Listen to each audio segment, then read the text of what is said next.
The Conan universe. Misanthropy means to hate humanity, and anthropology is the study of humanity over time. With a super minority of exceptions, the monsters of Conan are so against humanity, which takes center stage in the setting, that I had to create a new term for the study of these horrid things. For the past 3 years, I have known the file I keep scripts for these oh-so-unique monsters in as the misanthropology of the Conan universe, or more simply, all unique monsters in Conan. Like with all of my video omnibuses, for those who wish to use this as a sleep aid, I have taken out the annoying to some intro bumper. In place, I simply wish to thank my channel members, Patreon donators, and video watchers, without whom this task would not only be daunting, but impossible. Without further delay, I would ask that you get comfortable as we chart a course from the bowels of hell to outer space and back again, as we begin. What thing is it that can cry like a woman and laugh like a devil, and shines like witchfire as it glides through the trees? Gasped Balthus, mopping the sweat from his pale face. A swamp devil, responded Conan morosely. I am Thugra Khotan, who shall rule the world despite your paltry gods. The desert is filled with my people. The demons of the earth shall do my bidding. The first thing to go over before defining our system is understanding the catch-all terms that encompass hell entities, but are also used to refer to those creatures coming to us largely from the overlap with the Cthulhu mythos. Devils from the Outer Dark can be used to refer to anything that likely wants to kill humanity, for example. There's also a creature called a devil from the Outer Dark, which actually fits into the classification of devil, which we'll get to. But more specifically, it is often used to refer to mythos entities heavily associated with the outer gods. So you see, we already have 3 meanings for this one big catch-all term. These beings are things like Nyarlathotep, Shub-Niggurath, and Yog-Sothoth, as well as others in the infamous court of Azathoth, which we will cover more when we get into our Dreamland series, and also when we do a video similar to this one, but for mythos entities. The next term is more of a title. Oftentimes, you will hear a race or entity be referred to as a being of Elder Night, which most commonly simply means that they were around before the initial banishing of demons to the various hell realms after the rise of the first men. This again can apply to a host of creatures, including demon gods, which we will be covering near the end of the video.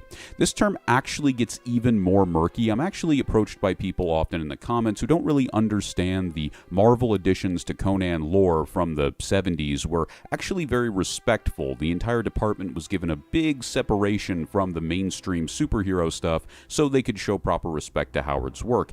If you wanted to fully discount the Marvel lore, then you can add a totally new, because if that's the case, then it's just a mystery, and if your tabletop wants to do that, you can literally just say, well, they were far more wicked, or they were far more graceful. If you want to add in your own lore, it's very modular here. It's very modular, if that's really something you want to do. Personally, I like the idea of the first men rising, divine gods championing them, and then the gods themselves, as Marvel added to it, the demons themselves being angry at humanity. The source of that antagonism is from losing Earth, and Earth is the battleground. It explains a lot of their motivations, humanizes them. I love it, but of course, you can do your own thing. Now, the weakest and most inconsequential of demons in Conan are known as imps, and they occur through a process I have referred to on this channel as impification. Best visualized in the video game Conan Exiles, impification occurs when a starving person, ghoul, or plant, as we have seen so far, begins to starve near an area teeming with hellish power. Their bodies will try to make up for their lack of food and water with this demonic energy. The resulting transformation results in a body with asymmetrical features, 3-fingered hands, 3-toed feet, and significantly reduced intellect. These creatures are the closest thing to goblins in Conan lore. Demonologists are easily able to gain control over them, and in the game Age of Conan, high-level demonologists can summon a small army of them imbued with hellfire to do their bidding, which is really cool. You just get this little army of Quasimodos who are just burning everything down for you, and I love them so much. Slightly above imps, we have the realm of succubus, incubus, and other lesser entities, which follow the lore laid out in the real-life book Demonology by King James, which warns of the summoning of demons and has its own classification system different to the one we're using here. Minor demons include anything that can be easily tamed or controlled by means of magic or training. They are often low in intellect and possess similar power to or just above an imp, which itself is about as strong and smart as a learning-impaired, deformed human, if not empowered by a talented demonologist or greater demon controlling them, which is really cool, I think. Just briefly, the notes on the complexity of imps and how you could use them for whatever you want. They remind me a lot of Nurglings from Warhammer 40k, in the sense that a Nurgling could be imbued with like a specific disease, and people really underutilize that. Imps could be imbued by a specific demigod, and I love the idea of like a little imp version of a Herald of Zotli running around, or a little imp, if you wanted to get super creative with it and kind of rule bend, an imp vampire running around under Varney. That'd be very, very cool. They are also defined by their seemingly accidental animal pattern of behavior, which causes them to find themselves on Earth more frequently than their smarter, stronger cousins. So a great example of that would be bat demons who come to us from Nergal. Bat demons frequently do end up migrating just instinctively towards the various caves and land of Earth. And what will happen often is that they will either show up in a spectral form, in which case they did not migrate correctly, or they migrated differently than those that show up in physical form. But if they show up in a spectral form, you'll often find that they are scared away by anyone of any kind of faith. So I suppose that is a weaker bat demon who will go back into the Hell Realm very quickly, and then they will come out as a full-fledged bat demon, which would be, of course, a minor demon beast. So bat demons, incubus, rock noses, which you will often see in Conan Exiles, and of course sand beasts, which you often saw again in Conan Exiles. On the far side of minor demons, I would put the king of them as the infamous Thog from the Conan story A Witch Shall Be Born. This tentacled monster, while venerated by its local humans, clearly had an animal intellect, which caused it to seek out victims even after it had been supposedly appeased through sacrifice, which is something a smarter demon wouldn't do if they were trying to maintain followers in a cult. In addition, going back to the video games and our own video on Dragons and Conan, almost all of them except for the pure dinosaurs would qualify on the higher end of this category. So if you don't know, in that video I had 5 types of dragons, one of which was a pure demon, and how it mated, and most people theorize in the Conan community and the fan community that it mated with a stegosaurus to create the various types of dragons as they would evolve and how their lineages would develop.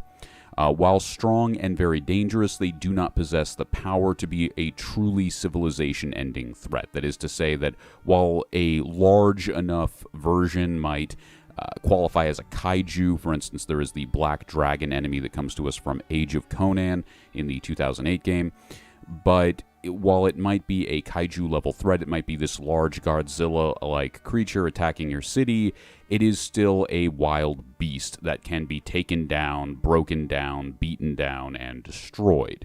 It is not capable of... It's not a sorcerer king from Dark Sun. It's not going to go rule over your city and empower people with magic in exchange for services towards it and continuing its rulership. Greater demons reside in their respective hell realms most dominantly, and it usually takes very special rituals to summon them forth, being even harder to control them. Being just as, if not more intelligent than a human, these creatures will often seek out a more powerful member of their own kind or higher entity to serve in return for power in the form of strength in numbers. Usually also some form of imbuement, and you can look at that as kind of a chart of higher or greater demons empowering minor demons like imps, which of course we have no reason to assume that greater demons would not also be talented demonologists in many cases, along with, say, higher tier devils. Great examples of these would include blood defilers, who can be found in service to the Blood Moon Beast in the Isle of Sipta, and the shape-shifting hyena men, who are the pure-blood form of were-hyenas, as well as the direct children of the demon god of fear, Jamanaka. Of course, another great example of this would be, depending on how you view Set, the Serpent Men of Earth, at least the Serpent Men of Earth, who would be the children of Sligoth, and Sligoth himself would be a higher demon. The pureblood Serpent Men would definitely fall within that general classification of higher demons. I just didn't want to use them as an example because I want to do a Serpent Man video and revisit the Serpent Men, because my basic 12-minute video I don't feel does them justice. So Serpent Men and Set Revisited is still big on the list. They can be enlisted by master demonologists who are experts in their craft, as well as those willing to make deals with them in exchange for something they consider valuable. For the Hyena Men of Germanica, this is most often secrets or sexual acts, but for most it will usually be a blood sacrifice or other things which furthers the goal of their respective demon god or higher entity master. This usually involves some form of anti-human act, due to most demon gods having their own diverse ways of seeking humanity's destruction for taking their rightful place on Earth. And of course, a great example would be Derketo's view of, and this is an easy way, again, like I spoke before, of the Marvels, what Marvel added in terms of the demon gods being at war with the divine gods and humanity, and them hating humanity because they view their homes as being taken by them, which actually fits really well with the cycle of civilization and history that we often find, as well as the cycle of civilization we see from the Flying Ape Men and Queen of the Black Coast. I feel like that works out quite well with the downfall of Hanuman, equaling also the slow downfall of ape men into being savage creatures, or more savage creatures. I actually really enjoyed that concept.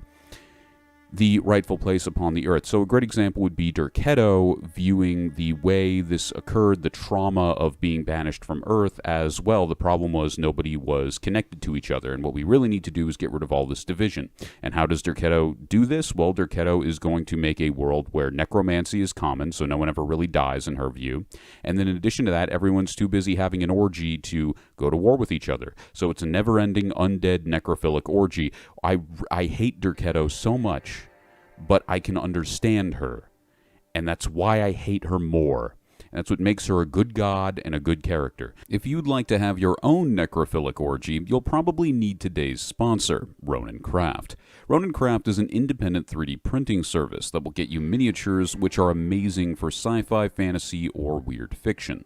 The owner of the service recently got into contact with me about bringing my custom Space Marines to life, the Celestial Eagles. I really enjoy that concept. With Ronin Craft, you'll get quality that surpasses any master. Devils can be thought of as half biome, half demon, and many can be traced back to the demon god Jebel Sog. Jebel Sog is known as the father of werewolves, teacher of the primal language, and by siring many demon god children, he is also technically the grandfather of were-hyenas, harpies, yetis, and minotaurs. The calling card of Jebel Sog is the teaching of the primal language, with some of his half-human children possessing no demonic power other than the simple ability to communicate with all animal life. The goal of the primal language is to unite all living beings in the same animal kingdom of savagery, theoretically being his way of liberating all beings from the terrible reign of mankind. In this case, a swamp devil in the Conan story Beyond the Black River openly names the demon god as his father. While many take the form of a giant humanoid to better wreak unsuspecting havoc on mankind, as they are depicted in most Conan media, in the Dark Horse comics and Funcom games, we were gifted with a very unique design that really brings home the raw savage side of these creatures, displaying them as giant demonic beasts made out of their respective biome. Regardless of interpretation, whether more human or more monstrous, gigantism does seem to be a shared trait.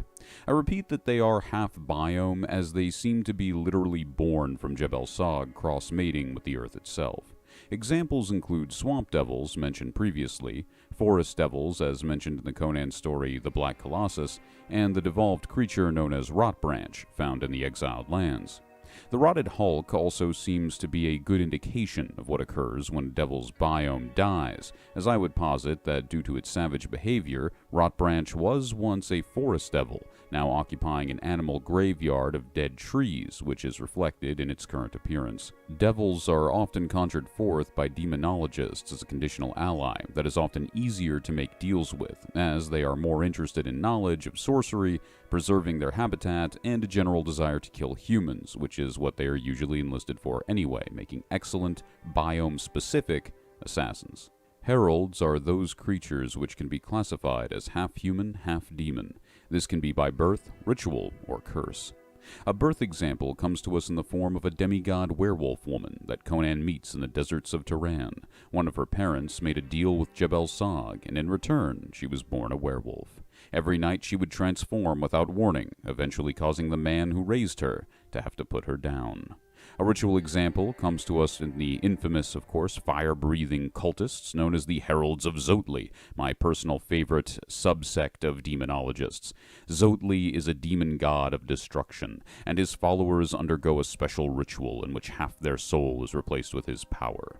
This turns them into a half-demon and allows them to transform into a jade-skinned, tentacle-faced demon humanoid with the ability to breathe fire. This makes sense as Zotli takes the form of a brimstone fire squid and is known as the demon god of destruction. Finally, an example of a curse that would do this is the usual way one becomes a werewolf, which is through a bite causing full moon uncontrollable transformations to occur for the purpose of spreading Jebel Sog's primal language by spreading that same curse. Most fiends in Conan are best thought of as anti-imps. They are usually greater or minor demons that have spent so long on Earth they have begun developing normal evolutionary adaptations that we would see in animals or insects. In the case of their relation to already bestial minor demons, they can be seen as outlier leaders of their pack. This is true for the Fiend of Jill, which is a more bird-like harpy than its sister species, and a beacon of their evolutionary future should they stay on Earth. In the case of the Guardian Fiends, which are very closely related to fire demons, they have developed 6 spider-like eyes as well as bone growths for extra protection around vital areas. Bioluminescence has also been evolved to deal with the dark environment they currently reside in, making it easier to see.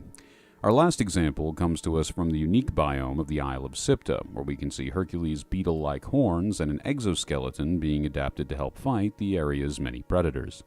This evolution happened very quickly due to the isle's deep connection to the reality-warping place known as the Dreamlands through its weather system. The time it should take for a demon to become a fiend, if we use the fall of Acheron 3,000 years before the birth of Conan as an example, as with Guardian Fiends, seems to be anywhere between 1,000 to 3,000 years. This is also the same time it took for some Atlanteans to devolve into the unique three-eyed ape men known as the Troglodytes after the Great Cataclysm. Most demon gods come from the time of Elder Night, and seemingly have their power and status within the hell realms of the Outer Dark, due to their presence on Earth before the rise of man. While some of these entities have heavy overlap with mythos deities, even those deities in this context are being talked about as beings who existed on Earth before man and were, if only temporarily in some cases, banished to a hell of some sort. During their reign on Earth, many already presided over an entire race of their offspring, who changed along with them during their fall. Evidence found in the winged ape man of the Black Coast, found in Queen of the Black Coast, would heavily suggest that the children of Hanuman were once angelic ape and yeti folk before descending to Earth, where their intellect also devolved into a state of pure savagery. Also, relative to living beings, this happened likely, I want to say, within the 1,000 to 3,000 year time frame, but we can never really be sure. This is because the winged ape folk clearly have a slow evolutionary change that occurred. Something in the water literally changed after the time of Elder Night, and that lines up suspiciously well with the idea of when demon gods were banished to hell realms. That seems very, very likely. We can think of the devolution of men into ape men as a curse from this demon god.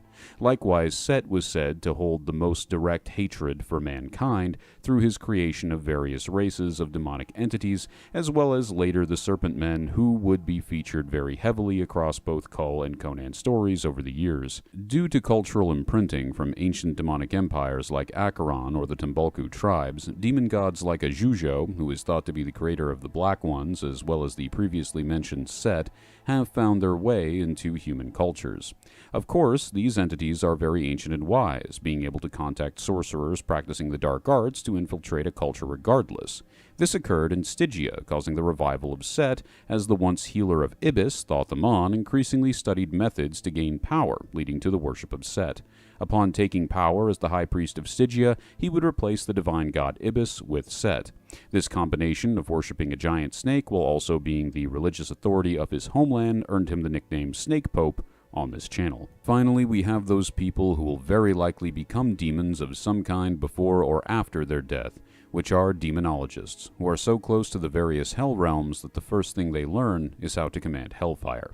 After this, many command minor demons, such as a single imp, or more commonly a succubus or incubus, which is actually the same sex-changing demon both in King James's demonology from our real world and Conan lore.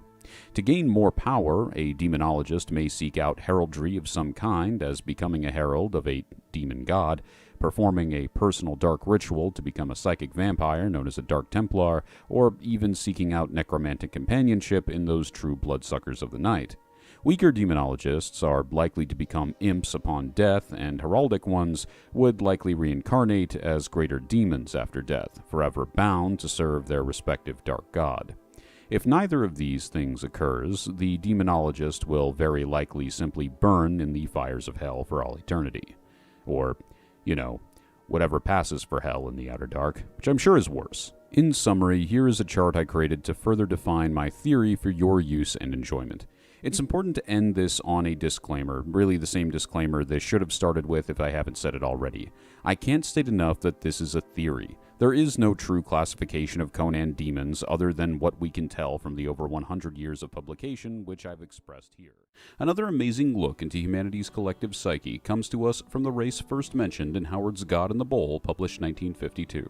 Throughout our species' 2.5 million years on this rock, one of the key myths we like to tell is of a perfect or giant ancestor who taught man all that he knows today about technology and agriculture. In modern times, this comes from myths of ancient aliens, as you may have seen on the History Channel, but in Conan, it comes to us in the form of the race only known as the Giant Kings. From their surviving members throughout the exiled lands, various ancient tombs, as well as the fact that they were eventually hunted to near extinction by the ancestors of the Stygians known as the Kari remnants, as well as the specific ancestral line of the Lemurians that would later form Turanian culture, we can theorize that the Giant King civilization was present in the pre-cataclysmic age across Stygia, Turan, and eastern Hyperborea. Ruins have also been noted of the Giant King civilization in Numidia, the Proto-German culture of the Hyborian Age. They may have had other territories, but nothing is confirmed at this time. While they themselves are in no way ancestors of man, they fulfill the role of the myth I'm mentioning by their interactions with the human race known as the Lemurians, who in correlation with Howard's timeline would be present, or at least they would come about and be present even before the now extinct Atlanteans. And this is because the sort of theory of the Hyborian Age that is very popular and very present that Howard studied very closely was the Lemurians came, then the Atlanteans, then man as he is today. It seems that even before the exiled lands present in Conan Exiles were used as a place to dump unwanted prisoners, they were still a land for refugees, which is exactly how the Giant Kings initially saw the Lemurians as. In gross contrast to the Serpent Men, the initial relations between this race and humans was to see a friend in need as a friend indeed. In response to this aid, much of the already worn down and weary humans would begin to worship the Giant Kings as gods, which more dastardly elements of their culture were quick to take advantage of. This relationship would result in many of them learning magics, advanced farming techniques, and other cultural exchanges. But as one would imagine with humanity's fate, it came with a high price. In these savage times, no matter how good the deal looks, to put yourself in a position of dependency as the Lemurians did, is to invite your own gradual enslavement. Even in slavery, or as conditions worsened for the Lemurians, more still came to the Giant Kings, who gave them food and clothes for their humiliation. Like with many abusive relationships, it was not the abuse itself that ended it, but feelings of rejection or neglect. When too many humans came in need of resources the Giant Kings no longer possessed, conflict soon broke out. The gods of the Lemurians had abandoned them, and the humans were parasitic to the Giant King people. So to war they went. This is all to say nothing of the role that Serpent Men would play in the conflict, who themselves had only been given refuge to build their last city by the grace of the Giant Kings. Our last video covered their Serpent Man city if you're interested. But they could never walk away from the ancient enemy they will always see in man. Long before the enslavement of man, the magic of the Serpent Men was used to summon forth a demon possessing it inside a staff, which was given to the Giant Kings as a gift. In true Serpent Man fashion, this was a deception, and when the Lemurians sought out the destruction of their enemies, the demon in the staff drove the ruling body of the Giant Kings, known as the Triumvirate, mad. It should be mentioned at this time that this may have heavily backfired on them, as evidenced by many of the undead Serpent Men guardians in the accursed city. It is very possible that the Serpent Men in some cases were also taken as slaves to fight the war with the Lemurians, along with many Lemurians. One of the members of the Triumvirate, known as the Archivist, would be responsible for the magic wall that now surrounds the exiled lands, entrapping the humans forever. This symbolizes the beginning of cruel Lemurian slavery at the hands of the Giant Kings, in addition to the already present weak position of man. Soon, through overpopulation, thus superior numbers, the Lemurians would slaughter the grand majority of the Giant Kings. The only known half-human, half-giant king was Tyros the Deathbringer, which, much like human slaves, was forced from an early age into a gladiatorial arena, and gives us insight into how this civilization treated those of mixed blood. If one is not a pure Giant King, they are not worthy of personhood. Given certain larger than average undead warriors in the accursed city, there is circumstantial evidence to suggest that Tyros was not the only one of his kind, which, if true, would imply further genetic compatibility between humans and Giant Kings. This would also support the idea of a partial human origin and a truly alien ancestor in an as of yet unknown race that resembled their four-armed gods, as they simply looked like Giant Kings devoid of human elements. This would also be in line with what we see from the initial origins of Sligoth's Serpent Men and Dagon's Deep Ones. That is to say that Sligoth clearly had to breed with humans to create the first generation of Serpent Men before they started laying eggs, and the Deep Ones are very well known for interbreeding with humans. The reason I say Tyros is still the only hybrid is that while very likely, none of this is confirmed, and an alternate theory is that magic was used for the creation of him instead of a conventional birth. While seemingly fully extinct as a culture in the Hyborian Age, we can make out the culture's inner workings to some degree. Since this race is famous for outliving humanity while also reproducing very little, one can assume that more so than humans, their rituals and sacrifices to their gods revolved around fertility or the blessings of having many offspring. Given that humans were sacrificed on these altars and slaves were very valuable, we can assume, much like old human gods, the gods of the Giant Kings were given sacrifices of high-value livestock or chattel. These gods are seemingly four-armed figures that may or may not have been indicative of a parent race or their possibly partial human origins. The fashion of these figures can be described as proto-Stygian, marked by, specifically in their statues, by the tall ornamented hats that would later be inherited by the people in question in the form of royal garb. Due to the high level of magic and technology the Giant Kings possessed, it can be easy to get the wrong idea that they were a secular advanced society, but this reveals their more superstitious nature. Regardless of their origins, these beings are quite human in mentality. Their ruling body, the Triumvirate, was divided into three positions. Given the size of the initial Giant King city present in Conan Exiles, we can assume equal roles across the ruins present in western Nemedia, southern Turan, and Stygia. The first is the Archivist, whose job is primarily concerned with the accumulation of knowledge, both historical and magical. The second is the Priest King, who acts as a high priest or pope of honoring their ancestors' souls and rituals dedicated to their gods. Lastly is the conditional position of War Maker, only being used when in times of war, as the name would suggest. Clail was called the War Maker by his people, for it was his duty to keep them safe. Under this triumvirate were most likely religious figures, mages, and warriors in equal social standing given their equal oligarchical rulers. Under them would be various castes of slaves, first being half-breeds, then being non-Giant Kings. However, it should be mentioned that Giant King civilization does not seem to be prone to slavery normally, and the Lemurian situation had very special circumstances attached to it. This can be found as evidenced through banter and conversation you can see in the exiled lands when asking one of the Giant Kings you can talk to in that world about the nature of what happened back then. He sounds so distraught and overwhelmingly depressed over the whole situation, as though the situation with Lemurian slaves did come out of nowhere to them. It indicates that the entire culture was set to be very, I would not say nomadic, obviously, they built cities, but somewhat very isolated, very much like a Tibetan monk in a way. And dealing with actual interracial relations in any way, whether with a less civilized or more civilized people, was just something the Giant Kings had very little understanding of. So having both the Serpent Men and humans around, that's just asking for trouble. Your people came to us as exiles, weary and harried. When we revealed ourselves, your people fell to their knees and worshipped us. In return, we fed and clothed you. But you came in untold numbers.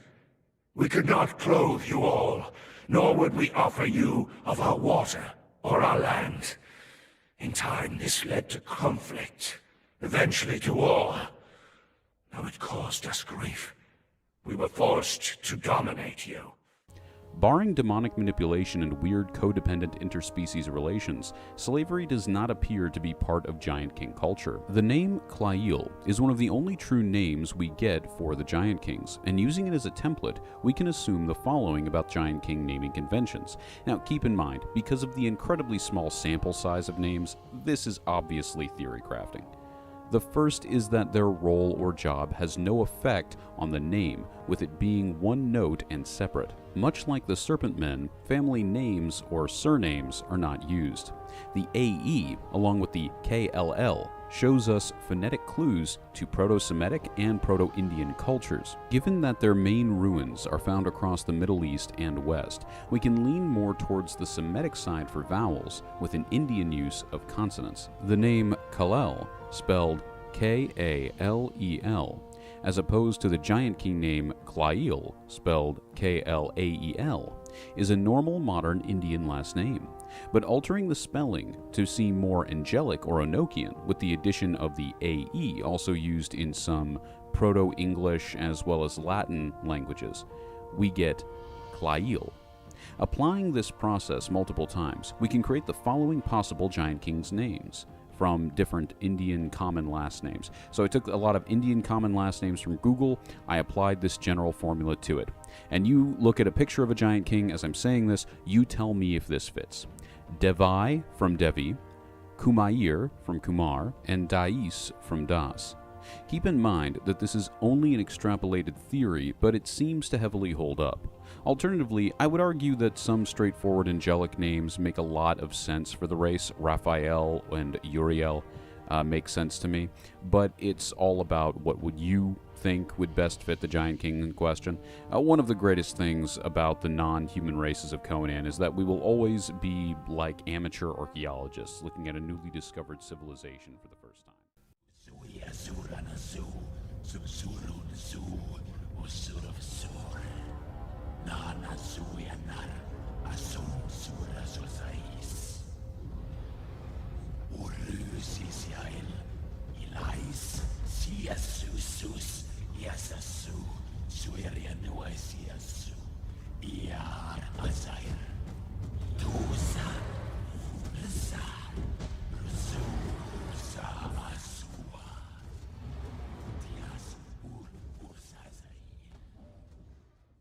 We ended our last video speaking of Serpent Men, and that's a good place to start.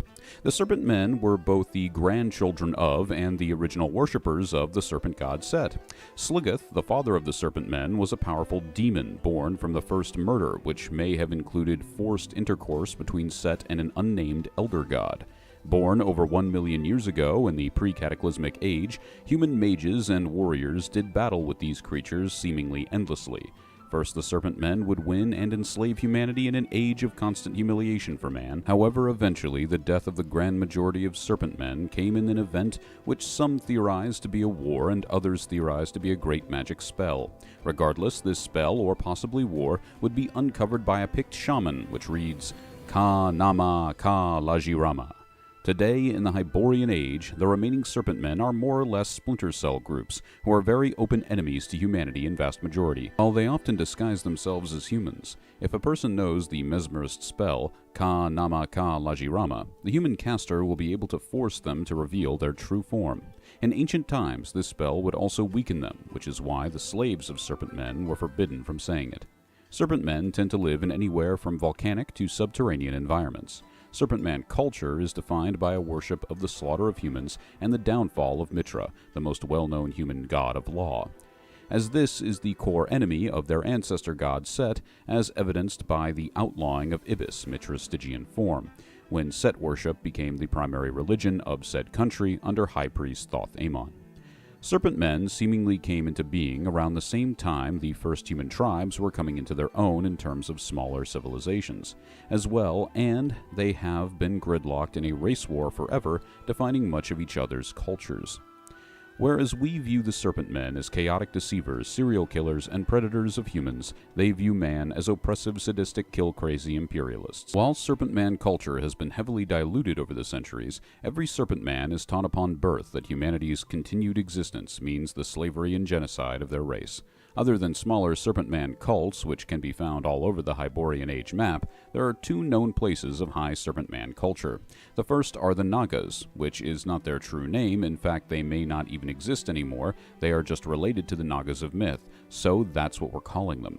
But this was a peaceful, isolationist Serpent Man cult encountered by Kull of Atlantis during the pre-cataclysmic age.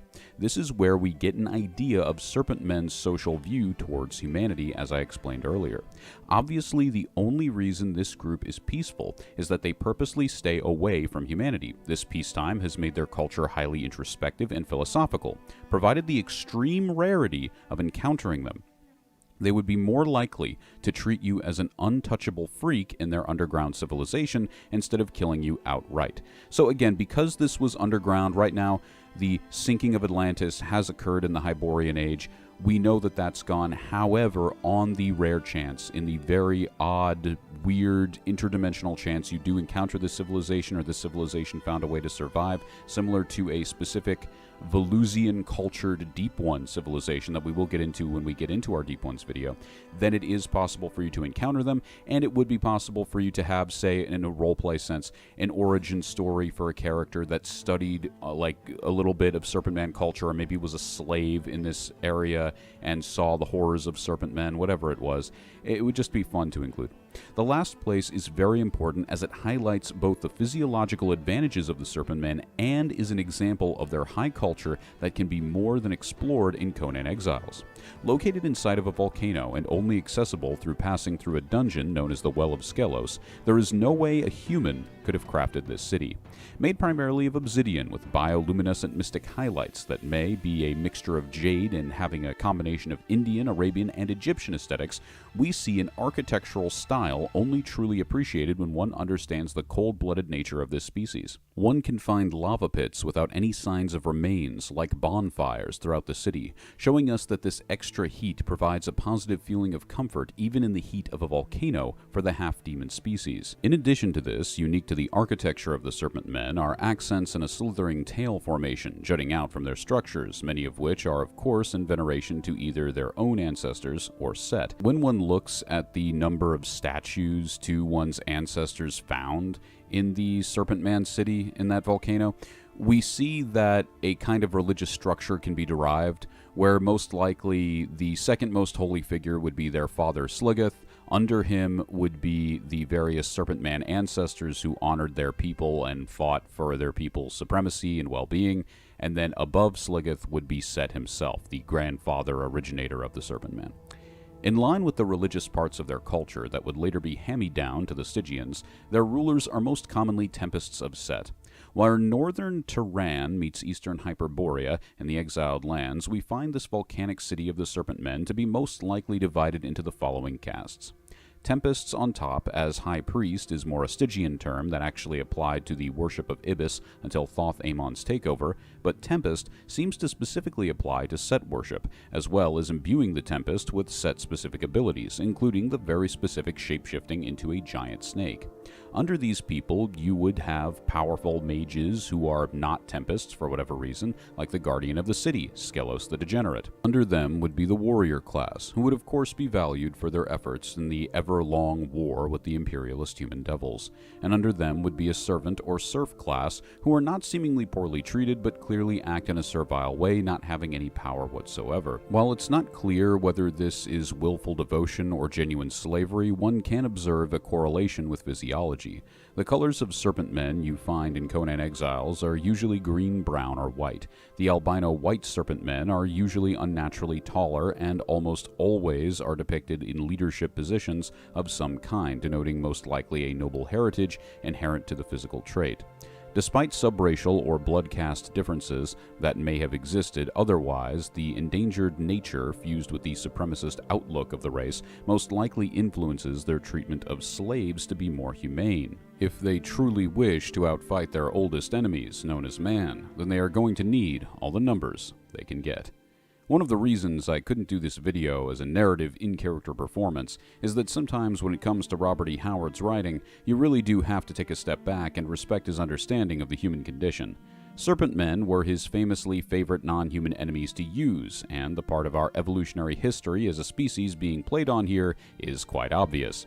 These are serpent men, not lizard men. The reason for that is that snakes are one of our oldest evolutionary predators, warring with us in the trees for living space during our chimpanzee phase, and are most likely the reason we developed sharp eyesight to survive encounters with these creatures through tool manipulation and taking away its greatest strength, camouflage.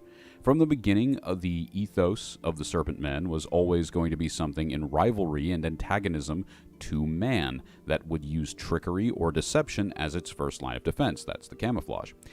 It's this kind of respect for the human condition that will always make Howard's literature refreshing in an American landscape filled increasingly since his death with nothing but often baseless nuance or form over function storytelling. The other reason I mentioned the literary inspiration of the Serpent Men is that naming conventions for them can be considered the other half of what good names for human characters would be. In this universe, just as the names of great men would one day be fused into the worship of gods, creating Skyfather archetype figures such as Zeus, Ra, and Odin, there is literally a Serpent Man mini-boss named Apep the Chaos Forged. Literally the name of the Chaos Serpent that does battle with Ra in Egyptian mythology. Meaning that as long as it's a Chaos Serpent, you can actually not go wrong with that name. Jormungandr is an example we'll use later in the video. This naming convention, along with Skelos the Degenerate, can show us that the naming conventions appropriate for Serpent Men would be those relating to lesser or greater dragon to serpent figures in mythology, followed by a title earned in reference to their reputation. A young Serpent Man may be hatched from an egg into the world, only to be named Jormungandr, then later to gain the name Jormungandr the Seller because he is a great merchant or haggler among his people. As a final note, though we've already touched on it, let's dive just a little bit deeper into Serpent Man physiology. While not truly cold-blooded, their partial demonic heritage enables them to not just withstand extreme heat, but also gain comfort from it, as mentioned earlier. Judging from the size differences in individual Serpent Men in the exiled lands, correlated with the nest of Serpent Men eggs of different sizes which can be observed in Isle of Sipta, we can assume that there are 3 different breeds of serpent men in addition to skin color differences, though skin color, more specifically albinism, seems to play a larger role in social standing. The first breed is what could be called man-sized, being anywhere between 5 feet to 6 feet tall. The next are a bit more muscular and fairly taller. They also seem to have reduced intelligence due to the lack of clothes worn, which will be our signifier for that, standing at about 7 to 8 feet tall. We'll call these Neanderthal-sized. Any larger, and we'll call them giant-sized. One night I had a frightful dream, in which I met my grandmother under the sea. She lived in a phosphorescent palace of many terraces, with gardens of strange leprous corals and grotesque brochet efflorescences. She welcomed me with a warmth that may have been sardonic. She had changed as those who take to the water change, and told me she had never died, but instead she had gone to a spot her dead son had learned about, and had leaped to a realm whose wonders, destined for him as well, he had spurned through the taking of his own life. This was to be my realm too. I could not escape it. I would never die, but would live with those who had lived since before man ever walked the earth. Before man was young, and beyond the stars, a great civil war was fought by beings incomprehensible. Those who lost this war were referred to as Great Old Ones, the most famous of the star-spawned subrace of Great Old Ones being High Priest Cthulhu, who came like a comet and shot down beneath the waves. From here, he established a connection to powers beyond space, existing both at the far bottom of the Western Sea and in the sunken city of Ryla beneath the stars, to slowly recover his power. Seeing humans as unfit for service under him, he took material from fish, amphibians, and Shoggoth to form the first of his greater servants, later known as Lord Dagon to his worshippers and Father of the Deep Ones. This title was literal, as Deep Ones were created for the full conversion of the human race by a freshly beaten Cthulhu. This also explains the inclusion of Shoggoth tissue in the creation of Dagon. Shoggoth are beings which possess no true form, being genetically engineered by beings who made up the winners of the Civil War. They were originally created as the perfect slaves, which explains their use here in trying to improve what the Great Old One in question likely viewed as the human formula.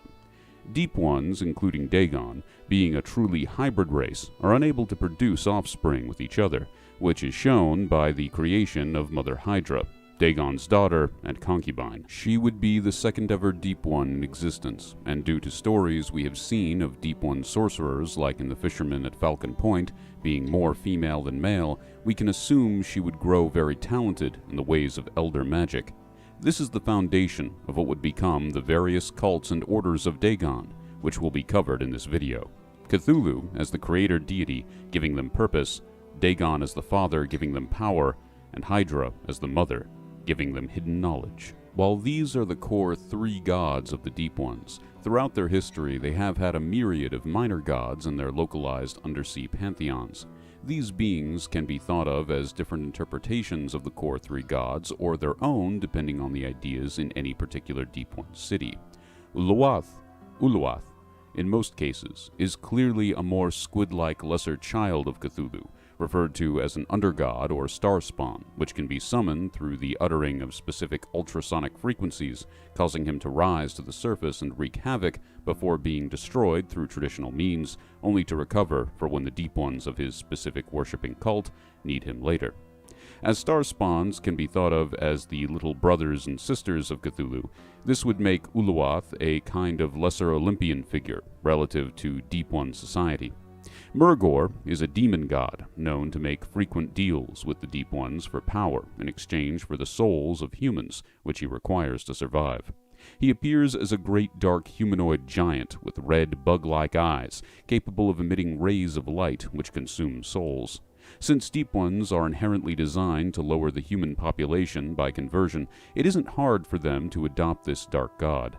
He is most famous for launching an assault on the capital of Aquilonia, Old Tarantia, only being stopped by Prince Khan, whose father, King Conan, soon ordered the destruction of catacombs, being used as his conduit to this plane. Last of the directly mentioned lesser gods is Tsogthua, who is yet another Great Old One. When one understands that this god's chief quality is laziness, and that Deep Ones are ageless beings, it would be easy to see them adopting him as something of a god of patience. However, he is mentioned the least when minor gods are brought up in relation to the fishmen. The only thing that can be said for certain is that due to his relation to the area that would one day become the country of Hyperborea 2 million years before the age of Conan, it is likely that any undersea city that venerates him would be off of the northern coast of Vanaheim, as it is the closest area of truly open water or under the oceans of the northern Viliette Sea. Now let's move on to Deep Ones themselves. A fully developed Deep One hybrid freshly sheds the last of their human features as they awaken around their late 20s into their early 30s, which is the age range we can confirm Olmsted to be during the Shadow over Innsmouth. Since Deep One bloodlines are all over the world, the height of the Deep One depends on both their age and previous human size. It should be mentioned that in the Hyborian age, brutish men, or genetically normal men twice the size of normal humans, are born. This is a healthier form of natural gigantism that would leave humanity at some point during ancient times after the Hyborian age.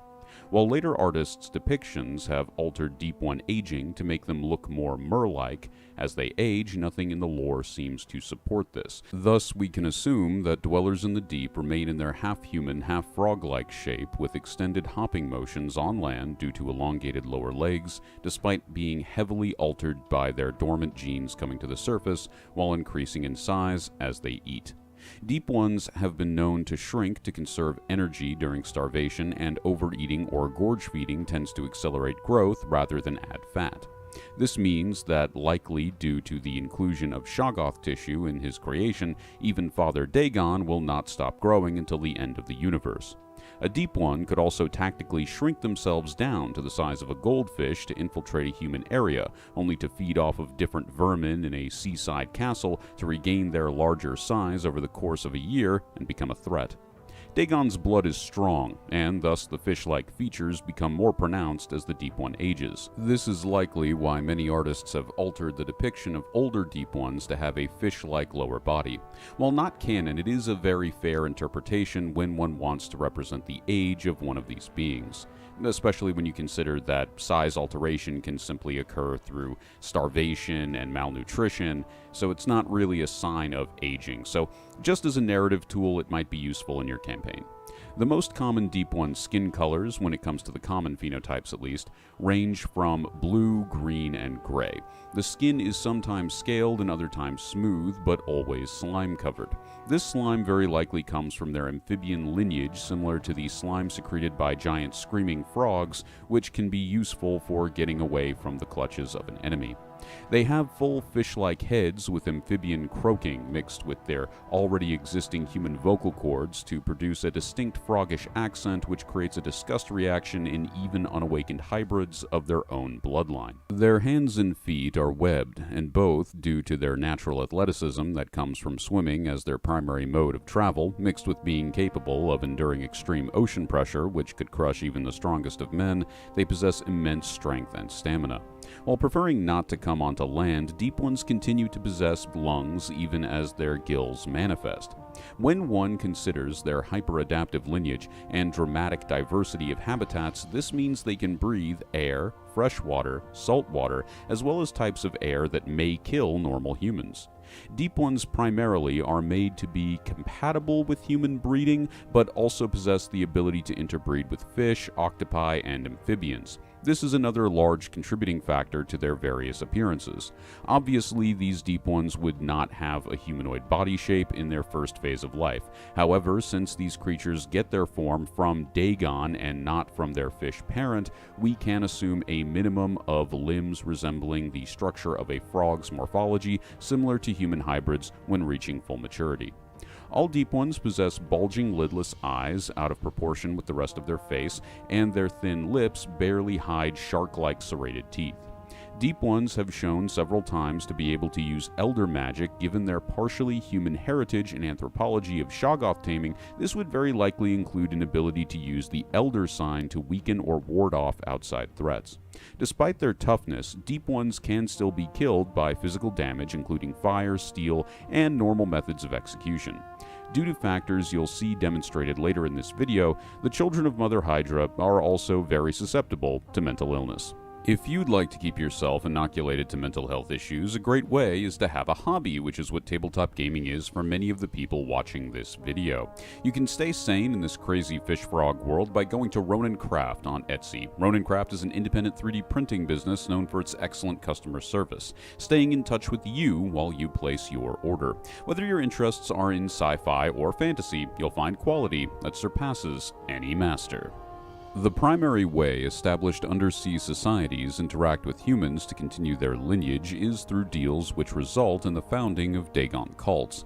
In exchange for betraying their race, the humans in question receive plentiful food and riches from the ocean floor, which the deep ones can afford to part with, as they have no concept of property among themselves, outside of referring to things as belonging to the people of the sea, in quotes. The result is a dramatic net gain for the Fishman party, with immediate short-term gain for the human party. Over time, the human group effectively becomes a nesting ground gene pool for the creation of future fishmen.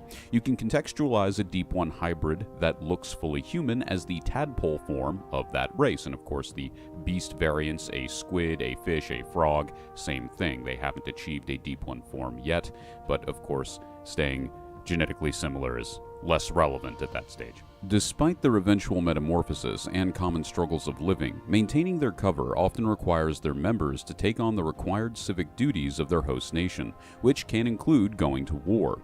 There have been many cases of Deep Ones seeking to escape, reject, or simply delay embracing their heritage by using this as a cover to leave behind their past. Deep One hybrids have also been known to reproduce before fully transforming, accidentally creating offshoots of Deep One bloodlines not connected to the original cult community.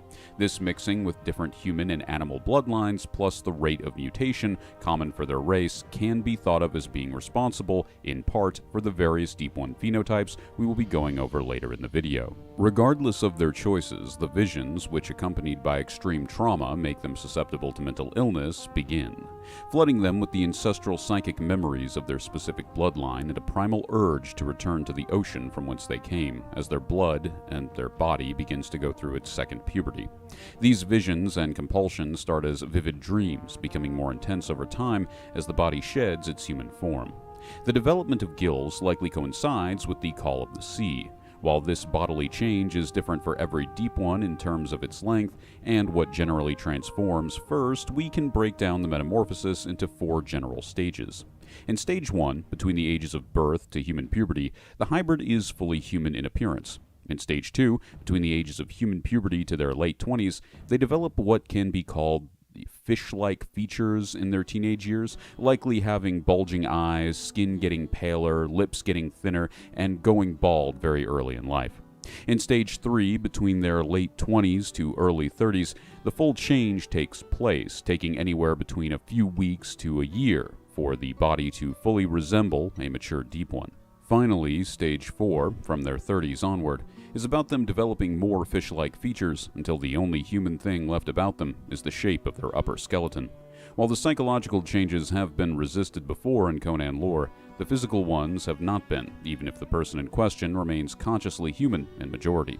Such cases are not likely for the average sea dweller, as having family, the memories of one's ancestors, and the only beings you can relate to at this point in your life beneath the waves is usually enough to convince any newly developed Stage 3 or 4 hybrid. However, there are cases where unwilling people are turned into fishmen through sorcery. This was the case in The Fisherman at Falcon Point, where we see a man save the life of a female Deep One, only for her to thank him by using her immense knowledge of sorcery to turn him from a man into one of her kind. This means that if you are desired enough by them, even being unrelated to them by blood will not stop them from recruiting you to their side. Throughout their existence, we have seen many different manifestations of the fish-frog folk.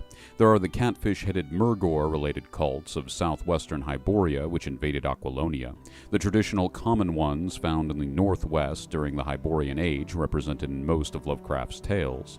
Northern Viliet Sea anglerfish, which can be found in the exiled lands of Conan exiles. Colorful tropical phenotypes found among the drowned off the coast of Stygia and the Isle of Sipta, and the mentally ill manfish living in the ruins of a sunken Volusian city. While usually I have something to say about these different subspecies, in this case they really are just phenotypes. The differences are cultural. They're more an expression of a gene rather than any heavy alteration to the gene itself. That's what a phenotype is. While one could argue the drowned have a unique history, being involved in the nightmare wars between the serpent men, demons, denizens of the dreamlands and themselves, that's more the unique history of Sipta, which deserves its own video. The only real difference worth noting is that the adaptation of the drowned comes from being near the maelstrom, which is a weather system on the Isle of Sipta, connecting it as a physical portal to the dreamlands of Earth. It's a testament to the strength of this race that the only thing which changed was physical appearance when the same reality warping ecosystem caused devolution to occur in lycanthropes and even full demons manifested on the island. The primary Deep One body structure and intellect seems to come more from the Shoggoth and guided evolution aspects of Dagon, thus deep beasts, as we'll term them here, will grow in intellect as they go through their own metamorphosis, eventually resembling your OC Deep One enemies you made for a tabletop campaign, or one of the many regional phenotypes we've just mentioned. So don't worry about, oh, well, would they be more savage if they were animalistically born, or they were, oh, but your mother was a crab, good sir. How could you possibly have an intelligent cult? Well, the intellect comes from Dagon, and Dagon was able to make deals with people, so there you go. Due to this, we should always assume, just like with ape men, a near-limitless variation in appearance.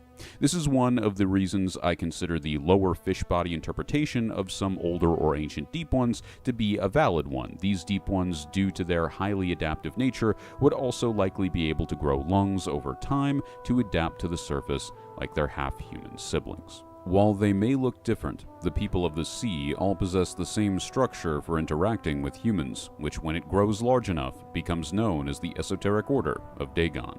Esoteric merely means secretive, and Order is simply a more structured cult. While the version of this secret society that we see in the Shadow over Innsmouth wouldn't exist for over 10,000 years, the assumption can be made that a similar name would apply to all cults that develop a large enough hold over an already high population community. The Order functions as an evolutionary adaptation, as it is merely an avenue for interacting with humans, mating with them, and creating ritual sites for either the raising of their gods or outposts to further their war against man. After the initial taking of the 3 oaths and adoption into the cult, the norms within merely exist to support Aqua supremacy.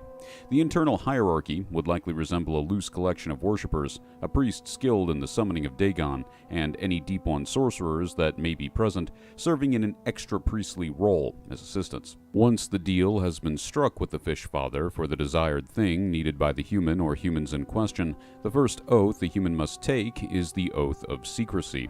This means they can tell no one outside of the cult or community about their affairs or rituals under penalty of death.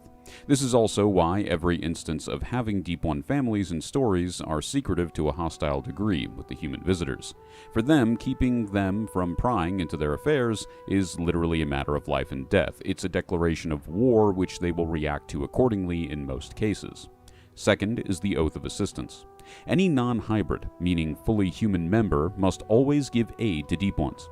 This means giving them shelter, food, and anything they may need to further the cult's ends. This oath also specifies a priority of Deep Ones as being superior to humanity, whose will is to be prioritized over any human or undeveloped hybrid member. The final oath is that of reproduction. To be in the cult, you cannot continue your human bloodline, as the entire purpose of Deep Ones is to convert humans. Both men and women of human lineage must have sexual intercourse with the fish folk. To join the Order is to not merely give up your humanity, but to declare war on humanity with every act you engage in. That absolutely includes sexual warfare.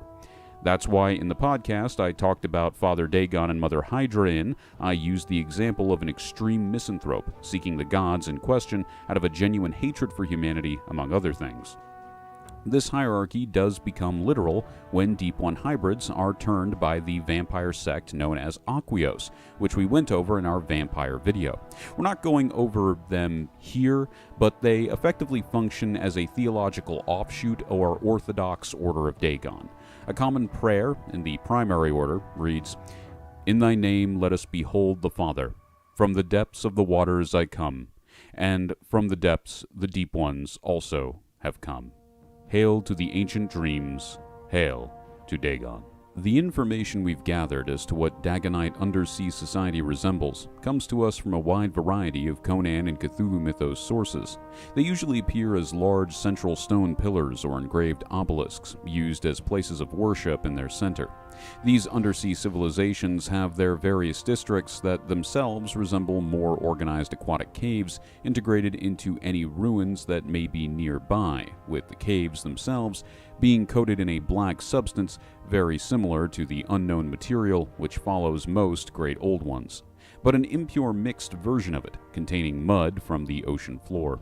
This black substance, as well as evidence from the story, the temple, and the general nature of Cthulhu worship, shows us that they possess portals to other dimensions or realms in many cases, usually at the very bottom of their city center or possibly on the outskirts for future military application. These may act as portals to other Deep One cities, or to summon avatars of their gods. Their primary focus is on archaeology and underwater agriculture.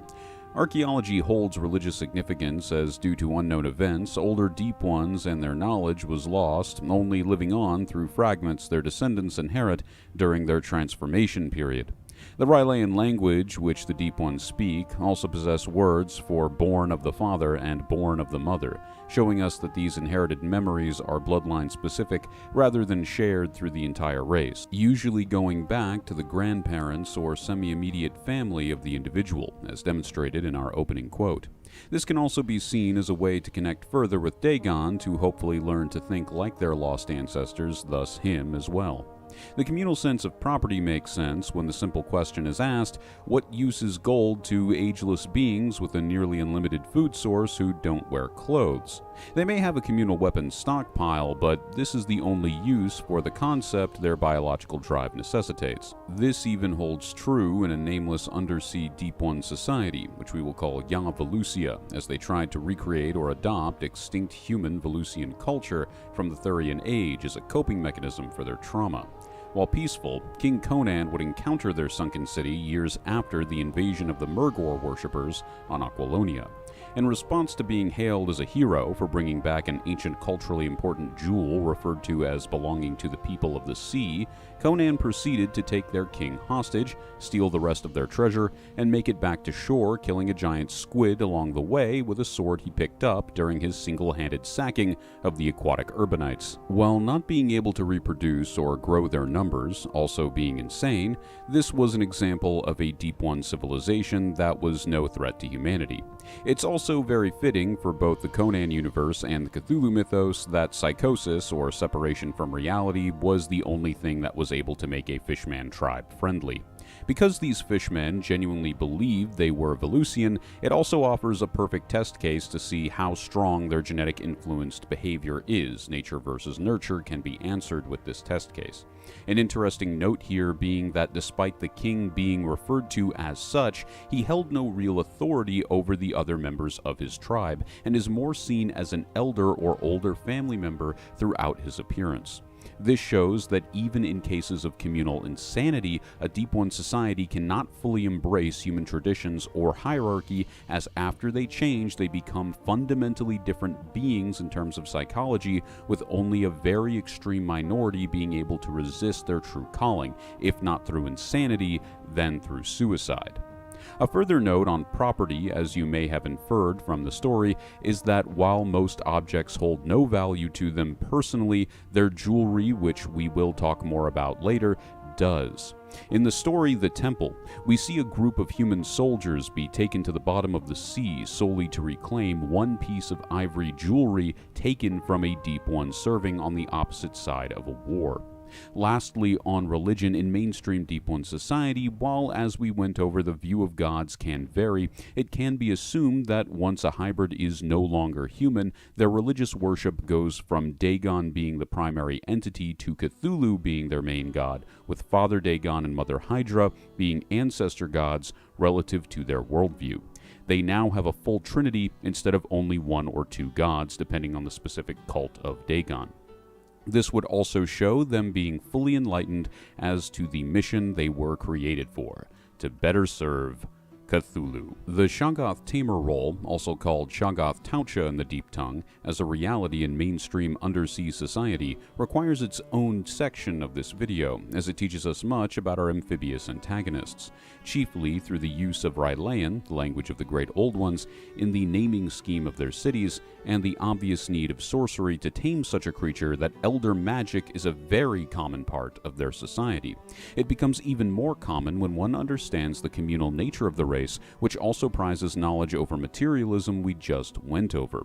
When we understand that elder magic tends to drive even the strongest of human minds insane, perhaps smaller offshoots such as the Yavolusians are part of a kind of Cthulhuian selection, a way of filtering out those unfit for the purpose they were made for. While not in danger of dying of old age, they are out of the way and could easily be taken out by larger schools of Deep One warriors.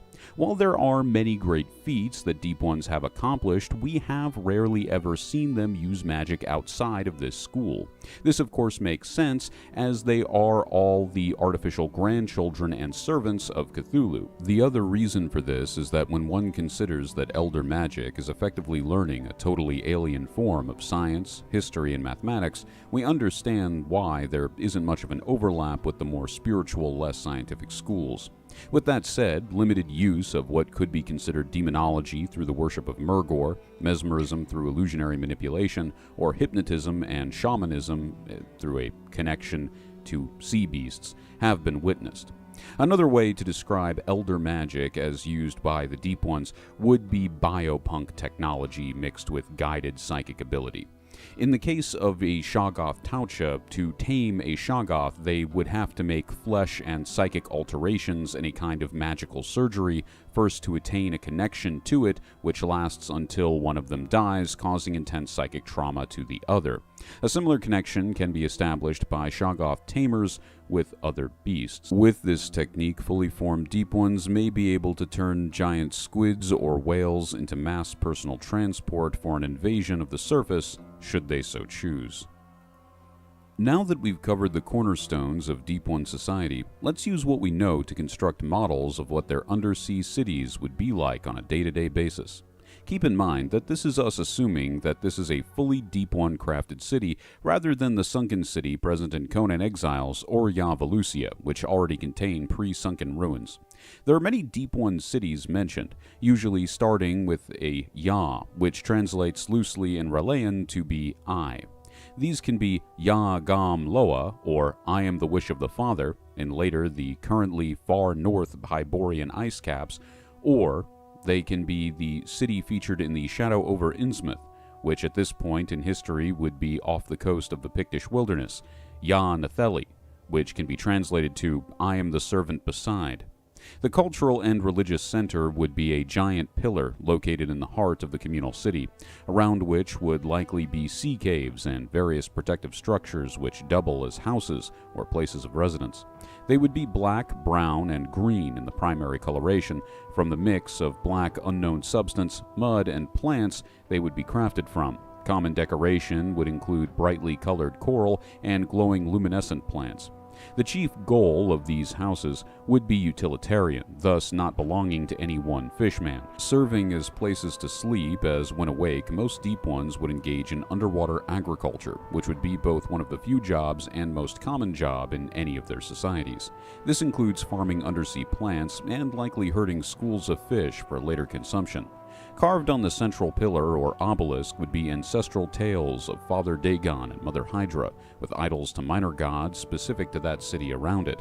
In addition to Shoggoth-aided farmers, one would also have warriors or guards of the city, provided the city is amphibious in construction, meaning some areas being air-pocketed caves and others being fully submerged. Bows would be possible, similar to the sunken city in Conan Exiles, but unlikely. More common in use would be spears, daggers, and, as we've seen from the drowned on the Isle of Sipta, fishing tridents. However, the sheer strength of a Deep One living in such an area would be enough to stop most intruders. Jewelry is very distinct, having much access to precious metals like gold and silver, but are also commonly made of ivory. These are used for ceremonial purposes and worn as what is likely a marker of their job or responsibility. The reason I say as a marker of their role in their society is that the utilitarianism would apply to natural strengths or weaknesses of an individual member of the species, so functions can be maintained. This can also be used to reconfirm the religious motivation of the jewelry. Messenger would also be a necessary role to keep up communication between the surface Dagon cult or nest from their perspective and their main city. The chief ventures or interests of most fully developed deep cities will be archaeology, as mentioned previously, so researchers as well as scavengers would make up a scientific cast of the society. Finally, you would have those Deep Ones who most use sorcery, which would be the Shoggoth Taucha, aides to the Deep One priests and priests themselves. While no real hierarchy exists outside of the esoteric order of Dagon, priests would be the de facto leaders, at least in terms of strategy and organization, in terms of crisis or religious ceremonies. The time not spent in your assigned role in a Deep One society would be spent in a trance-like prayer or meditation to the creator god Cthulhu or ancestor gods to better gain enlightenment or closeness to what the Deep Ones would think of as perfection or divinity or serving their purpose. This is where the aspect of Deep Ones and the Great Old Ones being unknowable comes into play. We don't really know what their higher concept of divinity is. We can barely answer that for humans when it comes to our religious instinct. So, there you go. One pattern I find very interesting when studying the Deep Ones is that, like every other civilization in the Hyborian Age, they are at their best and most prosperous when following their traditional culture. Whether in the example of the followers of Murgor or the mentally ill Volusians, we see a breakdown of their prosperity. In the Volusian case, we see the halting of reproduction coming from an inability to continue with one's native culture and the heavy stunting of their survival instincts, allowing them to be beaten by the first opposing force that entered their domain. In the case of the Murgor followers, we see the loss of the Big Three, Cthulhu, Father Dagon, and Mother Hydra, as the center of their pantheon, likely out of promises of a faster victory over humanity. This loss of patience basically makes them enter a war they aren't prepared for and lose horribly. All while this is happening, mainstream Deep One society is going strong with a combination of ancestor worship, seeking to be good servants of the Mad God, and lucrative business deals with foolish mortals. Keeping to the Trinity makes it so that at any time the true children of Dagon could rise from the waves and fully overthrow human society. It's like the old phrase, if it isn't broke, don't try to do elder magic to alter its genetic structure. Know ye, O Prince, that in the centuries after the great cataclysm, more than 5,000 years before the rise of the Hyborian Age, thrived a kingdom forged by sorcery and suckled on evil, known as Acheron.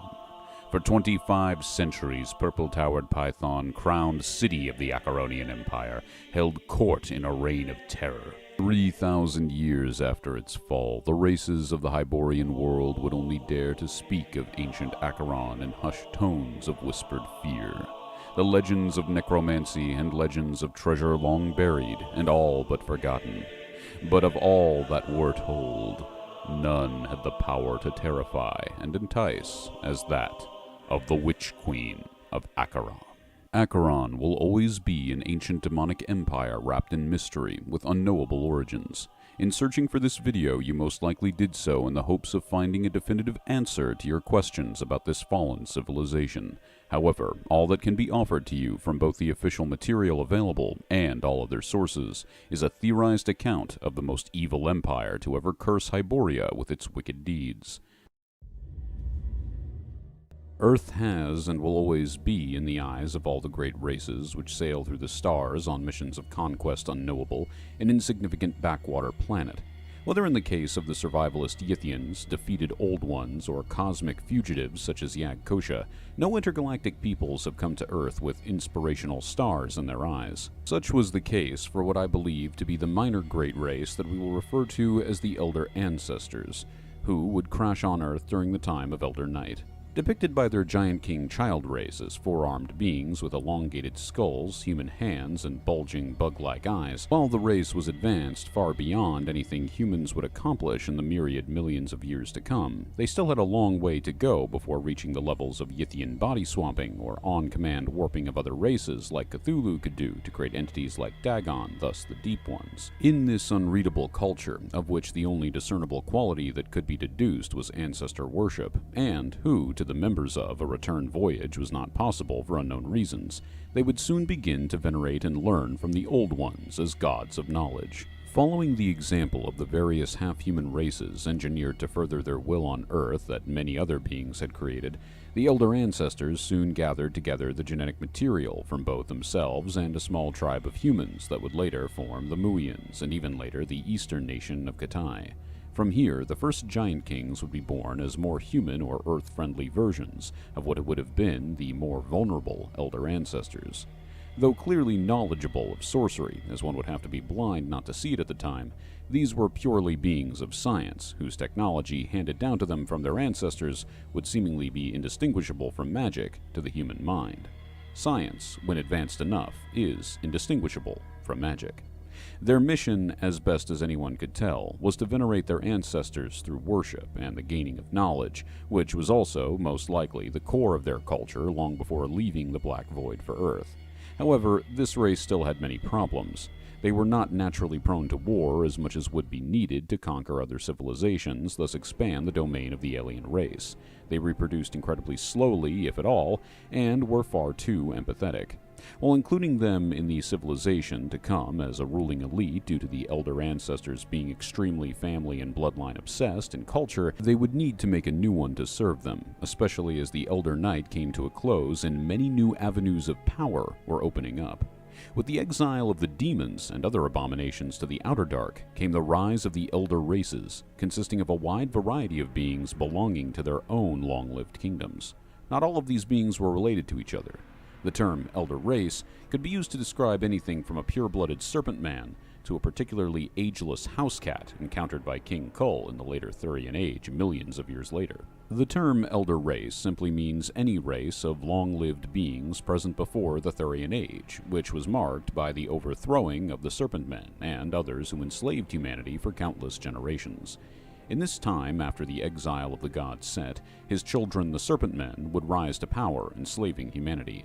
Seeing the success of this half-demon race, it is best theorized that the elder ancestors took the genetic material of the Giant Kings and mixed it with that of the Serpent Men, or any other demon race, to better integrate their sinister but successful qualities into their own desire for an empire.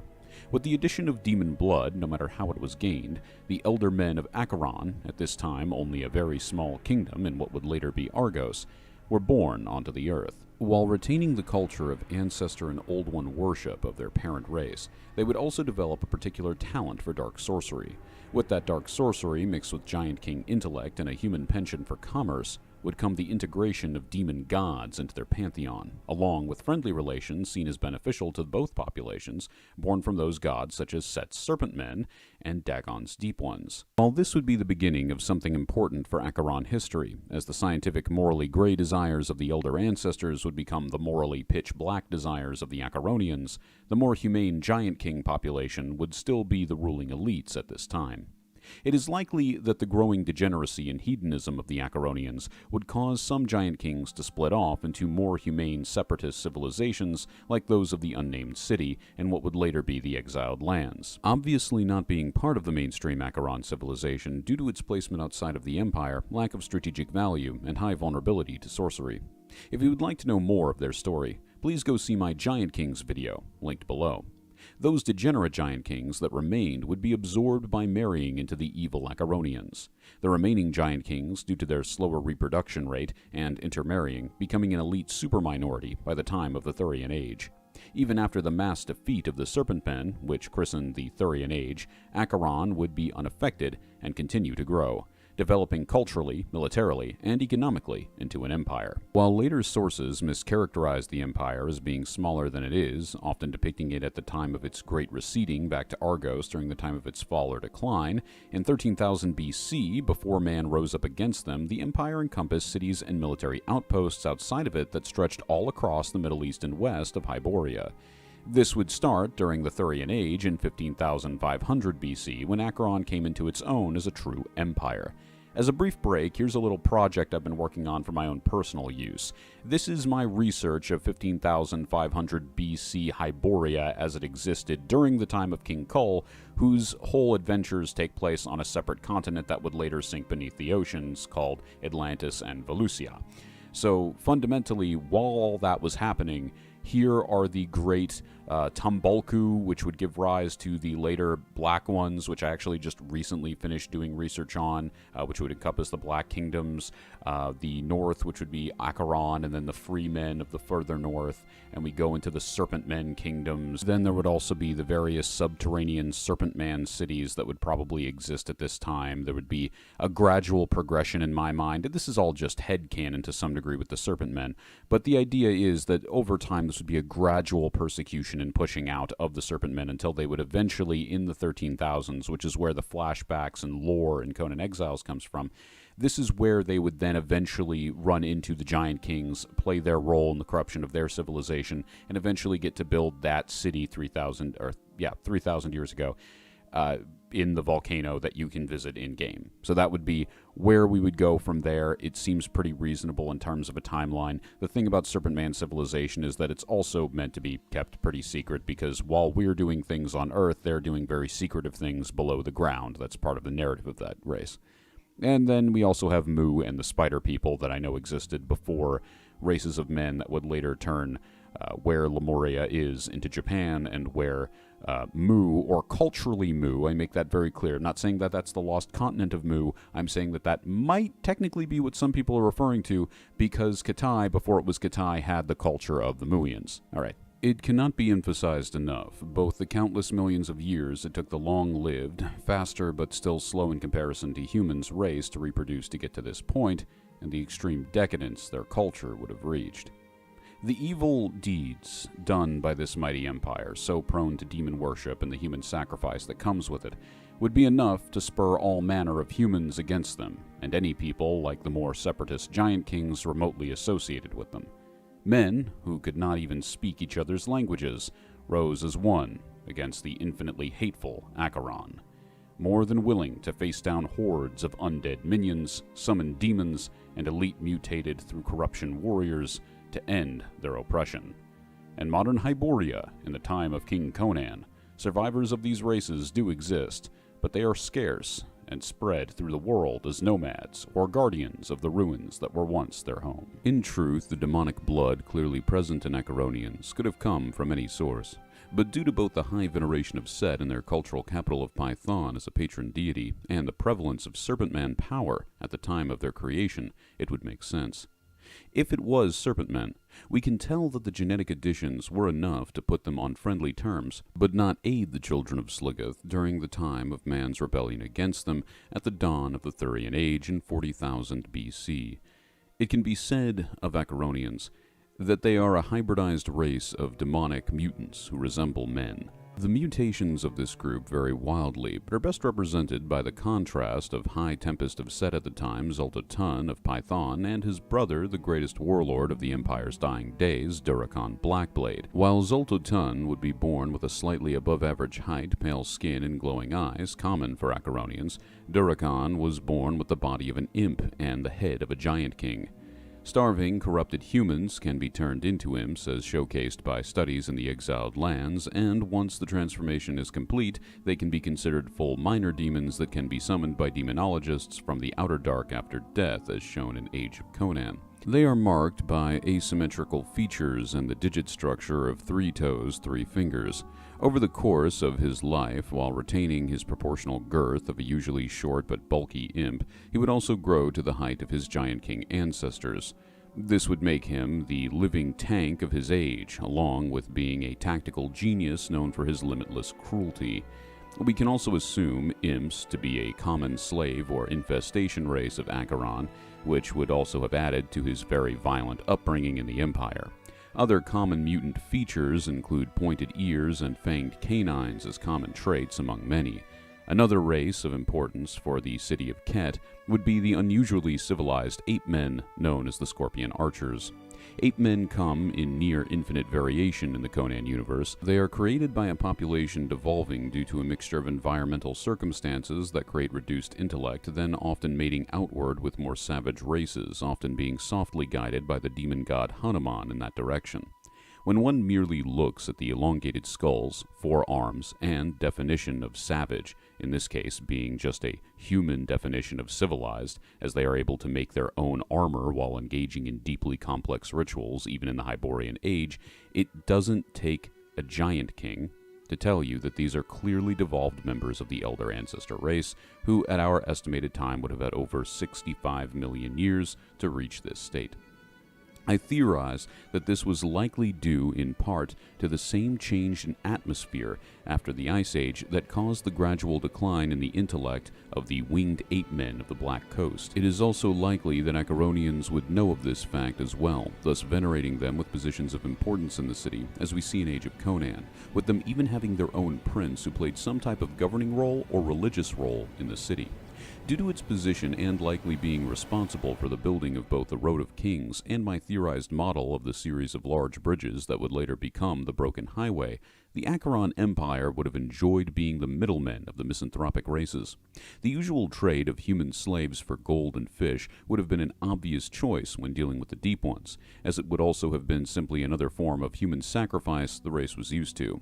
They wouldn't sacrifice their own members due to both their small numbers and the fact that, since they weren't pure humans, the demon god inherent hatred of humanity would not apply to them as much. A sacrifice of an Acheronian isn't worth the same as a pure human. As for the Serpent Men, we can assume a continued trade of Setite occult knowledge for Acheronian resources, as by this time the Serpent Men would have retreated to their few remaining volcanic cities, making it often harder to attain fresh food or livestock, which they prefer to eat while alive. A visiting Serpent Man professor in the magical universities of Python would be a common sight. The Acheron pantheon may seem contradictory at first until one understands the hierarchy in question.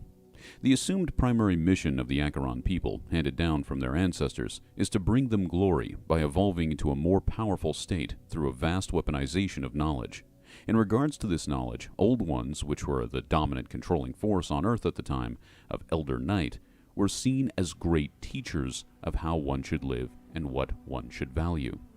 Demon gods, in this case, were entities to make deals with or enslave for power or knowledge added to their already developed value system. Due to this, just like in real ancient civilizations, different cities would venerate different demons. This means that even if the sole veneration of one demon god would usually negate the worship of another due to them being enemies, both could still be worshipped because they were being venerated in different places and did not possess a high ranking on the pantheon. This will actually be one of the episodes of our Gods podcast series when we tackle that subject, different cultural pantheons. We know that Sumeria, Hyperborea, for example, they have their own, as well as the pantheon of dark gods currently present at Stygia. Selked, who is most likely a child of Jebel Sog, who was enemies with Set, can be worshipped in coastal Ket, while the more inland Python could venerate the snake god. In terms of priorities, as long as it serves the values taught by the Old Ones, any demon god's teachings are valid, and the Old One teachings are valid because it doesn't violate the purpose given to them by their ancestors. Within the moral loopholes this creates, we can easily see how the civilization devolved into a state of degenerate sexual orgies in line with the teachings of Ishtar, aka Shub-Niggurath, constant human sacrifice in exchange for wealth taught to them by their relationship with Dagon and the Deep Ones, and endless sacrifice of humans from both Yog-Sothoth as well as Cthulhu. The veneration of demon gods, of course, would compound this. Even if they viewed them as lesser deities bound to individual city-states, by their needs they would still have to do business for power, usually in the form of human sacrifice or even more extreme sex acts, which, if you know anything about the demon goddess Derketo, is not limited to adults. In reference to the bull-headed god Pitior, it is also not limited to humans. As we said before, since these people were not fully human, this would not have been a real issue, as those being sacrificed or tortured would be captured human slaves or enemies of the Empire, of which the quickly multiplying human race had many. This being the cornerstone of their culture, it would have created a deeply pragmatic, materialistic, amoral view of everything from sorcery, death, and slavery. As long as it aided in their ascension, it would be allowed, with reactions of anywhere from emotional apathy to sadistic, celebratory glee. A civilization of long-lived people with a population crisis that both valued knowledge while fusing inherited advanced technology with a natural propensity for dark sorcery, Acheron would clearly be a civilization with public education from an early age, with unknown fusions of these two things resulting in unprecedented increases in standard of living, the likes of which outside of the Giant Kings would not be seen until the modern age.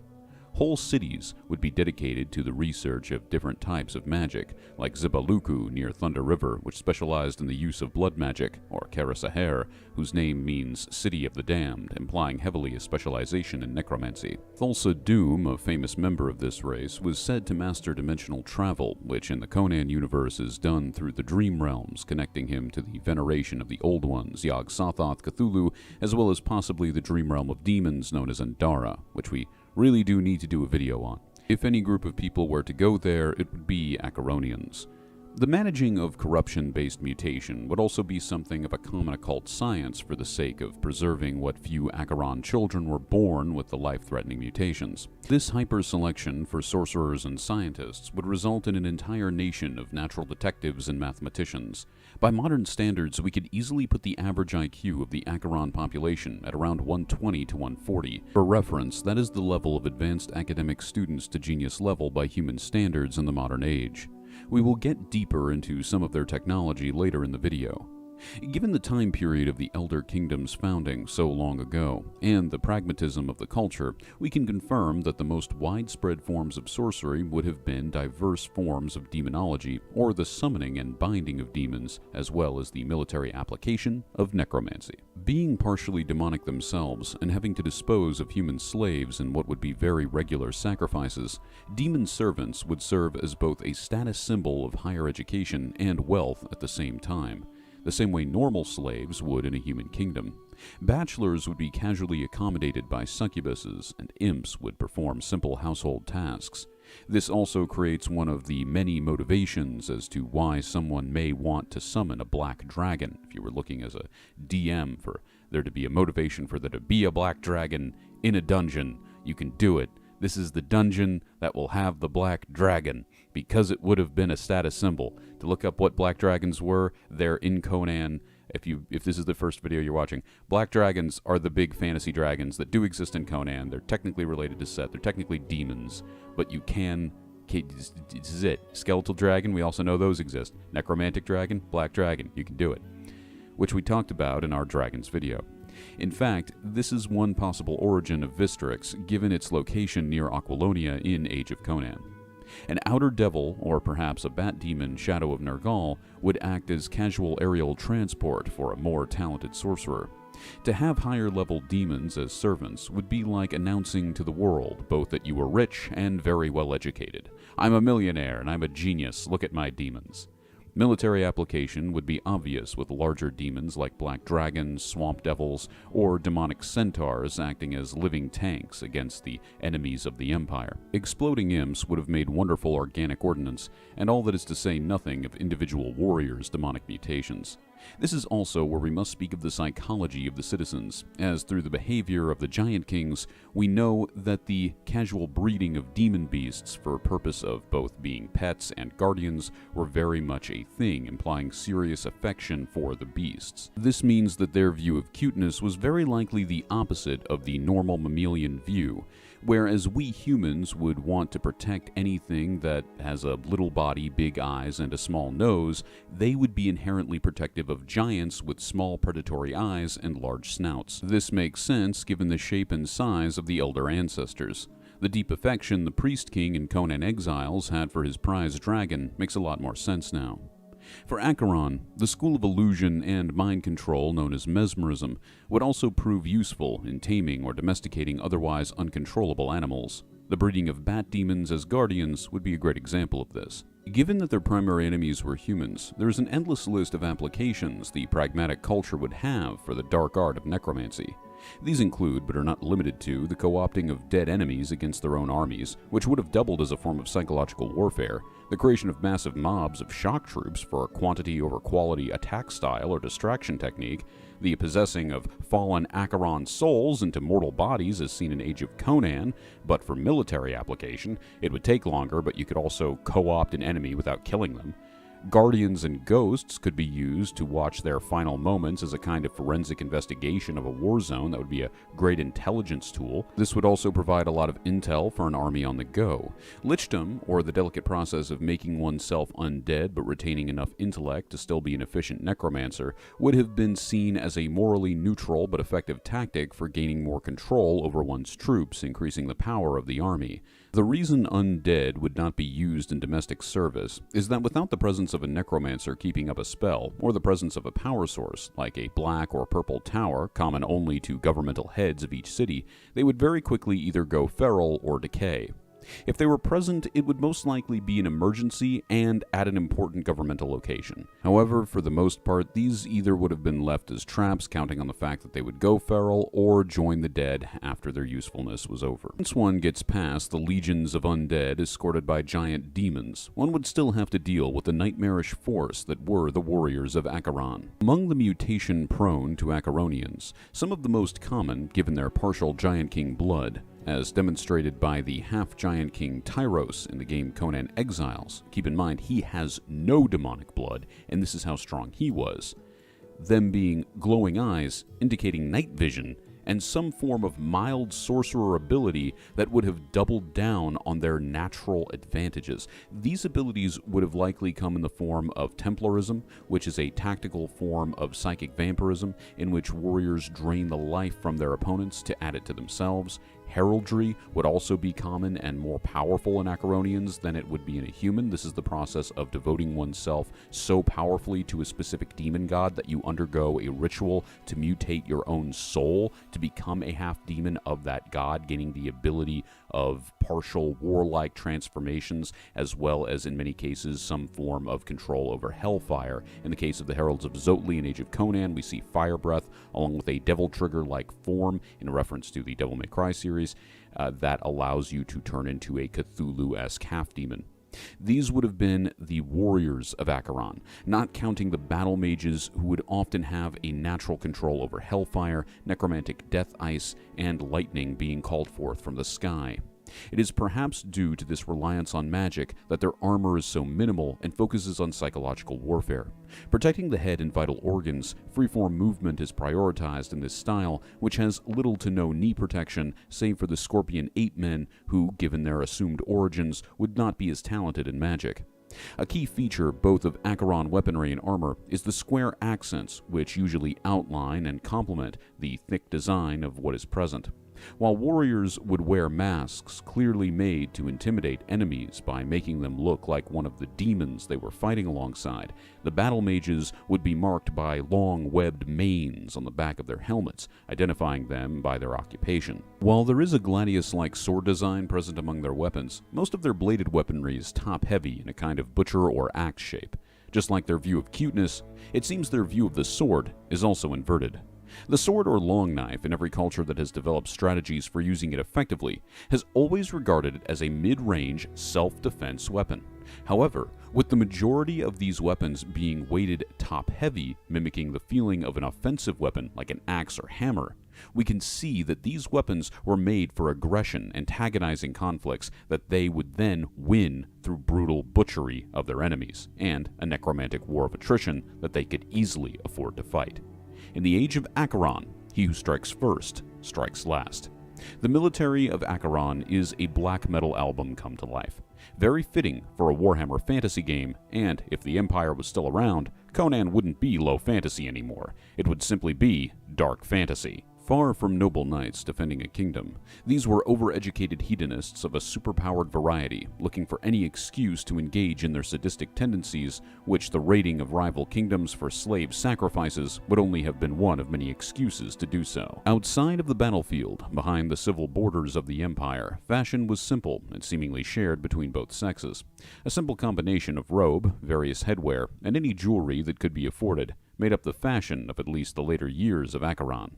Demonic or mutated features would have been considered a sign of power in most cases, unless they represented something lowly like an imp, so they would be shown off. A man with pointed ears might wear a simple cap so as to not obscure the view of them. Tone and shading of colors used would also have played a role in class significance. Darker or earthy colors would signify a commoner or modest dress. However, since modesty would not have been a value present in this society, it most likely was a factor of simply being able to afford the robes or not. It was also a very wealthy empire, so poverty for the Acheronians would be fairly uncommon, likely associated with exile or criminal status. Normal colored robes with silver jewelry would have likely been middle class, and finally gold garments with bright robes would have signified high status. Headwear consisted of witch hats, tight caps, mitre or fancy pope hats for religious ceremonies, and of course, we can assume hoods. Capes seemingly are the only piece of clothing I could only find male examples of, but we can assume they were also shared between both sexes. The reason we can assume this is that military fashion is the same way, with no specific accommodations made for the male or female anatomy. The unisex fashion would also help in societal cohesion, which would be a big factor for a population that we already went over was slow to reproduce. The Hyborian culture that Acheron would contribute to the most was Stygia, and it is best theorized that they had a similar spoken language, as evidenced by the comics. What few instances we have of their written word, when not accompanied by pictures, seem to have a lot in common with Katai writing, which itself is a descendant of Muian writing. The men of Mu being people thought to contribute to the human side of the Acheronian gene pool. Tehran's frequent use of domes and rounded roofs in their architecture are a clean sign, or rather clear sign, that this would be translated over to their culture from Acheron, which primarily relied on elongated dome-like shapes. The thing which Acheron architecture is most known for are its ashen-black obelisks, with corrupted purple miasma crowning them, often called purple towers. While the majority of an Acheron civilization would be constructed from local materials, these towers will always stick out. Given their shape and significance in relation to the height of their buildings, on average, we can say that this is where the seat of power would be located in any city. Many people wonder what these towers are made out of, or what material is used to construct them, but I think the obvious answer comes from the rest of the city's material. We know it isn't storm glass because it lacks the gold accents that come with the material, but there is a better option here. We've already established the elder ancestors as associated with the old ones, who almost always have black stone associated with them as what will usually be in the Cthulhu mythos stories, organically appearing homes of many of these creatures, or more often obelisks marking their presence. We know that the elder ancestors were not as advanced as the old ones, hence why their cities were built with local materials. In imitation of the old ones, I believe this stone is local material that has been treated with elder or eldritch magic through alien technology designed to imitate the black stone, of course, and then blessed by local demon god rituals which add their corrupting influence. It's also, of course, possible that the actual black material was added in with the rest of these fortresses. This would be in line with the culture and would be a more automated version of what we see in the Unnamed City in Conan Exiles, which happened more often from tragedy than will to power. Most of the magical elements in that setting at that time, remember this was a Giant King separatist civilization, were added by the Serpent Men, often giving Trojan horse gifts like the demon-possessed staff, which we also go over in our Giant Kings video.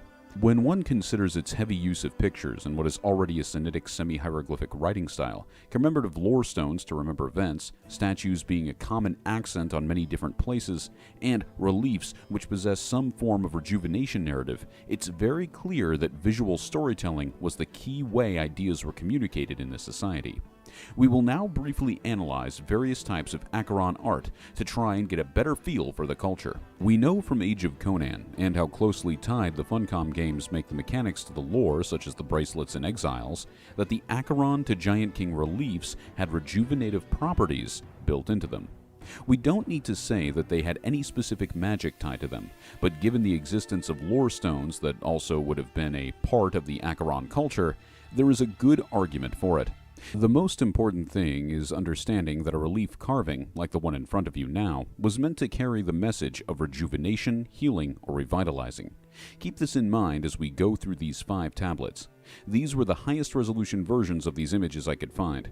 Keep in mind, this game came out in 2008. We will be assuming a date of around 13,000 BC at the beginning of the fall of the civilization for all tablets presented. Our first tablet depicts an Acheron city of notable importance given that it is depicted at all. This would point to either the military capital of the empire located in modern Argos known as Tartarus, or the cultural capital where high court is held in modern Stygia known as Python. We'll get more into these cities later. Given that it matches the depictions of the cultural capital, we can discern that Python is the city depicted. The engraving here has minor markings around it, which usually symbolize the narrative of the painting. In this case, we see energy emanating from the bottom gate, pointing us further in the direction of Python, as it claims the city is a point of cultural generation. When we take once again the narrative of rejuvenation into account, the relief is meant to say, rejuvenate Python, thus the empire. Python is actually a city that has some confusing geography surrounding it and has a lot of mystery surrounding its actual geographical location. We'll be getting into that when we cover that city. The second tablet holds a mask supported by the structure of a gate and serpent-like images surrounding it in a guardian-like manner above its head. Given that the previous relief from the same area depicted Python, we can assume this to be the famous Conan foe of the elder race, Zultatun, who would have been the High Tempest of Set during this time. Given that a mask is present, and the figure in question having military aspirations after being resurrected into media during the events of Hour of the Dragon, we can assume this was done likely after the first death of the High Priest. This was likely a memorial piece, done after his death, in remembrance with the hope that one day he would return in some fashion. While necromancy could not fully revive the figure due to its limitations in regards to mental functions, there is the possibility that, like many demonic Acheron souls, he could return to possess an item or person. If Zultatun was assumed by the Acheron Empire to be dead, this would be a way he could continue the fight with his mental functions, thus functions of a Tempest, intact. Our next 2 tablets have the same narrative attached to them, being full-face portraits showcasing the demonic features of their depicted figures. These figures have no support structure, and in the case of the unknown one, also has subservient priest figures worshipping them. This implies still living beings at the time of the art's creation. From the unique mixture of impish and Giant King features associated with Duracon Blackblade, we can see that at least one of these figures was a general. Given similar headwear, we can assume that the same was true for the more Serpent Man mutated unknown figure. While normally this obey-style structure would act as a kind of intimidation, when you consider that most things in the Acheron psychology are somewhat the opposite of our own ideas, when it came to what was considered attractive, this was likely considered an inspirational message for cultural heroes. The narrative, especially during the last and greatest of their wars with men, would be victory for Blackblade, thus victory for the Empire. In our last tablet, we see a Giant King or Elder Ancestor figure wearing the traditional religious mitri with expressive generating lines that note the figure as a generator of culture. The message here would have been very simple given the state of decay the Empire would be in at the time of its creation and long death of the Elder Ancestor race. It's a call for cultural revitalization at the end of the Empire with the hopeful return or blessing of their ancestor gods. In short, make Acheron great again. As we went over before, the view of cuteness in this race, or what was seen as wholesome, was very likely reversed in this society. In the presence of ancestor statues along roads, at religious sites, and in urban centers, a member of this race would not feel the same as any of us. Whereas we see grotesque soulless aliens, they would see a mixture of heritage, pride, family, Athenian wisdom figures, and of course, the safety any living being feels when its family is in its home and habitat. These emotions would have been good to elicit in a population to remind them of family orientation, which as a naturally underpopulated people, they would have a heightened sense of. This would reduce crime in cities and on roads in the same way a statue of Mitra might in Aquilonia. The gods are watching. Lastly, as a people who casually involved themselves with demons through the careful occult science of demonology, the dangers of the Outer Dark would have been well known to them. As a result, these statues would have been present at places of sacrifice, which we see in the Sanctum of Burning Souls within the Aquilonian territories of Acheron, to promote the exact careful practice of the ritual, as to not bring any extra demonic visitors with the energies they were tapping into. As we can see from the sentinel statues found in the exiled lands outside of the Empire, here is further proof of the separation of Giant King civilization from their Acheron relatives. We know from the in-game lore that the unnamed city as a civilization had been separated from the highly warlike Acheron Empire long enough for war as a concept to become obsolete in their culture until the war with the Lemurians, which itself was most likely a microcosm or a playful bit of convergent evolutionary history of the fall of all things even remotely Acheron-associated groups 3,000 years ago. Holding a glaive, this statue of the warmaker Clail, or warriors trained under him, would mark the first time in many, many centuries that the Giant Kings would ever make an artistic positive display of military power. We also see further proof in the exiled lands of the cultural separation between the two, as all sorcery present in the exiled lands from that time were things done or that happened to the Giant Kings and their great feats, such as the revival of dragons and the breeding of already alive bat demon beasts, were matters of advanced scientific knowledge handed down from their ancestors, and of course those ancestors being hyper-intelligent aliens. The thing about It's just a sentence you don't say often. Their ancestors, of course, being hyper-intelligent aliens. Of course, yes.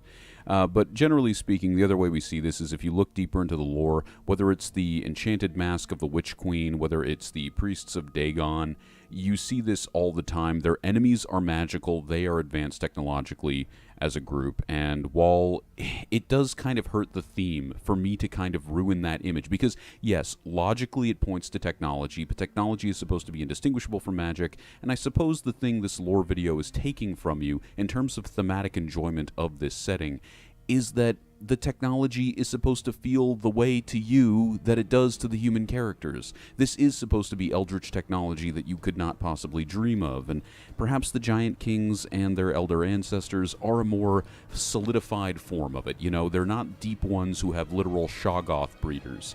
And now I have this in that video, so I'll remember this when I'm doing the Deep One video, that Shoggoth breeders are a thing with Deep Ones.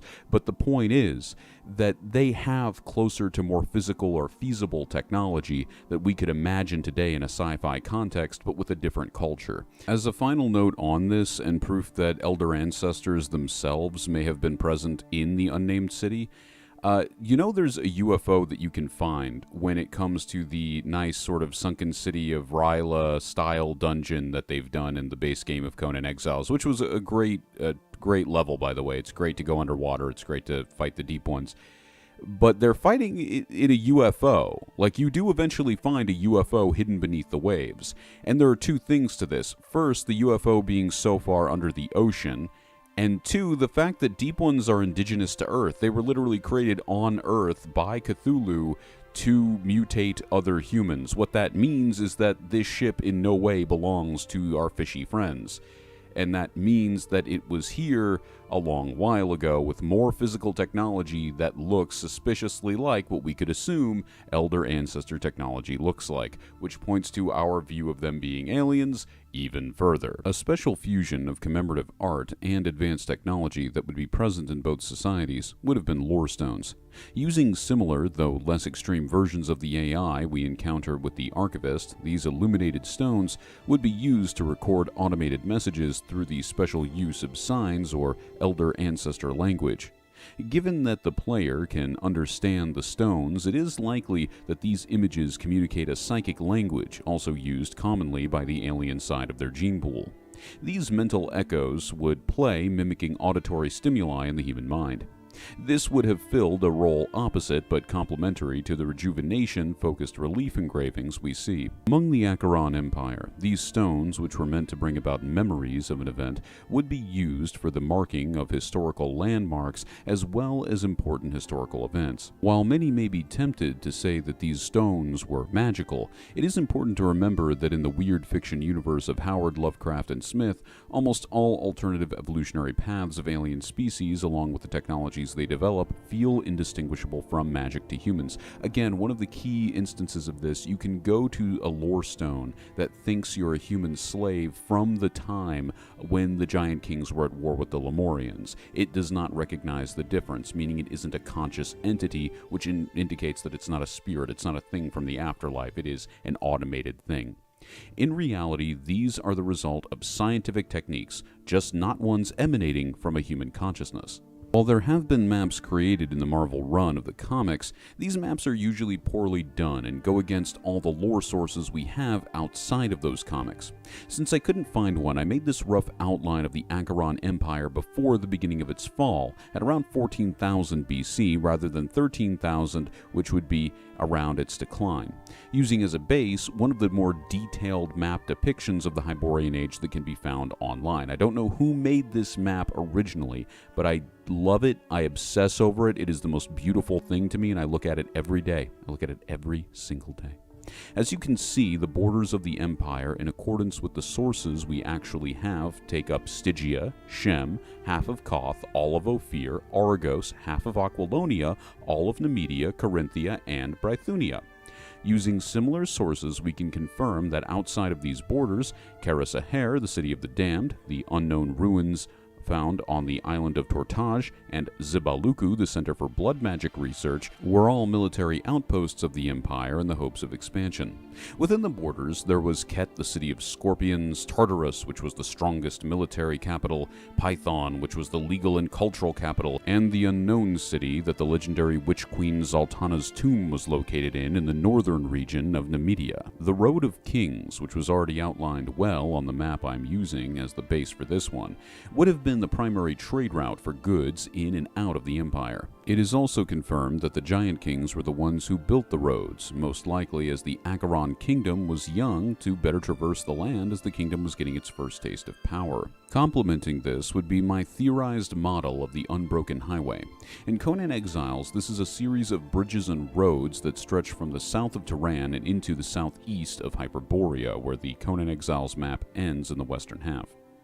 Knowing that it was indeed a highway of bridges built with a superior understanding of architecture connected to the Road of Kings, I have outlined a path complementary to both lore sources and the in-game ruins. Like the Road of Kings, it would travel along the river, leaving the exiled lands before the time of the force field made by the Archivist through Tehran until reaching a natural barrier, at which point a series of larger bridges would dot the landscape over bodies of water until meeting the Road of Kings in southern Tehran, next to Zamora.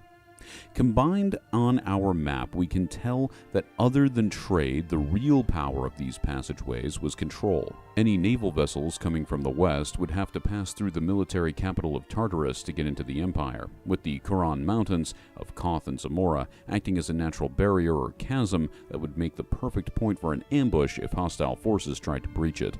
My model of the Unbroken Highway complements this by pointing us from the Exiled Lands map into Brythunia through what is most likely a similar pass. The purpose of me doing this is both to satisfy my own insanity and to give homebrewers a good understanding of where one might find the ruins of a wealthy city versus a military outpost, and what that kind of place would be like. A military outpost would likely specialize in some form of martial magic research related to necromancy, and/or could be a separate civilization that wanted nothing to do with the main empire due to extreme differences in behavior that was only not wiped out due to them being considered kin, which would have been very important to Acheron culture. The inland cities were places of decadent wealth where poverty was rare and demonic servants were common. Eldritch scientific knowledge, dark occult practices, and the liberal artistic application of these things would be taught alongside a very human idea of mathematics and warfare from an early age. Each city having its own patron demon acting as a guardian daimon or a Catholic saint that would come after them. Human sacrifice for both religious and magical purposes would have been a common sight in both areas. The apathetic, cruel enslavement of humans would be juxtaposed with the deeply family-oriented households of Acheron supremacists catered to by minor demons. First in our 3 city studies is the most famous of the Acheron Empire, often mistaken as its military capital, but is in fact the Kyoto of Acheron, the Great Purple-Towered Python. While there are various fan theories claiming this city to be in Aquilonia or Nemedia due to the events of Hour of the Dragon, and its original placement was said to be in Shem due to a typo, it is frequently referred to in many sources as Old Stygia's greatest city. So it's clearly a city of Old Stygia, but within the Empire, which is also further proof in addition to many, many other sources that all say the Acheron Empire was much, much bigger than the map given to us in Marvel's Conan. For this reason, we have placed it in Stygia near the coast, as it would have been the Los Angeles to Tartarus's New York at the time. Of course, this is the coast of a river, as we originally had it placed where Ket is supposed to be, and we know that because the Scorpion Caves are there where you encounter the Scorpion Ape Men are on that side of Stygia. Here, the greatest sorcerers, men of law, archivists or advanced scientists, bankers, merchants, tempests of Set, and lore-stone artists would be trained. In addition to being the home of the greatest universities of Acheron, it was also the place where High Court was held. Its patron demon god would be Set, so it shouldn't be surprising that the high priest of Set, Zoltatun, came from this area. The universities of sorcery would most likely be privy to many a visiting Serpent Man professor, since as early as 2.4 million years ago, during Clark Ashton Smith's Hyperborean cycle of stories, they can be seen giving dissertations on biology as it relates to dark magic. This same group would also be responsible 25 centuries later for introducing dark sorcery and demonology into the Giant King Society in the exiled lands. To go to a university in Python, within the Empire, would be the same as saying one went to Princeton if they lived in 1950s America, if Princeton was also located in Washington, D.C., and Washington, D.C. was located right next to Hollywood, effectively ensuring political and social status connections. Not to mention getting the best education on sorcery likely ever offered in the Conan universe throughout all of the time post the Thurian Age. The city of Scorpions, Ket, is a testament to the uniqueness of each Acheron city. A map of the ruins gives us further proof of burying their dead. Their patron demon god would have been Selket, who, in accordance with the ability of the god to both be surrounded by ape men and summon giant scorpion abominations in place of scorpion shaman, we can confirm the god to be of Jebel Sog's family. With the amount of gold used in the religious worship of Selket likely being a narrative of giving up wealth as a sign of rejecting civility in line with many of the narratives of this family of demons, it would have been a no-brainer that they had coastal relations with the Deep Ones for gold in exchange for what they would view as extremely expendable human slaves. Once again, the 4 arms, elongated skull, and higher intelligence marked by full plate armor of the Scorpion Ape Men show them to be most likely an offshoot of the Elder Ancestors, with the process of Ape Men we explained earlier in the video. Despite their noble origins within the society, the local religion consisted of Elder Men worshippers and an Elder Man high priest, with the Scorpion Archers serving as the main enforcers and special guardians of the god. As some variants of the Scorpion Archers are 2-armed instead of 4, we can theorize these were devolved Giant Kings instead of Elder Ancestors. Regardless, a combination of the two would contribute to this current race. The Scorpion Archer Prince we mentioned earlier most likely came from an Elder Ancestor, and also from that line of beings probably had more to do with religious ceremonies as a kind of alpha or pack leader among the ape men himself, though since the ape men had more civilized intelligence, they may as well just have had him as a prince. He might have been the royal line of their individual species, which was heavily centered and super specialized for the city of Ket. This would also explain why they break with the usual military uniform. It's both for religious purposes, and since they were descendants of Giant Kings and Elder Ancestors instead of the demon-blooded Eldermen, they would need more protection in war due to not being skilled in traditional dark magic or necromancy used in such events. Remember, this would also be a race that was now at basically human levels of intellect, and in the same way that we, if we lived in the time of medieval level-capped technology of Conan, would not be able to work the technology of the Giant Kings.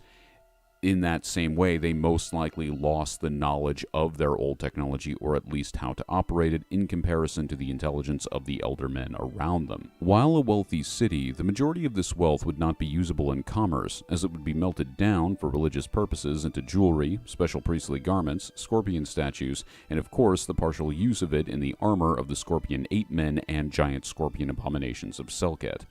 This would further the theory that they would be in league with the Deep Ones to gain more gold.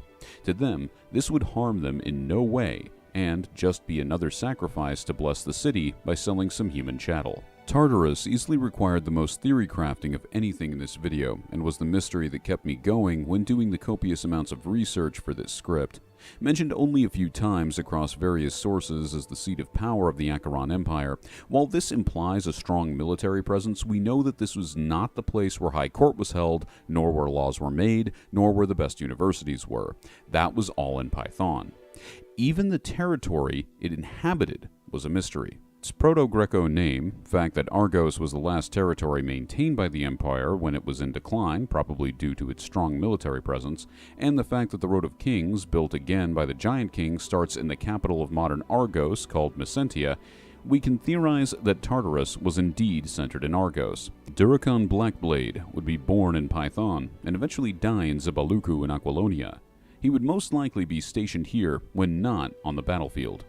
Given that their entire culture was based around war, and they most likely extended the military outpost in the Acheron ruins we see in the Barachan Isles and Isle of Antilles, we can assume that their patron demon god was Zotli. Zotli is known as a brimstone fire squid we went over in our first part of our All Gods in Conan series, originally worshipped in Atlantis before it sank, at which point the religion would shift to the isles of the western coast of Iboria.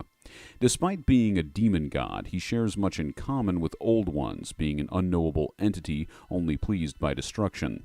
His worship is vague and has taken a limitless number of interpretations over the years. As indicated by the statue of Argosian heroes fighting off a tentacled female figure with the same coloring and attributes associated with heralds of Zotli, we can infer that Zotli had a feminine interpretation here similar to Nemain for the Sumerians, being a goddess of destruction for one's enemies. If this was also true, it would make Heralds of Zotli the main unique fighting force of the military capital. Having a series of greatsword-wielding, fire-breathing half-demons would certainly be an advantage over others for survival in war. This would also most likely be the home of the ruling triumvirate or emperor of the society. To be clear, this would have been the living quarters, not the place of decision-making. That would still be Python. When one understands the ease of access Acheronians had to flying mounts, such as Shadows of Nergal or Outer Devils, it isn't hard to imagine a leader figure getting on board a giant black dragon, flying to work in only a few days for an important council meeting. 3,000 years later, all the Acheron Empire lays in ruins. And it's up to you, my dear DMs in training, to go out and find those wonderful, brave warriors, thieves, magicians, sorcerers, and wicked men who seek the knowledge of Acheron. Entice them into these tombs, and allow them to face the horrors within. Do they see a demonic soul possessed inside a mask? Inside a sword, perhaps? A demonic Acheron soul possessed inside a man who previously explored their same folly? Must they fight off the possession of an Acheron soul that seeks to take them? Hordes of the undead linger and wait for their master's call that never returned, and as a result, they are very likely to take revenge on being abandoned. Elder ancestors, though far gone, still have their ape-men relatives lingering about the ruins of Ket, and who's to say where else they have traveled to and brought their little scorpion god Selket with them. The elder men survivors would certainly make amazing betrayal and dark sorcerer figures in the background, hiding in plain sight, waiting for you to attack maybe a more humane or good guy giant king, waiting for you to kill someone who might have been their enemy in ancient times, and as a result, now takes their power or treasure for themselves. You may create your own enemy by judging a book by its cover. And speaking of books, lore stones would be amazing plot devices for any campaign.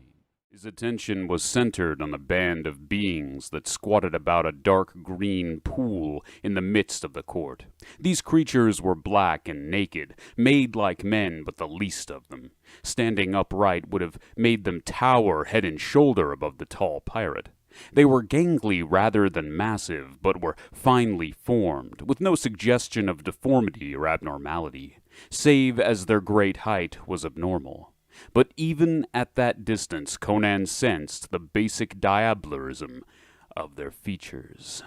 3,000 years before the birth of Conan, the great Acheron Empire finally collapsed in the northwest of the Hyborian continent.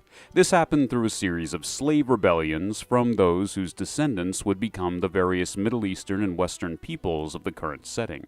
However, one particular group of Shemitish ancestors would travel south in search of a god that could be used to claim their own portion of demonic might long before Acheron's collapse.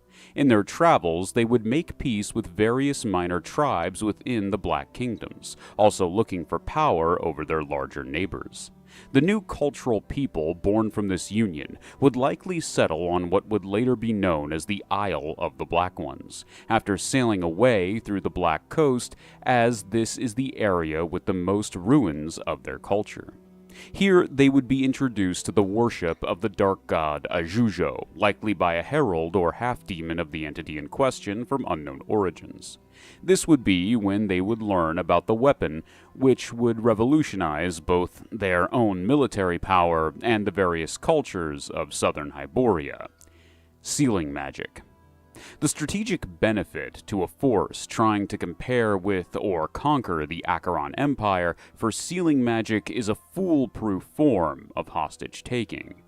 In our theory crafting video on the Elder race, we postulated that their morality was opposite to that of normal humans, likely not possessing empathy as a mainstay of their emotional norms. However, even the most brutal psychopath would give in on logical grounds if one of their best generals or most talented crucial figures was taken away. The sealing in question trapping the victim in a black statue that can only be revived through the same water-based ritual that imprisoned them. The only way to ensure their release would be to meet the demands of those in question. Throughout the evolution of the Tumbulku culture and its expansion across the various islands of the Black Coast, followed by its expansion back into the Black Kingdoms, the sway of Ajujo would call many to engage in heraldry, which is a special form of magic in which a human replaces half their soul with a piece of their demon god, often altering their physical form. This can be shown through where their ruins are still found today across the world. As their practice became more common for military purposes, the nature and very desires of the Tumbulku people would be replaced with that of their dark god, now called Agujo in the north of their territories, Ajuju in the south, and variations of names simply meaning the Dark One. The Father of Black Ones had now taken full sway over the southern world, the Black Ones being the end result of the constant use of heraldry for both religious, ceremonial, and military purposes. It may also have been considered high status to become a Black One, given the initial Shemitish, thus aristocratic artisan culture influence on the culture in question we're talking about here. As a brief note on the hypnotic dance magic of the Black Ones, in the Conan universe there is a magic known as mesmerism, which is more of a practice. Given its similarity to certain later in history native African rituals that were designed to induce a religious experience, I believe this to be a carryover from their minor tribes in the Black Kingdom's human heritage. Regardless, it makes for a good complement to the powers of the now demonic people. What makes the Black Ones so unique as a race is both that they are the only race of multi-generational heralds we know of among humans, and the larger role they likely played on the fate of southern Hyboria, which we'll get into a little later in this video. Common features of all types of Black Ones include obsidian crystallized skin to some degree, increased height, shark-like teeth, and increased skull size, sometimes resulting in deformities. From here, they diverge into 3 subtypes. We've named these greater black ones, and gray ones for the purpose of this video. My creativity truly knows no bounds. Of course, the greatest characteristic of gray ones is that when compared to their black one and greater black one associates and family members, they have gray skin. In fact, they look more like humans who are possessed with Acheron souls, which we see in the Age of Conan MMO and also the Dark Horse comics. When Acheronian souls possess Picts, they turn them into these gray, deformed creatures. But the difference with the gray ones, the difference of their anatomy, is that we see black scales of obsidian growing on their body, and of course, the pitch black eyes that they possess. We also see that they're willing to make homes outside of existing Tumbalku ruins, which leads me to the theory that they are a scouting party of lesser children of a Jujo. The power isn't as connected. These are possibly within the world of demons, because one of the things that sealing magic definitely makes me think of when it comes to theory crafting on the black ones is that these are a type of demon that they themselves, when separated from a human vessel, can't do anything. They genuinely need possession, and sealing magic clearly exists to make that easier. That when in a pool, what rises out, because to make a true black one, not a gray one, a true black one, you have to create them by putting them through the same sealing magic ritual. This is why the hypnotic dance magic is often used to put them in a lulling state.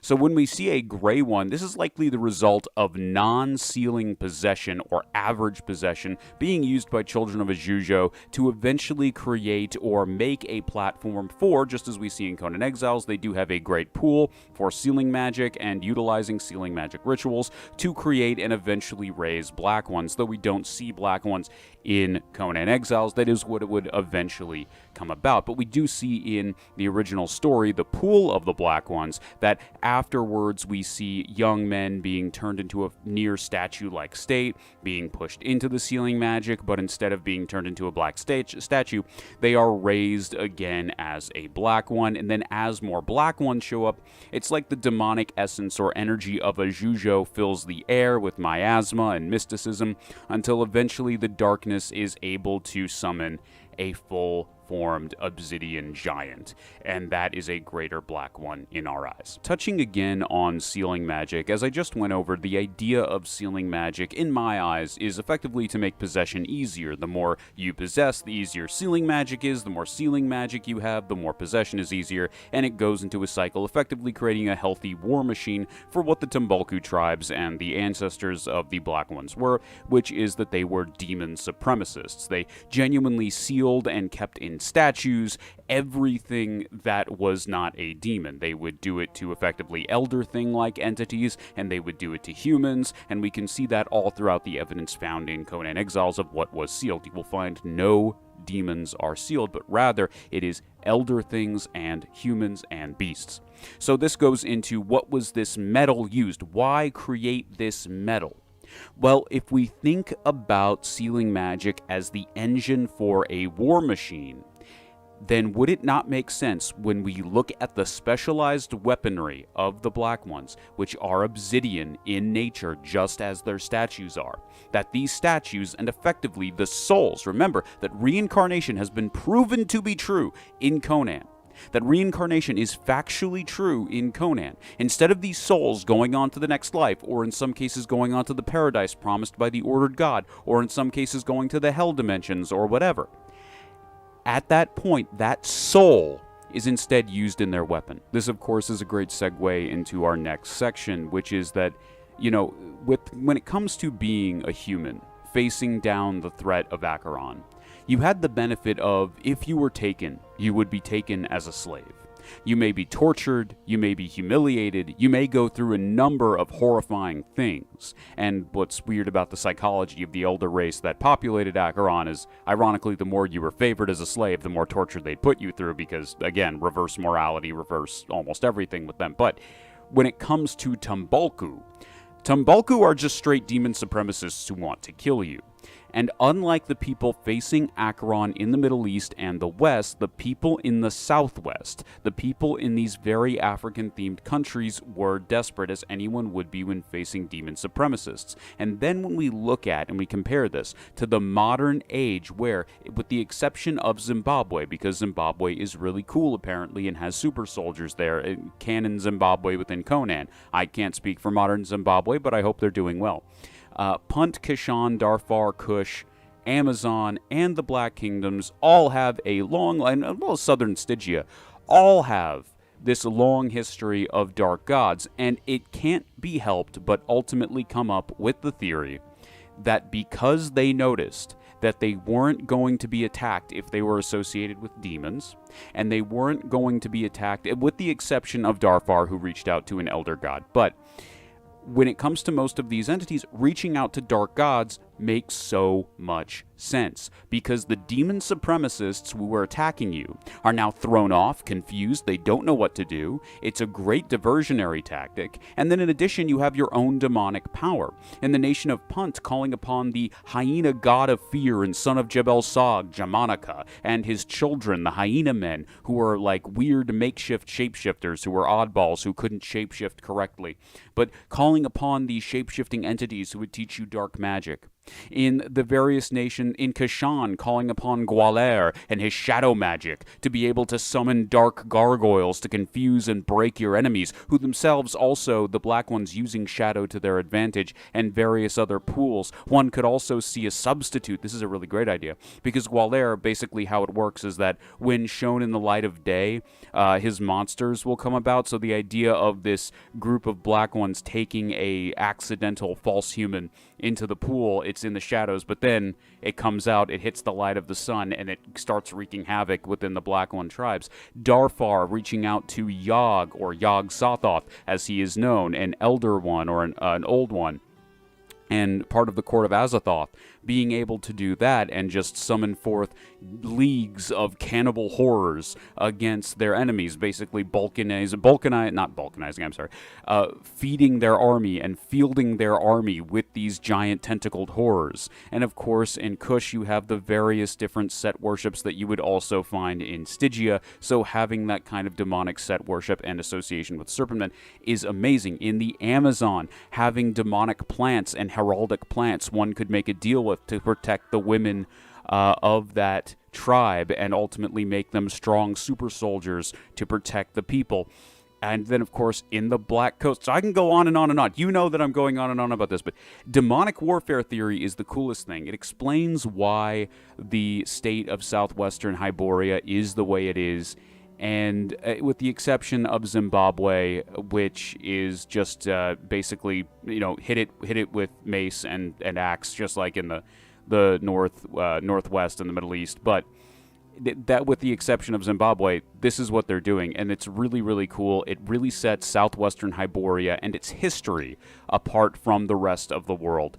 That, in each history, there is a way of dealing with the world. We see that in the Far East, it is all about taking magic and putting it as a royal thing, respecting it as the reality warping thing that it is, and associating it with the royal family. In the West, we see a rejection of magic as unnatural, and we see it as putting it, just putting it away. In the Middle East, that was also their same philosophy in some countries, but also in places like Stygia, which has fallen to darkness. It is in a decadent time. We do see a similar philosophy, which is that in that case, darkness is sort of taken over. But in the case of southwestern Hyboria, their big thing is we have to fight fire with fire. Magic and dark magic is sadly a necessary part of life. Otherwise, we'll end up like our ancestors, being hunted and killed by the Tumbalku tribes, by the Black Ones. And it is such a good story, and it is such good world building and natural tribe crafting that you can have with home brewing in this setting. It's so good. It's so good. Few soldiers who still lived went searching for him and found him stretched in bestial sleep in a clump of thick shrubbery. Full gorged he was with human blood from his last victim. Now it was well known that a vampire, like a great serpent, when well gorged, falls into a deep sleep and may be taken without peril. They were at a loss as to how to dispose of the monster, for how may the dead be slain? For a vampire is a man who has died long ago, yet is quick with a certain foul on life. Long before the time of Conan, there existed a man of similar destiny, born to a savage tribe who would rule over a civilized people.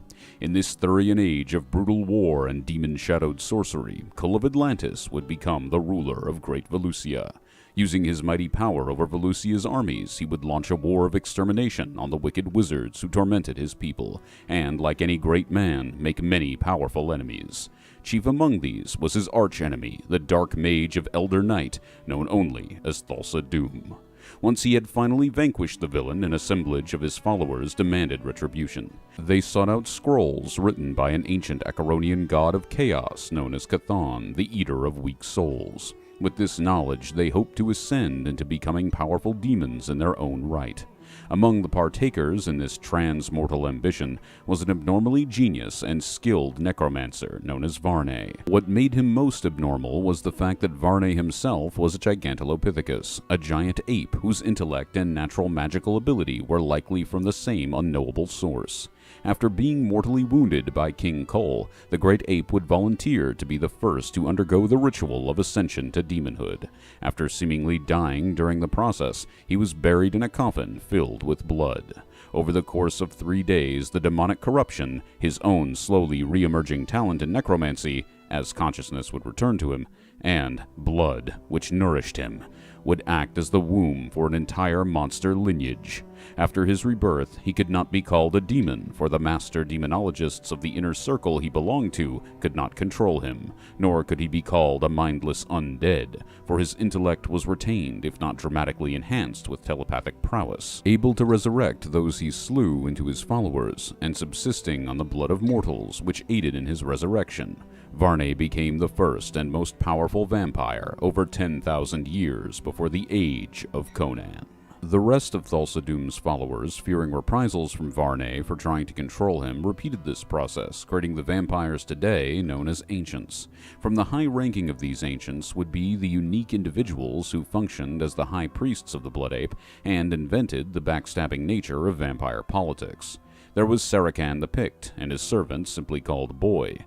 Nosferatu, who can be best theorized to already have been a herald or half-demon by ritual of Nergal, given his bat-like demonic appearance, Lamia, who was considered the greatest of the high priests and was named the first vampire lord among her kind, Marakan, whose trademark 4 fangs would mark his descendants, who most likely include the vampire from 1935's Horror on the Mound, where our opening quote today is from, and Verdele, who would become the most devout fanatic of Varney.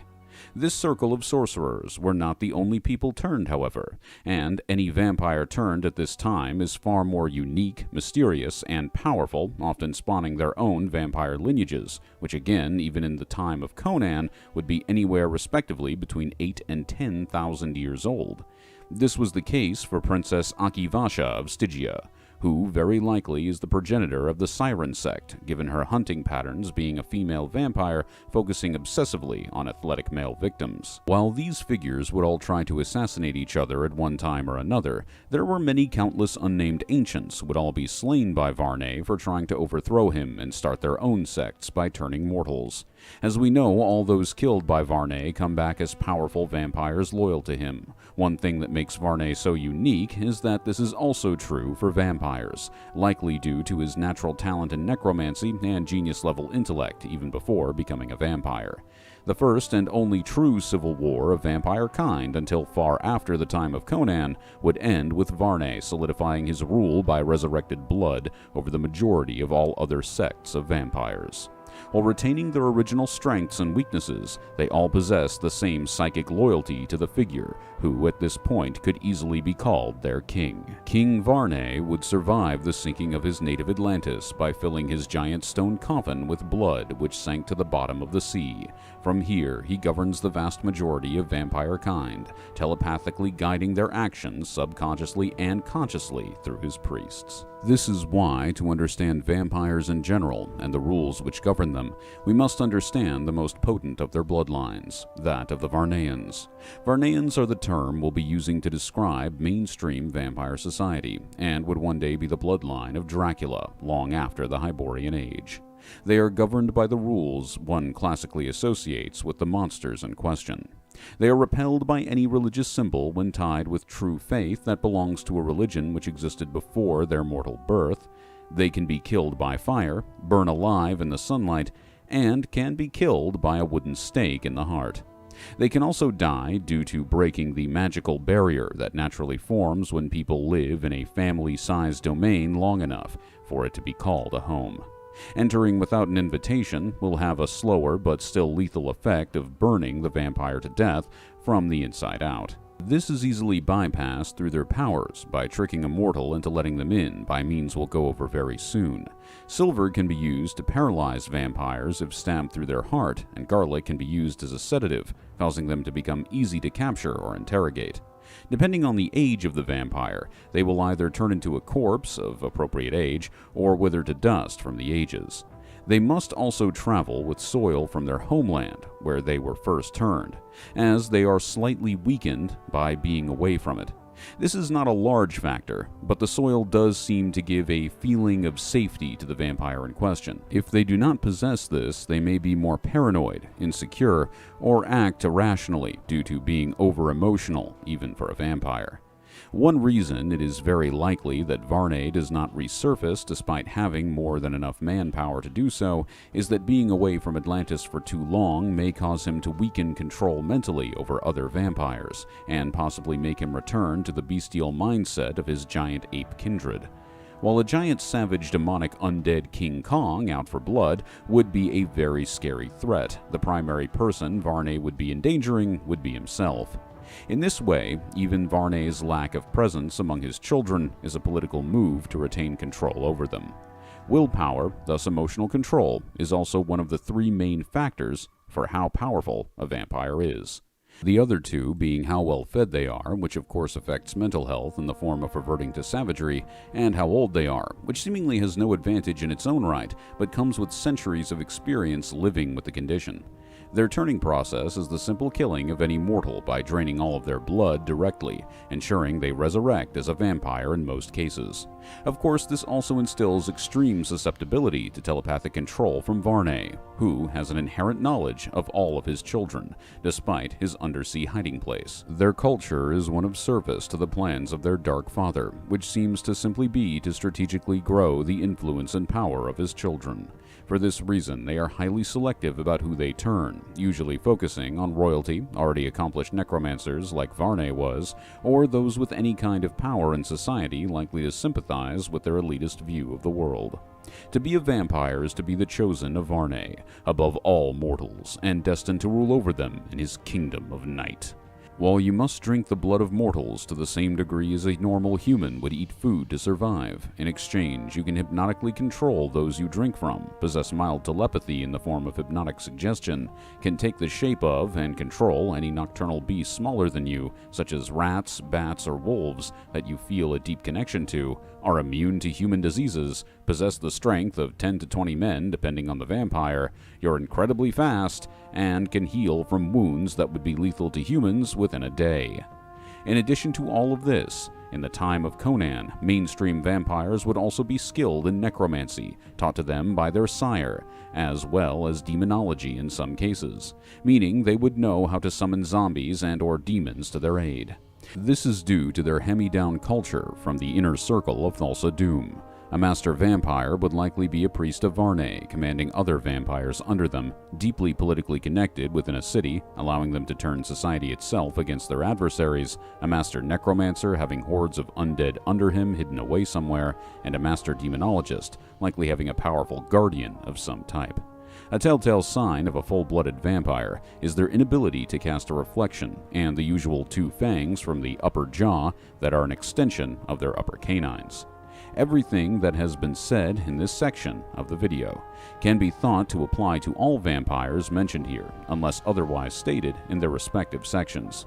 As we said, these are the most numerous vampires, and as such can be found in any civilized area across the Hyborian continent.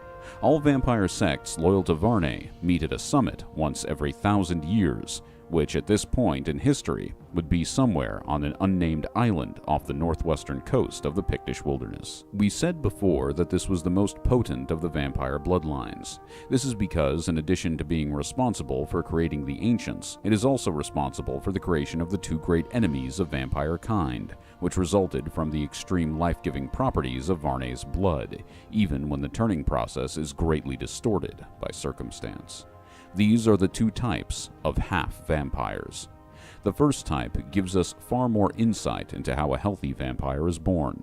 I'm using very loose terminology here, but when the turning process begins, the necromantic aspect of the vampire effectively provides the undead vessel that houses the demonic aspect, which could be roughly called the vampire's soul. Like Harold's, this soul is partially demonic, and due to being brought back to life, parts of it are also missing. The undead blood-sucking part of being a vampire is almost immediate. This is the same, roughly speaking, as raising a freshly dead corpse as a zombie. However, depending on every factor, from level of willpower, bloodline, susceptibility, and 1,000 other things, the demonic aspect of a vampire can take anywhere between a day or a few months to take full root. When this process is interrupted, for any reason, the end result is a husk. A blood-sucking zombie that possesses the powers of a vampire without any willpower or sense of awareness to use them. As a result, they are very weak, and while able to be controlled by Varney, are still savage, even to all but the vampire that turned them. Vampire husks may be kept in large number as a trap for adventurers, or may be found free-roaming the same night they wake up, until their lack of survival instinct kills them in the sunlight. The second type of vampire is not half-zombie, but truly half-human.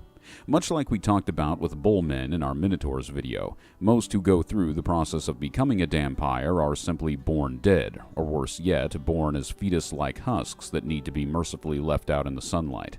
However, under special circumstances, when the fetus is already fully formed into a baby, and the pregnant mother is turned into a vampire, their child will be born with the strength, speed, healing, and hunger of a vampire, without needing to avoid the sun. They have the powers of a vampire, and none of their weaknesses. These are the creatures known as daywalkers. While naturally being half as strong as a vampire in the sense that they can't shapeshift or use any telepathic abilities, they also possess the vampire hunger that, if engaged in enough, will make them a full-fledged vampire with many of the same weaknesses, but still able to go out in the sun. These are, again, extremely rare, and most of them do not become vampire hunters, but rather very powerful vampires themselves. Even when they are starved, they would simply revert back to their half-vampire form, rather than experiencing death from lack of blood. They tend to be naturally nomadic, and could easily find themselves as the head of their own cult of vampires, as a priest of Varney, should the telepathic link be established, through the drinking of blood, gifting them with their true potential. Now that we've covered mainstream vampires, let's move on to more esoteric sects. As we said, for the most part, these sects are still loyal to mainstream vampire society, but 3 have remained independent. The Sirens are a mainstream part of vampire society, who would at this time operate out of Argos, Shem, and Stygia. The unique thing about them is that they are an all-female sect of vampires that prey on attractive men. Akivasha was likely this sect's progenitor, given her hunting methods, and thus they follow an all-female version of a monarchical structure. Queen Akivasha at the top, nobility under her, ladies of the night under them, and baronesses or landowners under them. Lower-ranking members of this sect may pose as prostitutes or drunken tavern girls to lure their male victims into a false sense of security before draining them dry. Conan resisted the enticing advances of Akivasha in 1935's Hour of the Dragon, that would later be republished in 1950 as Conan the Conqueror. The Adze are a tougher-than-average vampire clan, marked by 2 key mutations which separate them from their parent species. The first is to take on a grayish-black demonic predatory form that is stronger than the average vampire. The second is the sect's natural immunity to the usual stakes to the heart and slight resistance to sunlight, which simply makes them more vulnerable to physical damage. Decapitation is the method Conan himself used in the Black Kingdoms for dealing with one such demon in issue 103 of 1979. The Adze hierarchy acts as a parasite on the Black Kingdoms, Darfar and Kush, copying the existing tribal hierarchies after taking over the tribe by means of brutal nightly warfare. They may also start with killing the chieftain and move downward from there. However, regardless of the method, once fully overtaken, the tribe members that aren't converted are farmed as food for the sect. Whereas the usual vampire enjoys some form of civil structure, the bestial blue-skinned Nosferatu sect dwells in the caves of Carinthia and other parts of northwestern Hyboria. In issue 155, in The Savage Sword of Conan from 1988, the Cimmerian would use the classic stake method to dive headfirst into the nest of beasts during the day to do away with them. The initial transformation into a Nosferatu results in full glowing red eyes, a mouth filled with rows of shark-like fangs, in addition to the usual vampire eye teeth, and their light blue skin. As they age, they slowly begin to resemble their founder, losing their hair, sleeping upside down like a bat, and frequently practicing bestial cannibalism against other vampires should they get in their way. However, they do still try to be a part of Varnean society.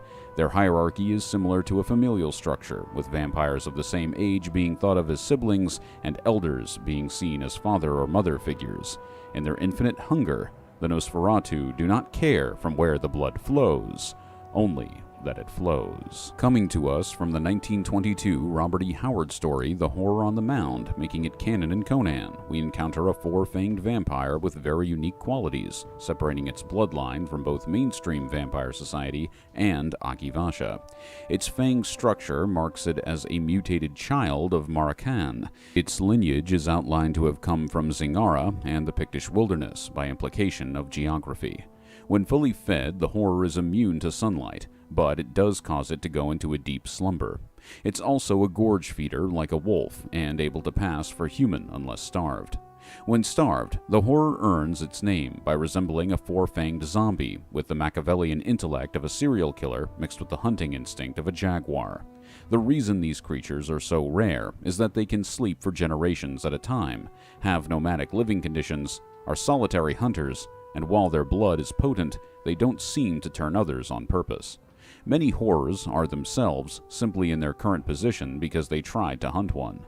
Their behavior would indicate an independent status from mainstream vampire society, only in the sense that they aren't likely to be knowledgeable about their condition, other than their own survival skills picked up over the years. They also seem to embrace the mental health problems and insanity that come with being away from their native soil, using it as a way to augment their animalistic killer instinct instead of relying on the usual vampire abilities.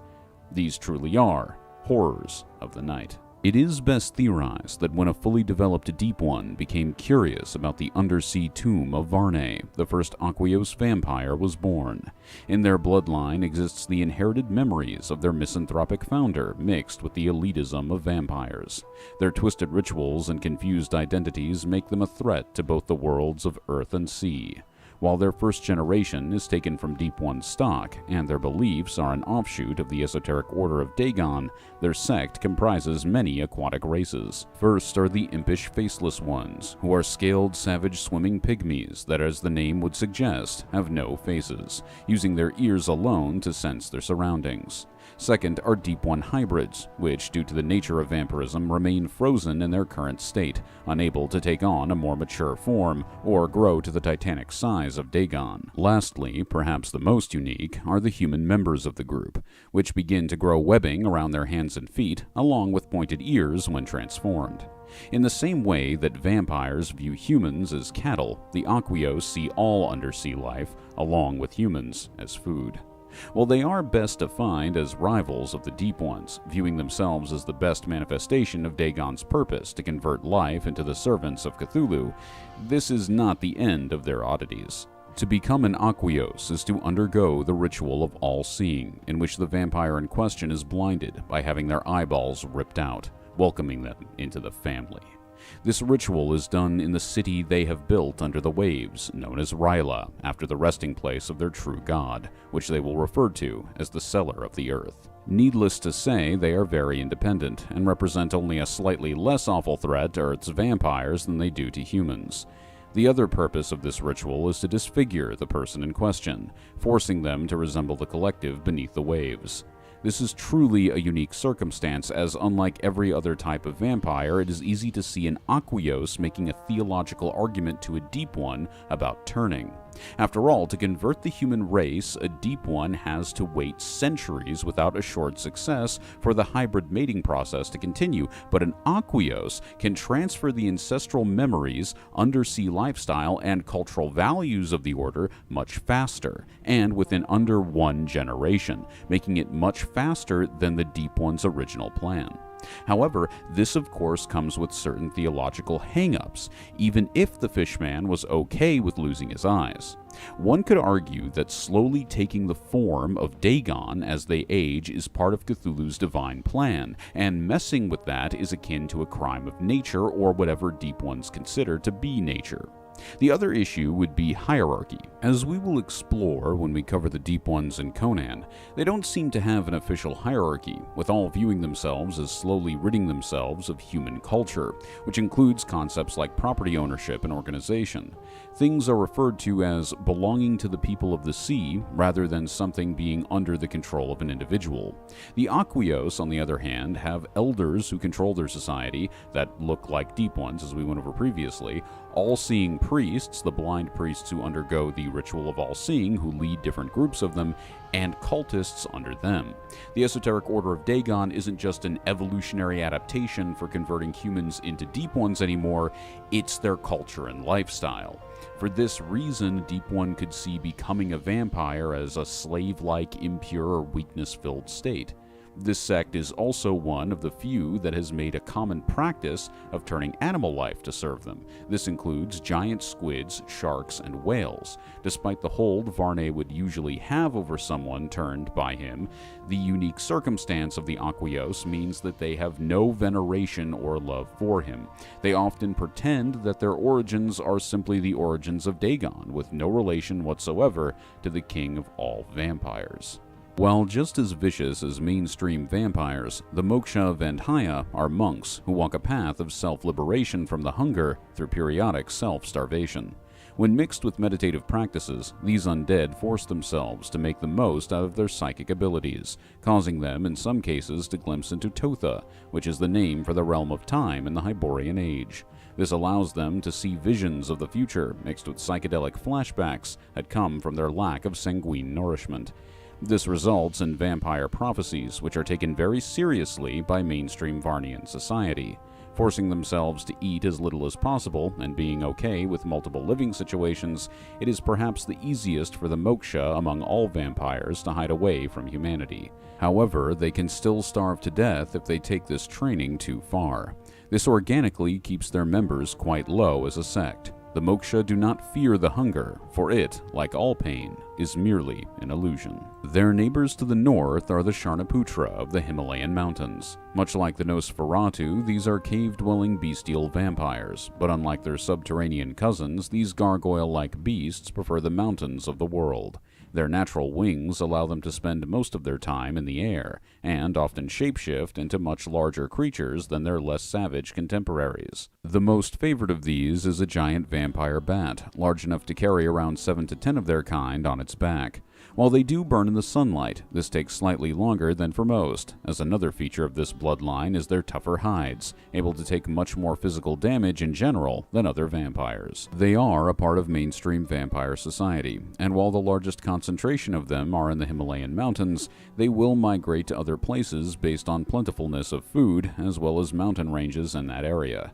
Like the Nosferatu, they have a simple family-like structure that verges more on the animalistic. Assassins and warriors, the Claw sect of modern Tehran view themselves as the protectors of the vampire world.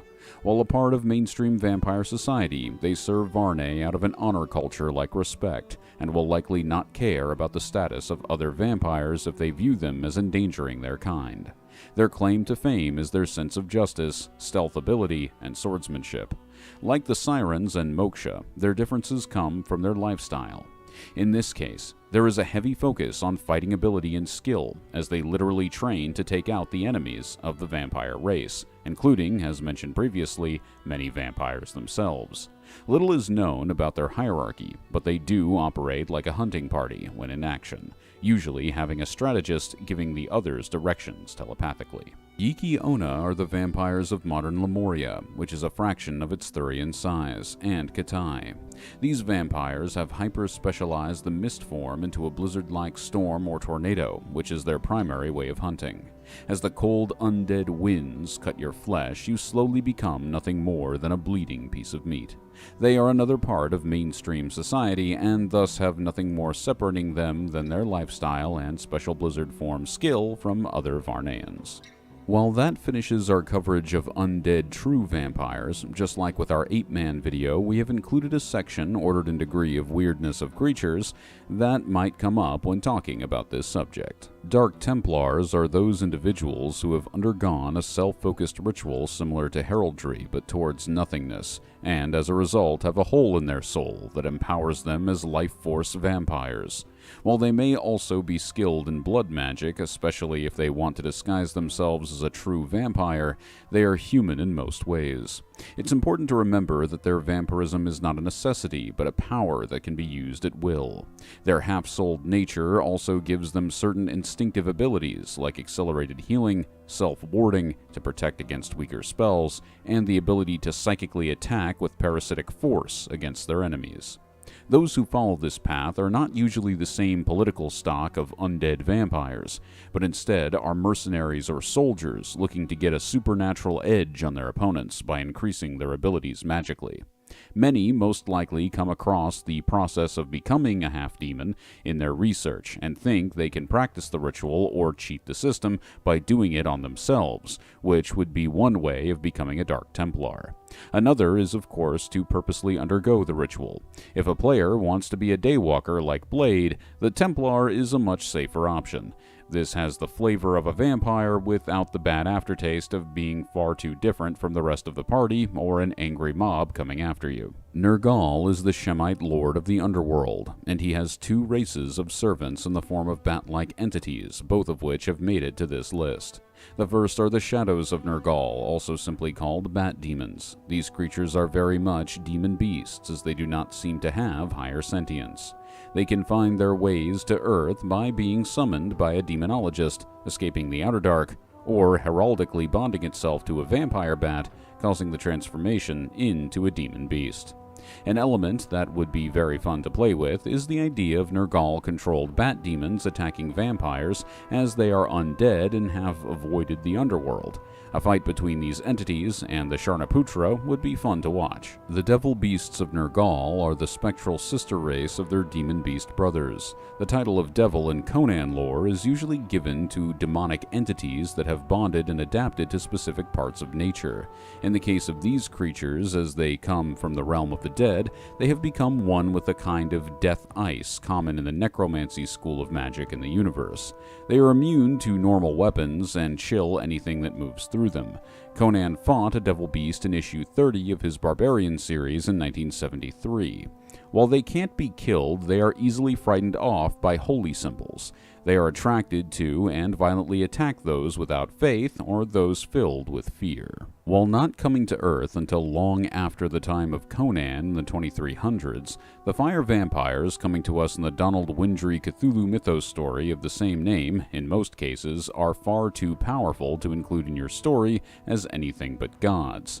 To the naked eye, the fire vampire's homeworld appears as a comet flying through space, but in truth this flaming rock contains a hive mind of beings that desire the natural resources, memories, and very being of their victim planets, for both an unknowable purpose and their continued existence. This is done by engulfing certain areas of the world in a giant inferno of light and heat, taking what they need while often making demands on that same homeworld out of a fear of reprisals. While normal vampires are harmed by sunlight, these mountain-sized alien parasites are harmed by certain frequencies and electromagnetic waves. Since their main threat comes from their size, a simple reduction makes them far more manageable enemies. Cthulhu, the being these entities spawned from in the Hyborian Age, would be much farther away than it would be in the later 2300s of our time. For this reason, a much smaller entity about the size of a fist, or maybe person-sized rock, may have landed on Earth, causing a bit of manageable havoc for your adventuring party. The two named fire vampires we know of are Cthulhu, which is their parent, and Fthagua, who acts as their political leader, called a High Regent. This was a much richer or in-depth concept than I thought it would be, and while I thought the Anquios would be my favorite part of making this video, the truth is the simple concept I really enjoyed here was how far a vampire sect of undead can separate themselves from a herd so long as they simply train one of their abilities. For this reason, I'd love to see what a sect of hyper-obsessive shapeshifters could do. Of course, the concept of Deep One vampires and fire vampires have their own natural level of weird enjoyment as well. Oh, the battles I've fought. But always it overcame me and drove me ravening after some new victim. But after the moon had passed its fullness, the thing's power over me ceased suddenly. Nor did it return until 3 nights before the moon was full again. Since then I have roamed the world, fleeing, seeking to escape. Always the thing follows, taking possession of my body when the moon is full. Gods, the frightful deeds I have done. I would have slain myself long ago, but I dare not. For the soul of a suicide is accursed, and my soul would be forever hunted through the flames of hell. And hearken, most frightful of all, my slain body would forever roam the earth, moved and inhabited by the soul of the werewolf. Can any thought be more ghastly? And I seem immune to the wonders and weapons of man. Swords have pierced me, daggers have hacked me, I am covered with scars. Yet never have they struck me down. They bound and led me to the block. There would I have willingly placed my head, but the thing came upon me, and breaking my bonds I slew and fled. Up and down the world I have wandered, leaving horror and slaughter in my trail. Chains, cells cannot hold me. The thing is fastened to me through all eternity. Jebel Sog, like many demon gods, was traumatized by the time of Old Night, when humanity was first given domain over the earth at the behest of several divine gods, casting the first demons into the part of the outer dark best associated with hell. In his ruthless desire to restore the order before the rise of man, he possessed more mercy than most, seeking to incorporate man into his self-perceived primal paradise. Coupling with everything from the earth itself to beasts and man, he would eventually create his most dreaded invention, that of the Wolfman. We know through the character NPC, who is a demigod hyena man in Conan Exiles, that there was likely a race of wolfmen similar to the race of hyena men which predated the eventual rise of the were-hyena. However, civilized wolfmen are far more rare, as they are seemingly created with the purpose of conversion or death, a kamikaze sort of conversion agent here, on the part of Jebel Sog. The Brother of the Moon, NPC's sibling, being a clear example of this. In Conan issue 158 from 1984, we are given a clear example of a man making a deal with Jebel Sog to save his family's life, but in return his firstborn was a werewolf. The tragic tale ending in the man slaying his own daughter with a silver crossbow, crossbows being legendary weapons for those familiar with Conan Exiles. As a brief note on the weakness to silver, at the end of the day it does seem like all were-creatures have the weakness to silver, and it is heavily implied throughout various writings, not just in the Funcom games, but also in the comics and in some parts of Wolf's Head as well, which is an insight into how Robert E. Howard himself would do werewolves, and also Wolf's Head, even though it is in the future, it is still part of the Robert E. Howard verse, so it is canon in Conan. It seems as though silver is a part of their blood, that some aspect of their blood, due to the curse, does become connected to silver in such a way that silver does harm them. It is, I suppose, a matter of magnetism or a source of power or a material alchemical thing that can match their supernatural strength. And that's the way silver seems to affect werewolves in Conan, because usually the way it is in writing is that silver is a pure metal, and since the werewolf is an amalgamation of two things put in one, it harms the werewolf because it is ultimately able to separate the two. But in this case is because silver seems to vibrate at the same frequency as the demonic power of a werewolf, and beat at the same frequency as a demonic werewolf's heartbeat. From here, we can derive 3 ways that Jebel Sog spreads the curse of werewolves. The first is by deal-making, which makes the offspring of the person or themselves into a herald, which is what half-demons are called in Conan. The second is by a wolfman mating with a human, and the third is by a werewolf biting, thus mixing its saliva into a surviving victim of its attacks. The survival of the victim proving to Jebel Sog that they have potential as a good sleeper agent, thus sort of kamikaze conversion or die agent that we just went over. Werewolves serve that role in Jebel Sog's perceived army. We also talk a lot more about this in part 1, but it's something like Hanuman's ape men provide kind of a sword or a mace, and like Jill's harpies provide this or that, and it's sort of just this amalgam of an animal kingdom army against the civilized world. Sagian werewolves take the form of something similar to a wolfman of the 1966 film. Hairy with wolf-like instincts along with claws, while their face may be beast-like, they could easily be mistaken for a large ape from a distance or maybe a Sasquatch. Their key physiological trait, which separates them from the second type of werewolf we will talk about, is their human-shaped head with only slightly extended muzzle along with their godlike speed. These beings are faster than all other werebeasts, and, as possibly intended by the Lord of Twisted Forms, being a gross parody of civilized man. They are also the most savage, having no control over their actions. This transformation is physiological, causing the ripping and tearing of cells, regenerating at an impossible rate, resulting in the super-fast healing process werewolves are known for in many other media. Sagian werewolf transformations are incredibly painful, but seem to make up for it by flooding the body with serotonin, causing a drug-induced state of religious ecstasy before the adrenaline of the beast sets in once fully transformed. Despite committing horrible acts of violence as a truly monstrous berserker, this makes the transformations of Sagian wolfmen something highly addictive. Due to this drug-induced state, most are unaware of their actions during this time. The more it happens, the more they crave that state. This is also a very physical process, meaning the ripping of clothes is very common. Werewolves will transform if their lives are threatened, meaning near-death life experience, or by force under the light of the full moon, 3 nights in a row. Very similar in almost all ways to the Sagian werewolf, Wolf's Head by Robert E. Howard in 1926 gives us another type of werewolf, also canon to the Conan universe, that would sadly only become more common after the death of King Conan, but would still be around here as well. This is important for homebrewers, as those of you who want a where insert creature here can use this method for a lore-friendly representation of it in your game.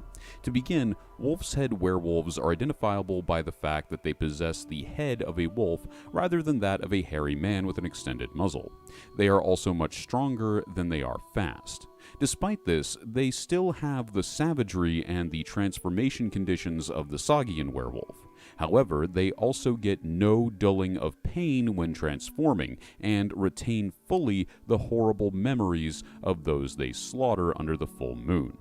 Being a Wolf's Head werewolf is a true curse, from the pain of the transformation to harming those you love. These werewolves came about from demons fearful of being captured and bent to the will of different demonologists.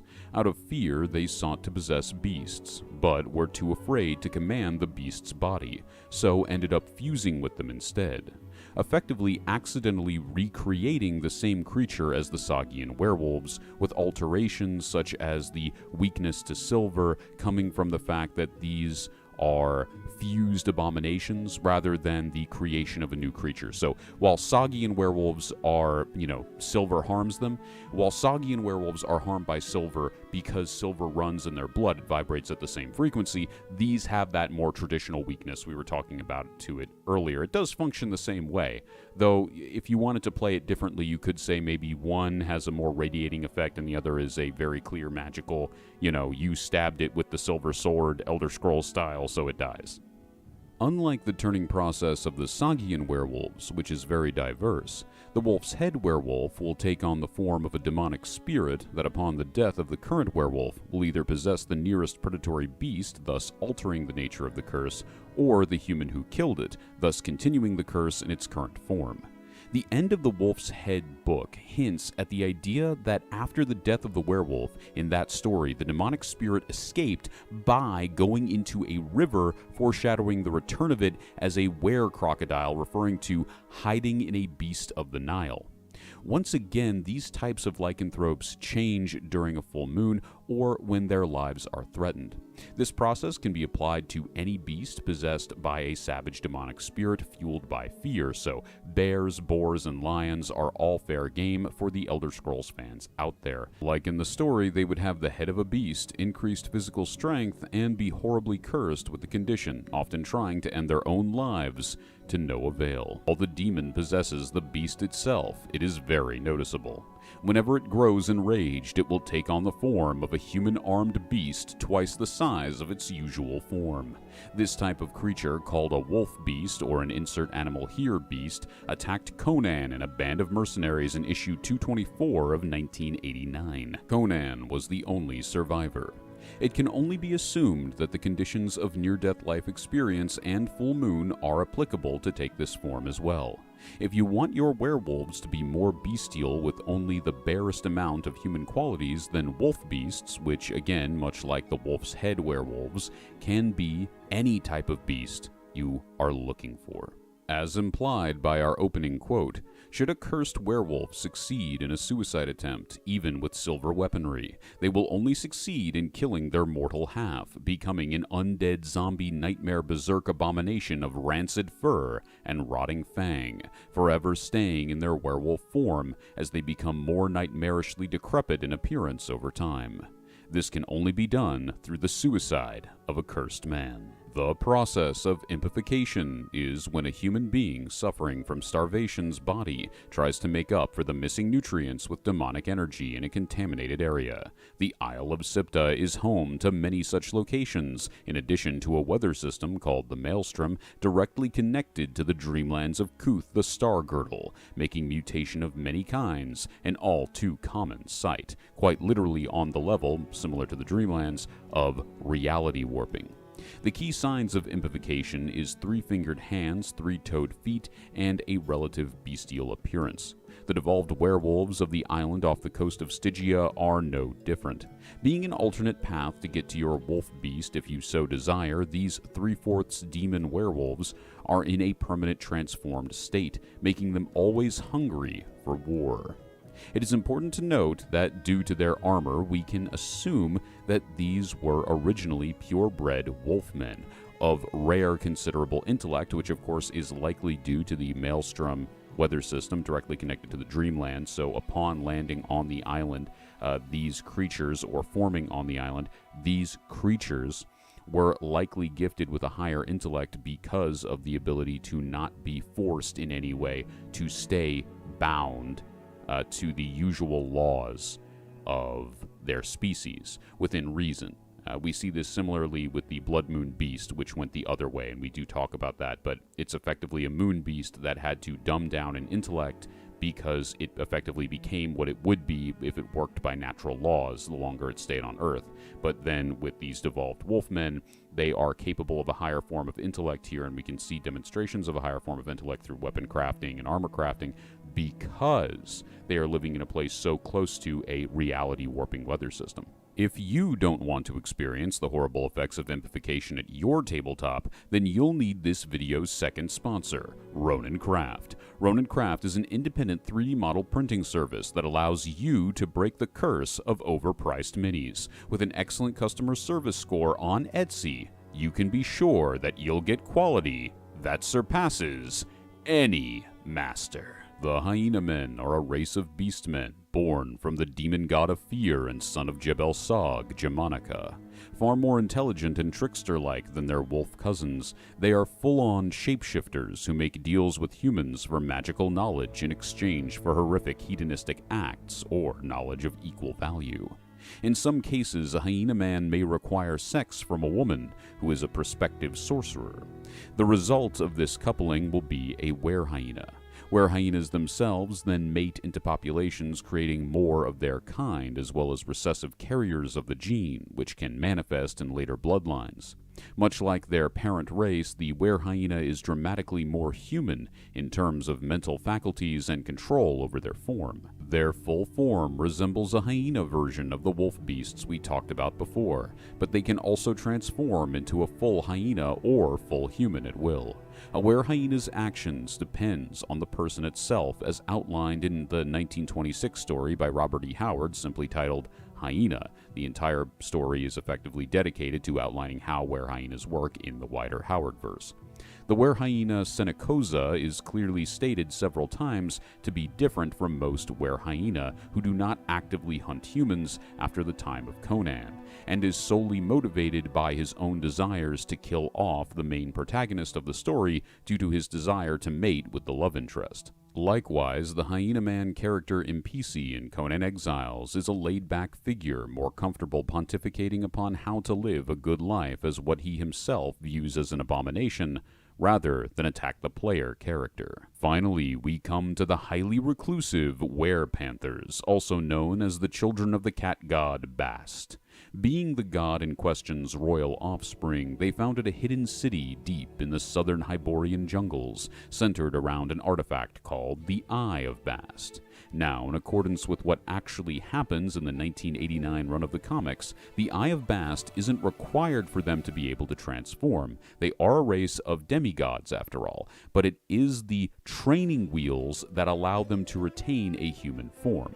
This is because the children of the cat god are fully panther when born, but change into a pointy-eared, fanged human form when near the artifact, which has the range of an entire city in effect. From the character Prince Artistis of the previously mentioned city of Bestat, we know that even after being separated for a long time, while the panther form is more comfortable for them to take, after living as humans in the city throughout their childhood and early adulthood, they are able to take on the human form at will, as well as fully retain human speech in their panther form. Currently, the ancient city of Bestat is in ruins, and the children roam the earth in various forms, seeking out the artifact wherever it may be. Last seen in the possession of Conan, who is best hypothesized to have given it to Prince Artistis after helping him defeat his sister and becoming a close ally. The legacy of the were-panthers is likely a nomadic one, in current times making them interesting quest givers or NPCs in any tabletop campaign. So they could be looking for the Eye of Bestat, and of course a talking panther is always a very fun psychedelic thing to see, especially if the rest of your tabletop campaign has been very low fantasy.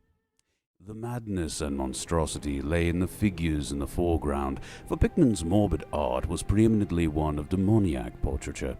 These figures were seldom completely human, but often approached humanity in varying degree. Most of the bodies, while roughly bipedal, had a forward slumping and vaguely canine cast. The texture of the majority was a kind of unpleasant rubberiness. Through ghoul-guarded gateways of slumber, past the wan-mooned abysses of night, I have lived o'er many lives without number. I have sounded all things with my sight. Ghouls are living beings that resemble naked jackal or hyena men, often with a human hairline. While not undead, they do venerate death, and similar, but not exact to our theory of Acheronian psychology, seem to have an inverted view of health or wellness in many cases. They are described as a parody of life, hungry for flesh, sometimes living but mostly dead in terms of what they eat. As this creature has been wrongfully depicted many times, we must go over a general understanding of their body plan. The canine features of the ghoul are present on their hind legs, fingertips, and heads. They possess a human hairline, torso, and arms. Skin and hair color can differ dramatically, but all of them have a rubbery quality to the skin, and the most common eye color is an albino red. Tails, in terms of individual ghouls, can sometimes be present, though they're usually stubby. Long-tailed ghouls would be very rare. Despite me describing their heads as jackal or hyena-like, this is more in reference to their foraging patterns as scavengers. In truth, they can resemble any naked or bald canine. However, even this is not so simple, as ghouls have taken many forms over their dramatically sickening existence on this earth. Many ghouls appear to have decayed flesh, but this is likely due to a flesh-eating bacteria they have both contracted and view as a sign of good health, as their nature is partially informed by the reality-warping dreamlands. Ghouls just as easily dramatically rise in number as recede. A ghoul can be born from other ghouls. A human baby can be taken or stolen, who over time and spending their years of puberty with ghouls will take on the ghoul's form and soul. An adult human can become a ghoul by joining a cult of Mordigian or another ghoul cult that uses the ghoul manuscript, which seems to hold the secret of warping men into monsters, and ghoul children can be left with a human family before puberty who will take on a human form as a survival mechanism, but revert to their ghoulish form when in the presence of their kin or venturing to the dreamlands, as they are said to retain a ghoulish soul. As ghouls frequently travel to the dreamlands, and Kuth is also regarded as an afterlife, it can be theorized that the reason ghouls venerate death so much is that upon death they merely appear in the dreamlands, from which they are free to either stay or find their way back to Earth through their various ghoul tunnels. With strange eons, even death may die, but those eons are far off for this race of morbid dreamers who merely view death as a new beginning. While being a ghoul can be a great boon for the nihilistic individuals who desire it, all it takes is 2 generations of one's bloodline being raised in human homes for ghoulishness to totally disappear from a family. As many ghouls are converted from humans and live in opposition to them, they may very well view themselves as immortal, while their former human compatriots as nothing more than prey, if not simply inferior. Most ghouls are naturally nocturnal, but suffer no consequence from the sunlight. For the purposes of this video, we have broken down ghouls into the following 5 types. First are the common ghouls, which have already been described. Second are what we can call skinwalkers, as represented by the character Richard Upton Pickman in Pickman's Model, where our opening quote today is from. Ghoul children, adopted by human parents, will appear human when in the company of other humans, but when in the company of only ghouls or traveling to the dreamlands, they will take on the ghoulish form of their souls. Third are those who live on the plateau of Lang in the far north of Earth's dreamlands. While not in any true way different from common ghouls, they push the limits for the appearance a ghoul may have. Many have blue or green skin and other outlandish qualities, practically resembling fantasy hobgoblins in some cases. As ghouls are partially human, they can succumb to impishness. When a human is starving near a demonic-influenced or outer dark corrupted area, their body will try to make up for the lack of calories with demonic energy, resulting in a devolving process. The human becomes a deformed, smaller, bulky version of their former self, and is converted into a minor demon. On the Isle of Sipta, we can see ghouls transported from the Dreamlands through the Maelstrom weather event, which acts as a portal between Kuth and Earth. Starving, resulting in the same process. Impishness is characterized by 3-fingered hands, 3-toed feet, and asymmetrical features. When the first 2 qualities are present, but no deformity is, this is a sign of multiple generations of breeding subject to normal human evolution, or animal evolution. Lastly are those ghouls who are truly undead. While initially I was not going to include these, their elongated faces mutated into snouts show a genuine connection to real Yagashian ghouls. What has most likely occurred is a rarity, as they, like the impish ghouls, are subject to unique circumstances, being only found near the ruins of Acheron in Tortage. It is likely that a picked necromancer, which can be seen summoning the dead on the Isle of Tortage, accidentally opened a portal to the Dreamlands through waking dreaming or the act of dreaming while awake. Calling a ghoul to a dead body is not a hard feat, but instead of materializing in the real world with the body they're used to, they find themselves in the dead body they wish to consume. The result is the head of the corpse changing into something half ghoul, half man, as well as this new creature being animal-like in mentality under the complete control of the necromancer in question. Ghouls travel often, and it is in their nature, in fact, to be quite nomadic, being ever in search for what the ghoul manuscript refers to as the choicest of meats found in delightfully ripe, rotting graveyards. This means traveling through subterranean caves and portals referred to simply as ghoul tunnels. This is also the reason that you're going to hear the word ghoul much more than I would have liked to put in this script, but here it is. Some of these tunnels exist in the physical world. Some are portals to the Dreamlands, and some are theorized to go beyond Kuth to other planets entirely. The portals always come out in graveyards or places known for mass death. When a new place of death is discovered, a pack of ghouls may dig a new tunnel to that location, connecting it with a larger network. The chief tunnel connecting the ghouls of Earth to the Dreamlands leads to the Crag of Ghouls in the underworld region, overlooking the bone-filled Vale of Panath, which is legend to be the old spot of the once sacred ancient ghoul city of Midian that was destroyed when ghouls were forced to Earth for the first time. The ghouls worship a pantheon of great old ones, or individual horrors associated with death, depending on the cult or pack in question. First is Shaurash Ho, who is said to be the father of all ghouls. Though he is the son of Cthulhu, he does not appear to be made for any specific purpose like Dagon, though we may never know this, as he most likely soon entered the Dreamlands after being born or created. As an unknowable great old one, he then mated with one of the men of the Dreamlands. These properties together created the first of these highly unique creatures in the form of Yagash, who was theoretically the first of the ghoul pharaohs in an ancient civilization that existed in the Dreamlands, which may have resembled Earth's Stygia, later becoming ancient Egypt. Cthulhu himself does not appear to be directly venerated by ghouls, which points further in the direction that they are more divorced from mainstream, if one could call it that, great old ones due to their early evolutionary stages in the highly chaotic Kuth. Minor gods would include the idiot great ones who rule the dreamlands of Earth, of which there are many in number, Bautzuqua Mog, their god of pestilence who resembles a giant flying scorpion, Bas, their cat god of pleasure, which would later be adopted by the ancient Egyptians of Earth, and Sinothogles, which is referred to as a great claw that murders all those who summon it. It is due to these gods that we can derive disease, hedonism, and murder as virtues of the ghoul mind. It is also the case that since Bautzuqua Mog resides on another planet and is said to have no human followers, that we can derive some ghoul tunnels going to other planets.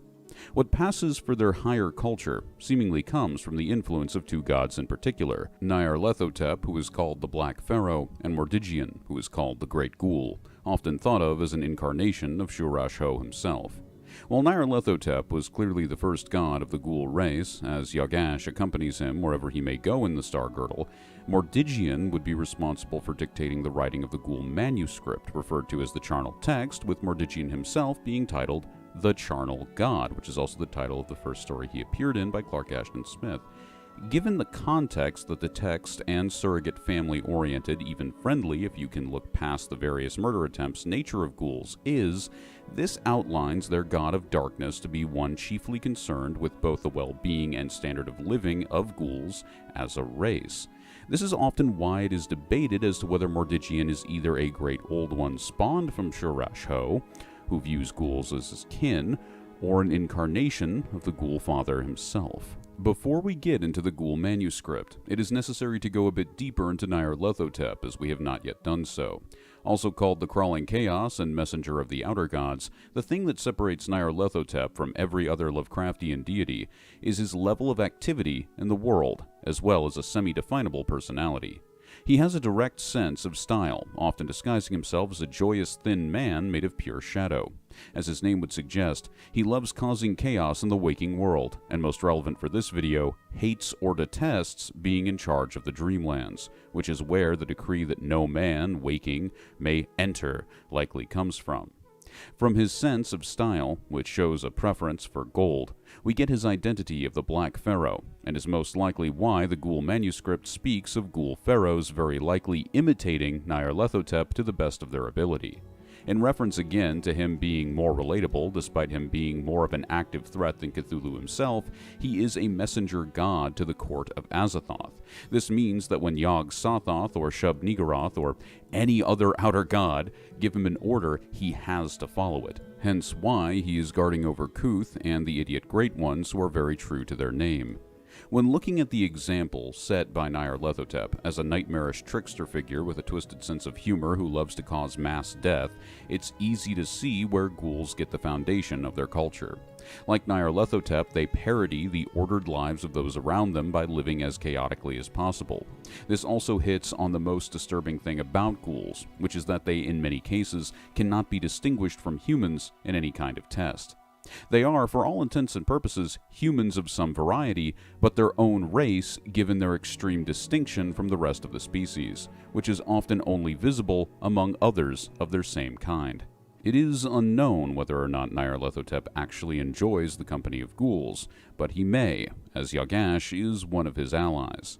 Then again, as we're about to go over, he may also be the reason ghouls left the Dreamlands in the first place. Found within the cults of Mordigian, who is worshipped by those humans wishing to become ghouls, and Yagashians themselves, the ghoul manuscript is described in most sources as of typical ghoul workmanship, which indicates being bound in human flesh, hinged with curved human bones, and written in barely eligible blood, ink, or feces. As most of the tome is indecipherable, here is what we know the text contains.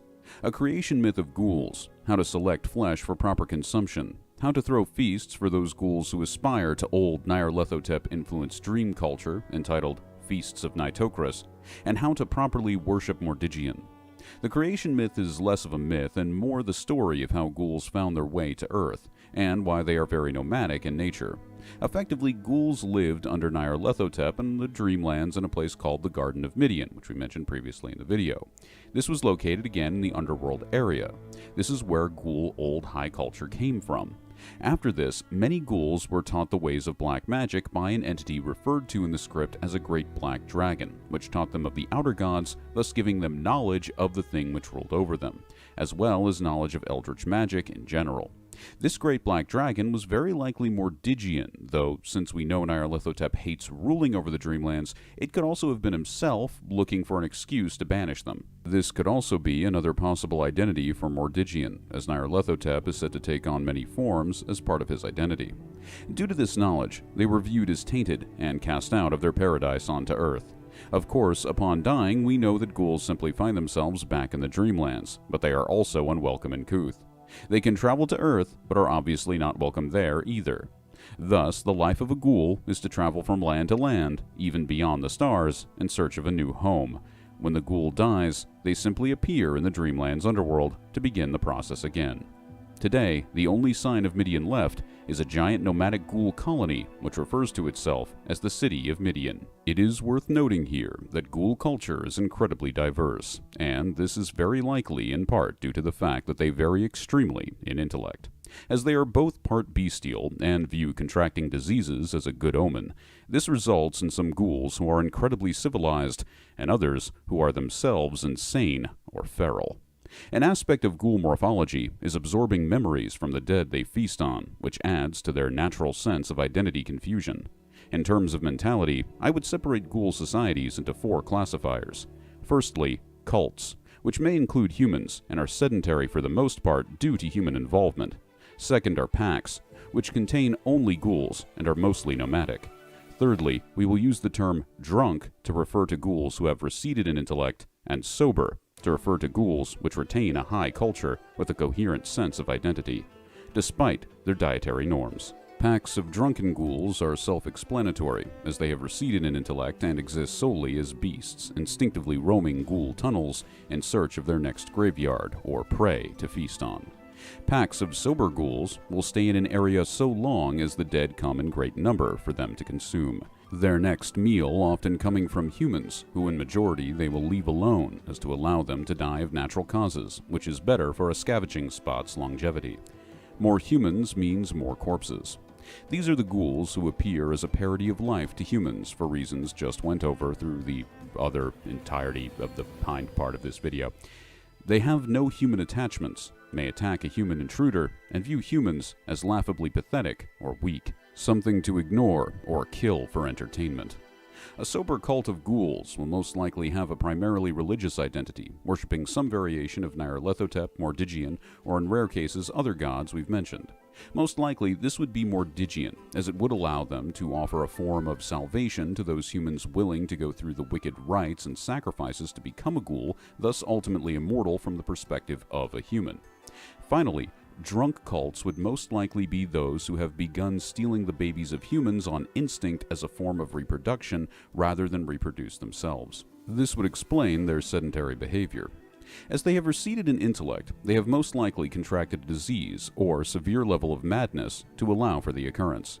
Because of this, we can assume their god was very likely Baut-Zukwa Mog, or they could be venerating Cthulhu as their grandfather creator deity, as madness is often associated with his worship. While I didn't mention it in the god section of this video, Yog-Sothoth and his Darfarian interpretation as Yog the god of cannibals is also a good contender for ghoul worship for obvious reasons. If you don't want to include Bast as one of the gods your ghouls worship, a good substitution would be Shub-Niggurath, also called Ishtar in the Hyborian Age.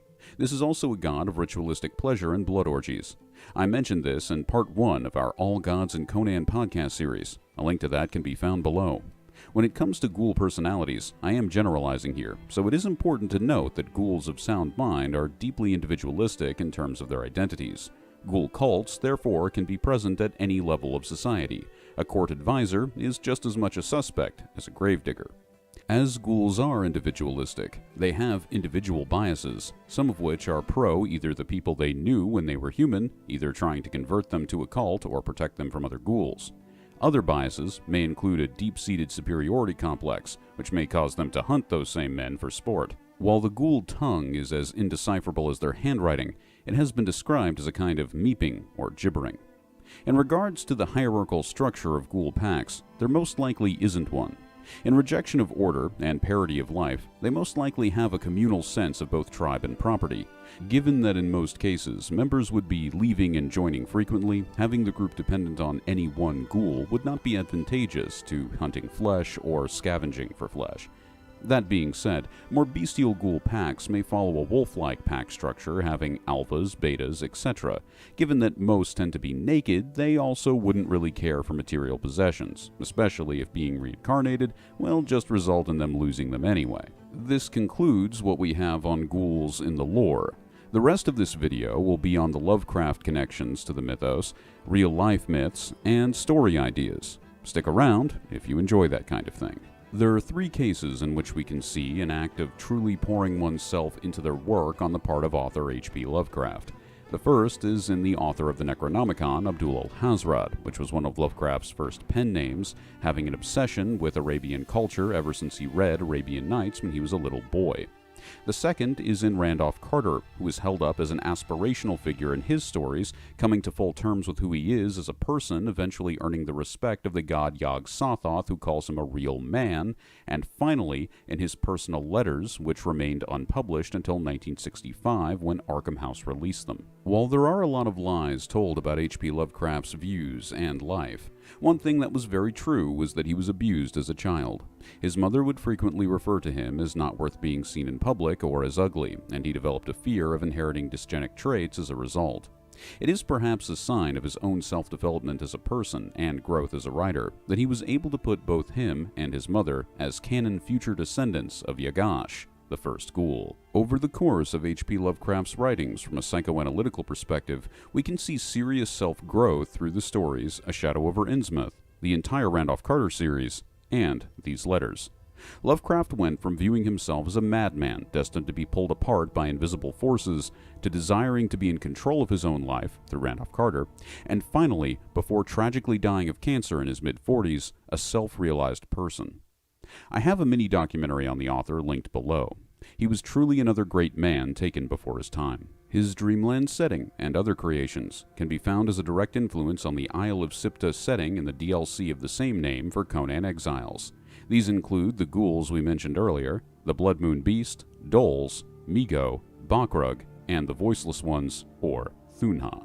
Across the West and Middle East, there are 2 origins for the ghoul as depicted in Lovecraft's mythos and as a consequence, Howard's Hyboria. The first, of course, are the Arabic ghouls, spelled Ghul rather than how it is spelled here.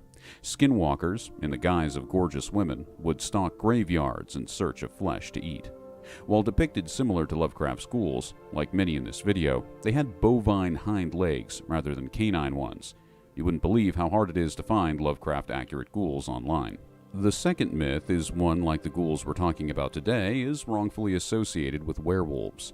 This is the Western myth of cynocephaly or dog-headed men. These creatures do not change shape in any way, have a culture of mostly cannibalism, and are often described as a parody of life by their detractors, but redeemable beings with souls by their advocates. At one point in history, cynocephaly were such an accepted myth in Europe that the debate was not over whether or not they were real, but instead whether they could be converted to Christianity. Saint Christopher was originally depicted as a large cynocephaly carrying Christ on his back. This is what is meant by the name Christopher, Christ-bearer. Of course, the original dogman in European lore comes to us from Greece in the form of King Lycaon, who seeks to feed Zeus a meal of human flesh and as punishment is turned into a wolf-headed man. Once again, we have the culture of cannibalism, throwing feasts, as we talked about in this video, and being a parody of life, in this case offending the king of the gods. In the Egyptian world, of course, we can also view the jackal-headed god Anubis associated with death, as well as Nitocris, spelled with a C instead of a K, which was the name of a female pharaoh often associated with the god in question in later writings. We can easily see how parts of each of these myths led to the creation we see today. If any of our ghoul manuscript sections sounded familiar to you, then you're probably familiar with the 1990 cult classic horror film Clive Barker's Nightbreed, which took much inspiration from these letters and Lovecraft's ghouls. However, the concept is fused with the demons of Christianity. In the movie, a man effectively becomes one of the Nightbreed, who are basically more diverse demonic-looking ghouls in a graveyard. He has to deal with both his new life as a monster and worrying about being framed as a serial killer. The city of Midian is featured as an actual place that phases in and out of reality, and themes of reality warping are plentiful. 1927's Pickman's Model is a wonderful bit of world-building and the first long-form ghoul-focused story of Lovecraft, with its titular character being featured again in the dream quest of unknown Kadath, which is where we get our idea of skinwalkers from. 1926's The Outsider is easily the most underrated story Lovecraft has concerning ghouls. I don't want to say his most underrated story. I think his most underrated setting are the Dreamlands. I think everyone knows the Cthulhu mythos, but his most underrated story concerning ghouls, yes, is The Outsider. It is simply about a ghoul who forgot that he was one, surviving on the memories of his last meal, which he was using to lie to himself about being human, effectively dealing with the trauma of being a ghoul. You remember what we talked about earlier with Lovecraft coming to terms with who he is and growing his confidence through writing about ghouls to some degree? Thinking that he's a man trapped in a dungeon, he eventually escapes into what is obviously a cemetery, in which he rejoices in the fact that he remembers what he is, after he inevitably is woken up to that fact by scaring people. Like, he at first is dealing with the thing that caused him to run to the cellar in the first place, and he tries to go back, but he can't, because the door is closed, because he had the moment of self-development, and it's actually a very triumphant story. What started as a horror story ends as a message about self-growth and acceptance. He runs off into the night in what I will always remember to be both a horrific and whimsical fashion, giving the story a morbid, happy ending. And that's kind of what I want to talk about. It's morbid whimsy is the feeling the ghoul is supposed to invoke. It's supposed to do that. You know, there's this kind of characteristic where, yes, it's a warning about all the things you shouldn't be, but at the same time, it's also a message that even the freaks in this world are capable of having a high self-confidence, so why aren't you? And this is kind of the hidden meta-narrative of ghouls for Lovecraft. This is the first ghoul story I ever read as a kid, and is where the idea of ghoul feasts of Nitocris under the Great Pyramid is mentioned for the first time, while also heavily implying that this pyramid is indeed in the Dreamlands. Mordigian, as a god, is featured in the Clark Ashton Smith story, The Charnel God, 1934. This is part of his Zothic cycle, which takes place at the end of time on the last inhabited continent of Earth. This very late date in humanity's history being another reason many people assume that Mordigian is merely an incarnation of Shurash-Ho, talked about simply in this far-off distant future. Lastly, though it has barely any supernatural elements to it besides Wendigo imagery in the form of the Stagman, is NBC's Hannibal.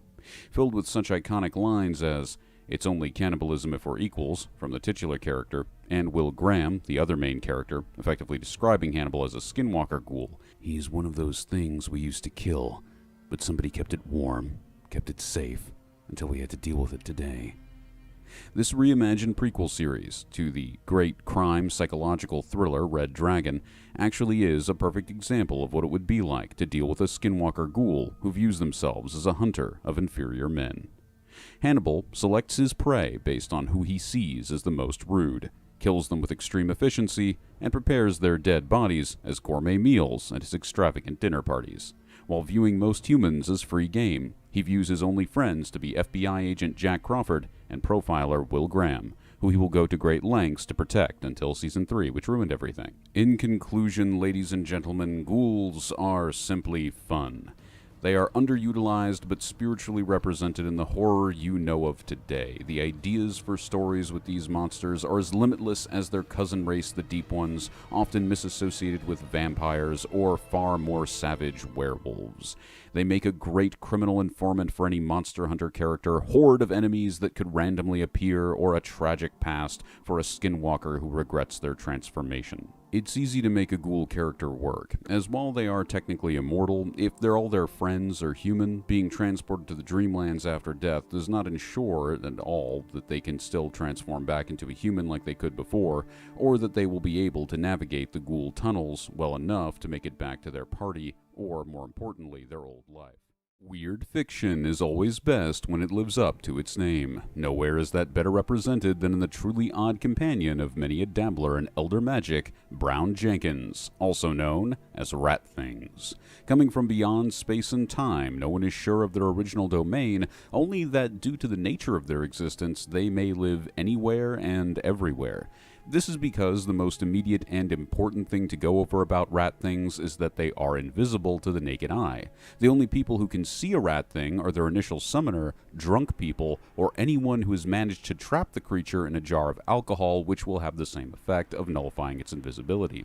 Due to this, Brown Jenkins are effectively discovery proof. You either don't want others to know they are here because it would be proof of your worship of mythos entities, or you were literally inebriated and will be seen as a drunk person talking nonsense. Their anatomy is quite simple and cartoonishly disturbing, having the head and neck of a human with the body as well as the fangs of a rat. The fangs are always kept unnaturally large and white, likely through self-grooming. While they are usually short-haired, shaggy and naked variants have been noted as well. To add to their comical yet threatening nature, they are also able to speak all languages in existence while seemingly being infinitely smarter than an average human.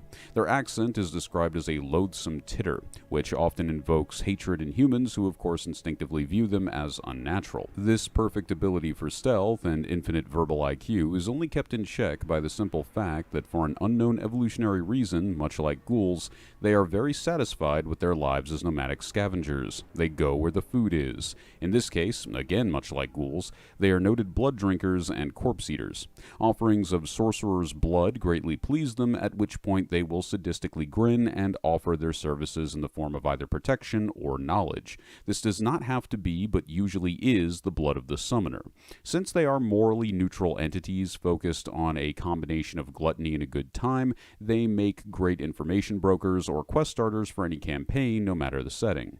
They present no danger to the living unless one seeks to kill the person who summoned them, if the summoning was on purpose and done in the name of Azathoth or Nyarlathotep, which are the two outer gods Brown Jenkins are most associated with. Under this condition, or under a blood pact as a familiar, the Jenkin will take revenge by eating the heart out of the murderer of their summoner, after which it will then possess the murderer and do with the body of the murderer as it pleases. As long as these very specific conditions are not met, they will instead scamper, eat, and most notably and notoriously nuzzle random people, behaving as normalish invisible ghost rat mini-ghouls the majority of the time. While their only lore book, The Dreams in the Witch House, does describe them as vampiric rats, it also makes it clear that they prefer already spilled blood or dead flesh to those of the living. There really are an infinite number of ways to use these simple but incredibly strange creatures, and I hope to hear more about them in your tabletop group's Hyborian adventures. In ancient Greek myth, the moral of the story of the Minotaur has surprisingly little to do with the Minotaur itself. Bovine creatures in the context of Hellenic art were always used to represent the consequences of someone failing in their responsibilities to civilization. Satyrs or goatmen were frequently associated with betrayal, a lot like the Conan story we'll be going over today, in search for profit. Centaurs or horsefolk would represent the threat of not joining the military effort, thus the taking of the nation's women by rival tribes. And the Minotaur story is about letting one's positive emotions get the better of them after a victory. It's a story about the dangers of arrogance. The Minotaur, representing an enemy soldier, is slain by Theseus, which results in him being too excited to realize that he needed to give a sign of him living to his father, King Aegus. However, he does not do so, and his father, thinking of the brutal death his son must have endured because of something he feels personally accountable for, ends his own life. The two types of bovine-connected man creatures that exist in this universe are best called Minotaurs and Bullmen.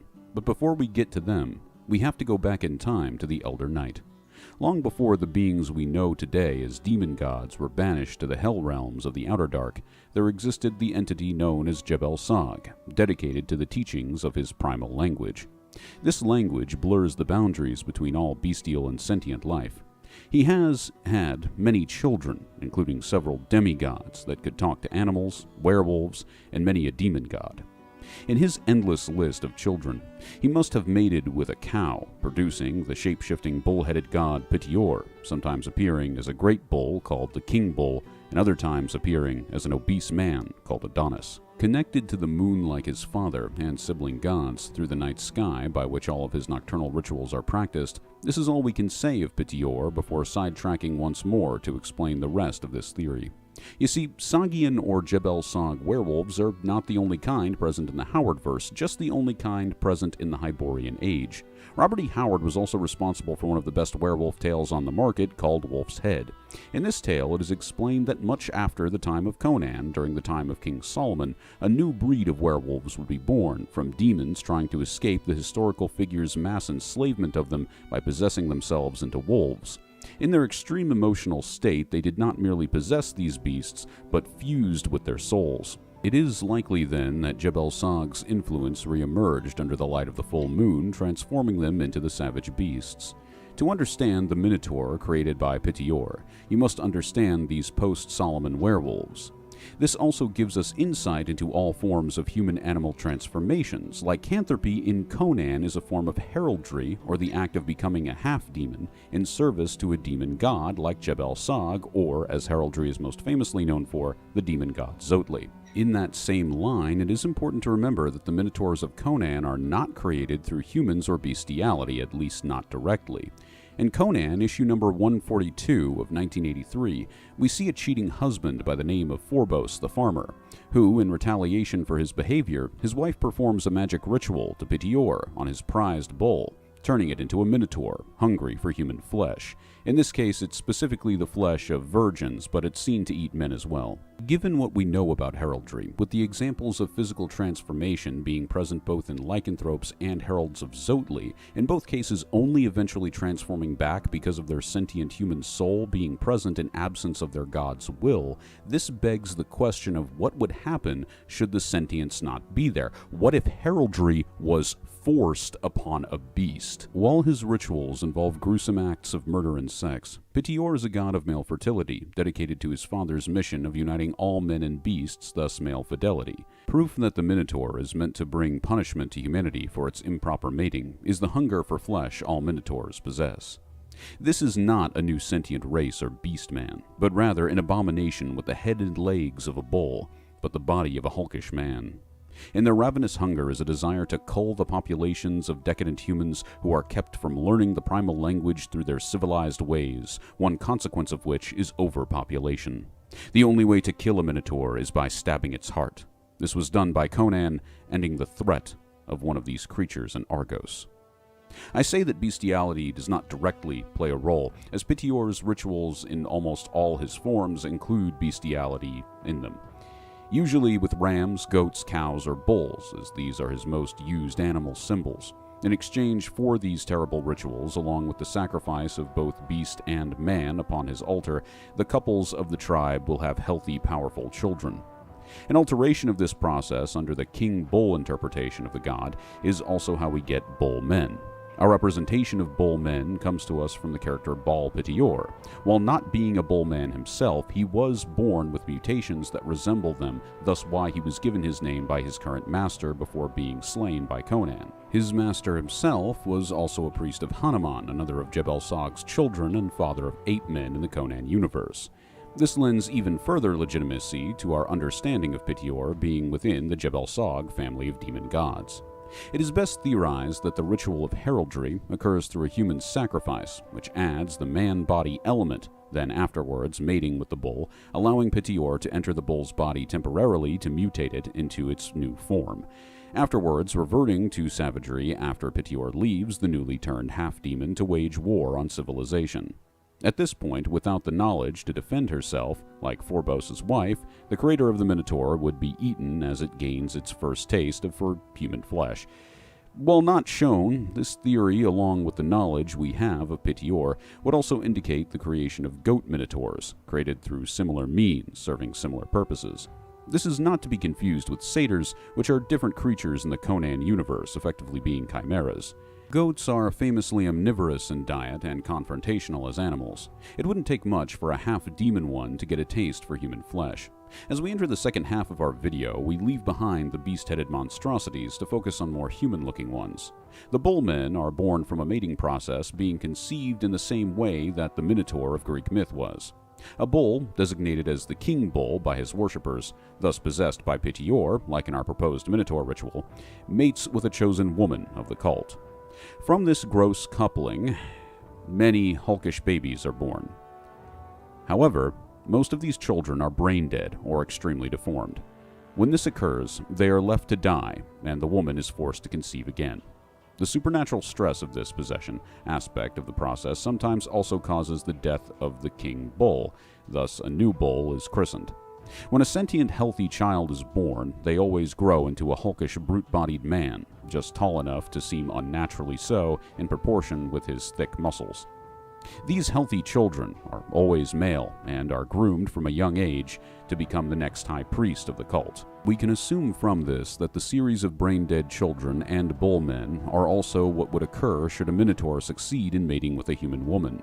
As for if the heraldic bovine would try such an action, it would primarily be concerned with the consumption of human flesh, but when your lineage is bestiality and your demonic father is a male fertility god, it goes without saying that they would try should they not be hungry. There are days when I often say to myself that Conan isn't really a grimdark universe, just one with a lot of consequences for the actions of the people involved. While on one hand this is surely an example of consequences in many ways for extreme degeneracy, at the same time, something about the transhuman nature of this particular beast truly chills me to the bone. Tying our Conan lore back to the original story, when humanity becomes so arrogant that it thinks its petty problems justify the darkest of acts, it is the innocent who inevitably suffer. Whether that was the several people eaten by the Minotaur transformed by Phorbos' wife while it was trapped in a maze beneath the earth, yes, they also copied that from the story, or the several innocent women ultimately forcibly fucked to death by a bull that crazy people worship in the hopes of creating a superhuman leader for their cult. Then there's also the bull, of course, who is either turned into a half-demon abomination in the form of a Minotaur, or has a heart attack from being sexually stimulated while possessed by a demon god. The giants answered with roars like the grinding of icebergs on a frozen shore, and heaved up their shining axes as the maddened Cimmerian hurled himself upon them. A frosty blade flashed before his eyes, blinding him with its brightness, and he gave back a terrible stroke that sheared through his foe's thigh. With a groan, the victim fell. At an instant, Conan was dashed into the snow, his left shoulder numb from the blow of the survivor, from which the Cimmerian's mail had barely saved his life. Conan saw the remaining giant looming high above him like a colossus carved of ice, etched against the cold, glowing sky. The axe fell to sink through the snow and deep into the frozen earth as Conan hurled himself aside and leaped to his feet. The giant roared and wrenched his axe free, but even as he did, Conan's sword sang down. The giant's knees bent, and he sank slowly into the snow, which turned crimson with the blood that gushed from his half-severed neck. Ymir is easily my favorite god in Conan, both aesthetically in the Exiles game, as well as in his handshake between the moral teachings of Crom and Mitra in the wider universe. The chief god of the red-haired Vanir people of Vanaheim, and the blonde-haired Aesir people of Asgard, who are locked in ever-growing tribal warfare with each other. His teachings are simple. Never run from battle. Always keep your oaths and follow the laws of your tribe. Offerings to him take the form of those who you slay in battle having their hearts removed and burned in his name. Ymir's titles include both the Frost Giant and Father of Frost Giants. Through their red hair, culture which mimics a primitive form of both Nordheimer cultures, and rituals of burning the hearts of slain men in honor of their aforementioned patriarch, it is fairly obvious that their mother people are the ancient ancestors of the Vanir Nordheimer specifically. As a further extrapolation of this, it can be assumed that Ymir himself comes from an even older sea people, given that Vanaheim is near the coast while Asgard and Hyperborea, where different gods are worshipped, are both further inland.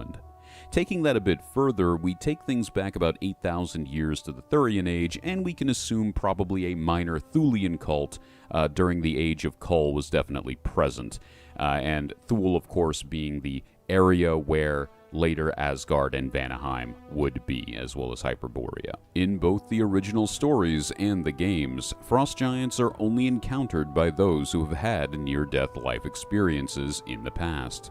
This is true for the exile who has a magic band placed around his wrist which regrows his body when slain. The Age of Conan protagonist dies right after character creation, being summoned back to life by a demonic curse placed on them that they must break away from through their first 16 levels of their story. And Conan himself encountered them in a near-death state after surviving a long battle with Nordheimer tribesmen. In the original story, the entire encounter with frost giants is trans-dimensional in nature, leaving no evidence behind as Conan's body was taken to be nursed back to health. The average ones stand anywhere between 12 to 18 feet tall, but don't seem to stop growing as they age. In Age of Conan, we encounter one in a temple that can be estimated to be around 32 feet in height, given its comparison to the other characters. The larger they get, the more they resemble Ymir, with the shortest being around 10 to 12 feet when young, resembling a large bearded Vanir man. Afterwards, as they age, they begin to grow tusks in some cases. Their skin turns blue, and their hair turns white. As best we can tell, all frost giants are male, as the only known female child of Ymir is Atali, who we will get into in the next section. It's best to consider them supernatural in nature, materializing only when they need to hunt, also fight due to their culture, or bypassing the necessity for materialization altogether. You can simply be someone who has experienced a near-death life experience, probably on a battlefield or on some form of ship, something near an area where they would be manifesting, and you can observe them for yourself. And of course, for plot reasons, both video game characters have had this happen to them, and of course, this is how Conan meets the woman Atali, who we will go over in the next section, who leads him across the snow into, and this is the most beautiful part of the story too, he chases her after nearly dying in battle, and he still has this energy in him, and he's chasing and chasing and chasing. Already we're very spiritual, we're already in a very spiritual place, and then finally he ends up near the frost giants, which is a big deal. This shape-shifting aspect can also take another direction, which would explain the occasional polar bear or ice bear manifestation of the frost giants. So while some may turn into the archetypal Ymir image, others will inevitably manifest as great bears. The view of them as spirits is compounded in legitimacy by the fact that they are, to the best of our knowledge, all male. While their initial creation seems to be one of outward mating, the possibility of reincarnation for those true loyal followers of Ymir as one possible interpretation of their view of going to Valhalla after death, being able to fight for all eternity while paying tribute to their father god in the form of sacrificing the hearts of the slain, is very possible. This would explain the special favor Atali has over the frost giants, who are something like guardian spirits or archangels to Ymir's Yahweh, with ice wraiths filling the role of demons in this simile. Reincarnation has been a stated part of the Conan universe even in its precursors, with one possible incarnation of Conan being a disabled man in the early 1900s Texas, having visions of the past. When a frost giant is killed, given their unique form, it is likely that they merely return to a spiritual form until they once again find the strength to manifest. Atali has gone down in legend among the Aesir and Vanir people as a temptress that leads men to death. This is also how Conan encounters her. She's the only female descendant of the line of Ymir, with a distinct head of half-blonde, half-red hair split evenly across right and left. Her skin is pure white and ice-cold. Given her half-blonde hair, her ancestry is likely Asgardian. Unlike her frost giant cousins, who she considers to be her brothers in relation, possessing the similar trans-dimensional biology, she has personal favor with Ymir, who will save her should she ever be in danger.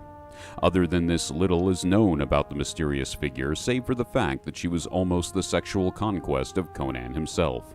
In a slightly altered timeline, it is very possible that Conan would not just be a king, but a god of frost giants, taking Atali as his bride. That, or fulfilling the prophecy of Odin in Norse mythology by slaying Ymir.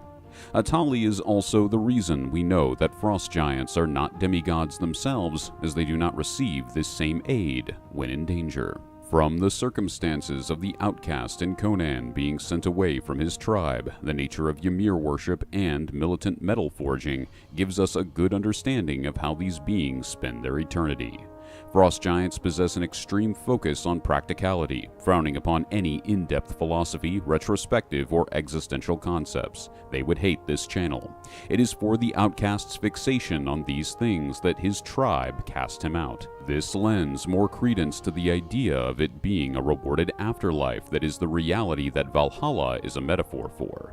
If you look at the text of the original story, you'll see that Atali doesn't speak of eating Conan alive, but rather she specifies sacrificing his heart, implying no actual need to cook despite the capability to do so.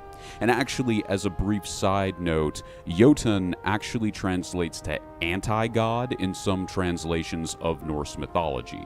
So what we're looking at here is possibly similar to the belief of the reincarnation of a great man as a Henad or Skyfather in Hellenism, the Greek mythology, but taken into a Norse context or a Proto-Norse fictional context in this regard. So the idea that you could do such great things as a follower of Ymir in life, that you could go and then die in battle, eventually reincarnating as a thing that could fight for eternity or a frost giant. And as you age as a frost giant, you'll gain more power, similar to wraiths in World of Darkness.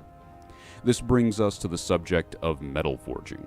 We know from Conan Exiles that more advanced worshippers of Ymir are able to craft weapons and armor from black ice, which is born in part from Ymir-blessed ice that takes on a living quality to it. From this, as well as the traditional weapons we can see frost giants depicted with, we can also assume this to be true for more advanced members of his children. Much like Conan himself, it's not that these large individuals possess a lower base or fluid IQ, meaning the rate at which we learn and extrapolate information, but more that their culture rejects using it at all costs. If they are willing to go so far as to exile someone for thinking too much, then they clearly view excessive contemplation not just as bad, but as taboo. Now, a good theological reason for this would be that they have been rewarded in the afterlife, possibly with memories of their human life, as being this frost giant creature that is spiritual and powerful and lives to honor Ymir in combat, and to have this kind of existential, philosophical, especially nihilistic, which is what we see from the Outcast. He is a nihilist, he is very much an Azathoth worshiper, which is somewhat hinted at in the game, is definitely enough to get you cast out, because wouldn't that be the ultimate forsaking of this gift of Ymir? Wouldn't that be? Because you're here to fight, you're here to serve, you're here to be a great and powerful soldier of Ymir, effectively an angel of Ymir to some degree. So that would make a lot of sense as to why the Outcast is Outcast. If you want to break the taboo of having quality miniatures at an affordable price, then you'll need today's sponsor, Ronin Craft. Ronin Craft is an independent 3D model printing service with an excellent customer review score on Etsy. Specializing in both fantasy and sci-fi, Ronin is your one-stop shop for all your weird fiction needs. Because with Ronin Craft, you'll get quality that surpasses any master. In conclusion, frost giants are the supernatural warrior spirits of Ymir that live to honor him by fighting in battle after battle. Out of the shadows of the cliffs moved a monstrous, shambling bulk, an anthropomorphic horror, a grotesque travesty of creation. In general outline, it was not unlike a man, but its face, illuminated in the bright moonlight, was bestial, with close-set ears, flaring nostrils, and a great flabby-lipped mouth, in which gleamed white tusk-like fangs. It was covered with shaggy grayish hair, shot with silver, which shone in the moonlight, and its great misshapen paws hung nearly to the earth. Its bulk was tremendous. As it stood on its short, bowed legs, its bullet head rose above the man who faced it. The sweep of the hairy breasts and giant shoulders was breathtaking. The huge arms were like knotted trees. The oldest of the ape men, and subject to many a fan theory, are the winged apes of the Black Coast. Theorized to be the original children of the demon god Hanuman before the time of Elder Night, these ape folk reach civilized heights unimagined by man. They are also a clear example of a non-human, fully alien to human evolution race devolving. Over time, their culture of complex lunar rituals, philosophy, and monastic tradition would fall as the first ice age came. Slowly over time, their feathered wings would become more bat-like. Then the tragedy of environmental changes would come for their sanity. Due to organic chemical changes in their water supply, each generation of them would be born more and more savage. Finally, they found themselves in their current state on the Black Coast, being on par, if not a bit below, the intellect of many similar creature. One of these creatures would be responsible for the death of the pirate queen Belit, one of the only women Conan ever truly loved. Best theorized to be an ape-man offshoot of the four-armed ancient alien ancestors of the Giant Kings, as well as the Giant Kings themselves, are the scorpion archers in the ruins of Ket. Marking them as truly unique is their elongated skulls and, in some cases, 4 arms. They also resemble monkeys instead of gorillas like most ape-men. Their intelligence is clearly much higher than average for devolved humanoids, having a full culture complete with royalty, blacksmiths who make full-plate armor, and religious traditions of veneration for an old Acheronian god, very likely related to Jebel Sag and family, like Hanuman, known as the scorpion god Selket. Ket is located in the western coast of Stygia. The condition of impishness or impism comes from too much corruption or natural demonic blood being present in a living being. It is marked by having 3-fingered hands, 3 toes, and a bulkier than average body. These features, void of the usual deformities present in those transformed into imps, mark the Yetis of the exiled lands, which take up north and western Turan and southeastern Hyperborea as true demon beasts. Their healthy, symmetrical features marking them as being bred over multiple generations. Given that a token of friendship can be earned from them, along with Hanuman worshippers being present in the area, we can theorize that these are the guardians of all those who earn the true favor of the ape demon god. This family of Yetis includes the gray ape men of the jungle areas, white Yetis of the north, and rare black Yetis in the same area. Very similar to the gray ape men of the Yetis found in the exiled lands, but void of demonic traits, are the various island ape men Conan encounters in the story Shadows in the Moonlight, which our opening quote of this video is from.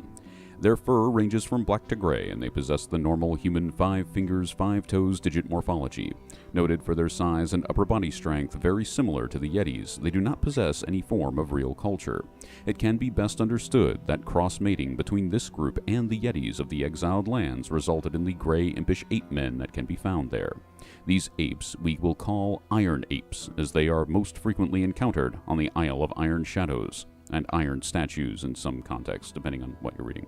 This is also a great representation of the most common ape-man type, being called the Hyborian great ape or common great ape. Throughout the world, they come in as many fur colors and sizes as all beasts and men. Named here after their only named member are the Zamoran Thax, featured in the classic Conan story Rogues in the House. While mainstream Zamoran culture has many gods dedicated to pure wickedness in the form of their demon spider god Zath, and Bel, the god of thieves.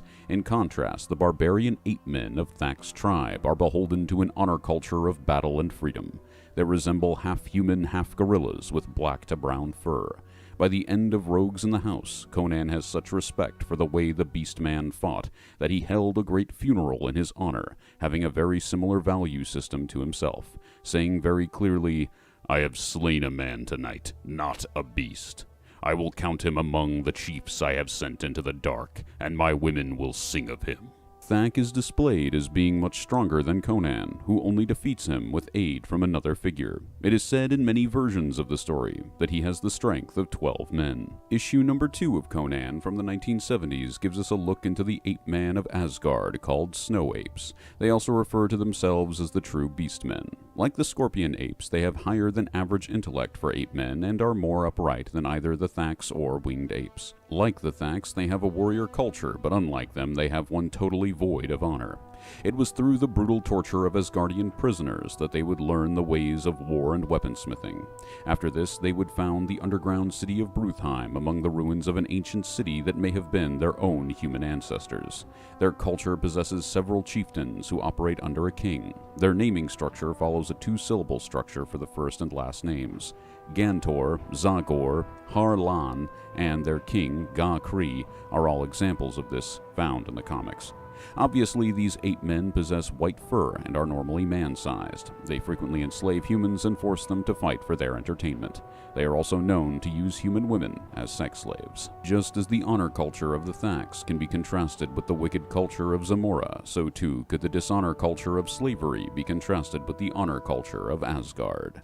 Parts of the same eternal lineage that would birth all of Robert E. Howard's great heroes, such as Kull of Atlantis, Conan the Cimmerian, and Bran McMorn, are the tragic troglodytes, marked by pitch-black eyes, tusks which jut from their lower jaws, and brown fur. They mark their faces with paint designating different tribal responsibilities and are said to have a similar culture to the Picts of the time. While not true for all troglodytes, many possess a third eye, which is the result of the pineal gland of the brain moving closer and closer to the front as devolution meets mutation. It is worth noting that this eye blinks sideways, as it is smaller and more slanted on shaman caste members. This is also one of the only few types of ape-men we have seen to have a dedicated shaman or magic-focused caste in their society. Their elongated arms and larger ears, giving them more of a chimpanzee appearance if one were relating them to an animal primate. It is best theorized, due to their tusks and close habitat to many frost giants, that crossbreeding at one point must have occurred between them. Further showing possible evidence of the crossbreeding with frost giants are the Valley Yetis to the south of the troglodytes, which seemingly are two-eyed, hairier, and larger versions of their northern cousins.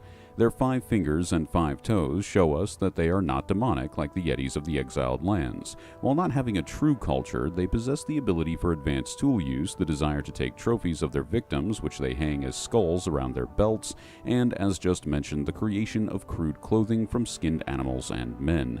They often wield logs from large trees as weapons. The comparison my brain can't avoid making when it comes to both the troglodytes and Valley Yetis is that they are like the frost giants if the frost giants never learned how to forge metal and were less intelligent. As one travels through the jungles of the Pictish wilderness, King Kong fans will be happy to know both of the bull apes and Gigantolopithecus.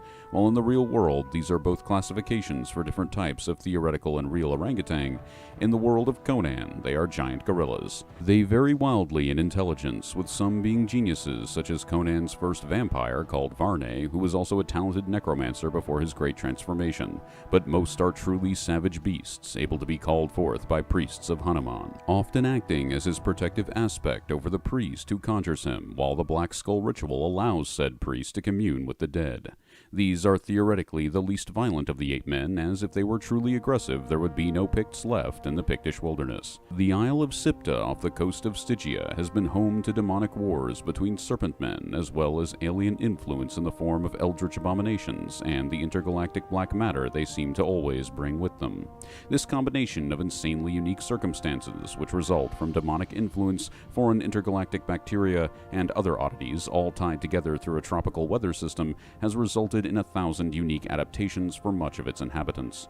This was also the case for the horned giants. As one can guess from their name, these creatures' defining feature, other than being the same size as the Pictish bull apes and Gigantolopithecus, are their enormous bovine-like horns. Like Gigantolopithecus, these apes do not seem to possess any form of higher culture, but unlike them, they do possess more man-ape-like qualities, standing upright on 2 legs like a Sasquatch. They also possess large canines, both on their top and bottom jaws. Their social hierarchies are based on a simple size differentiation, with the ape-men of largest size, both in horns and body, being designated the alpha, and wars for dominance between them being a regular event.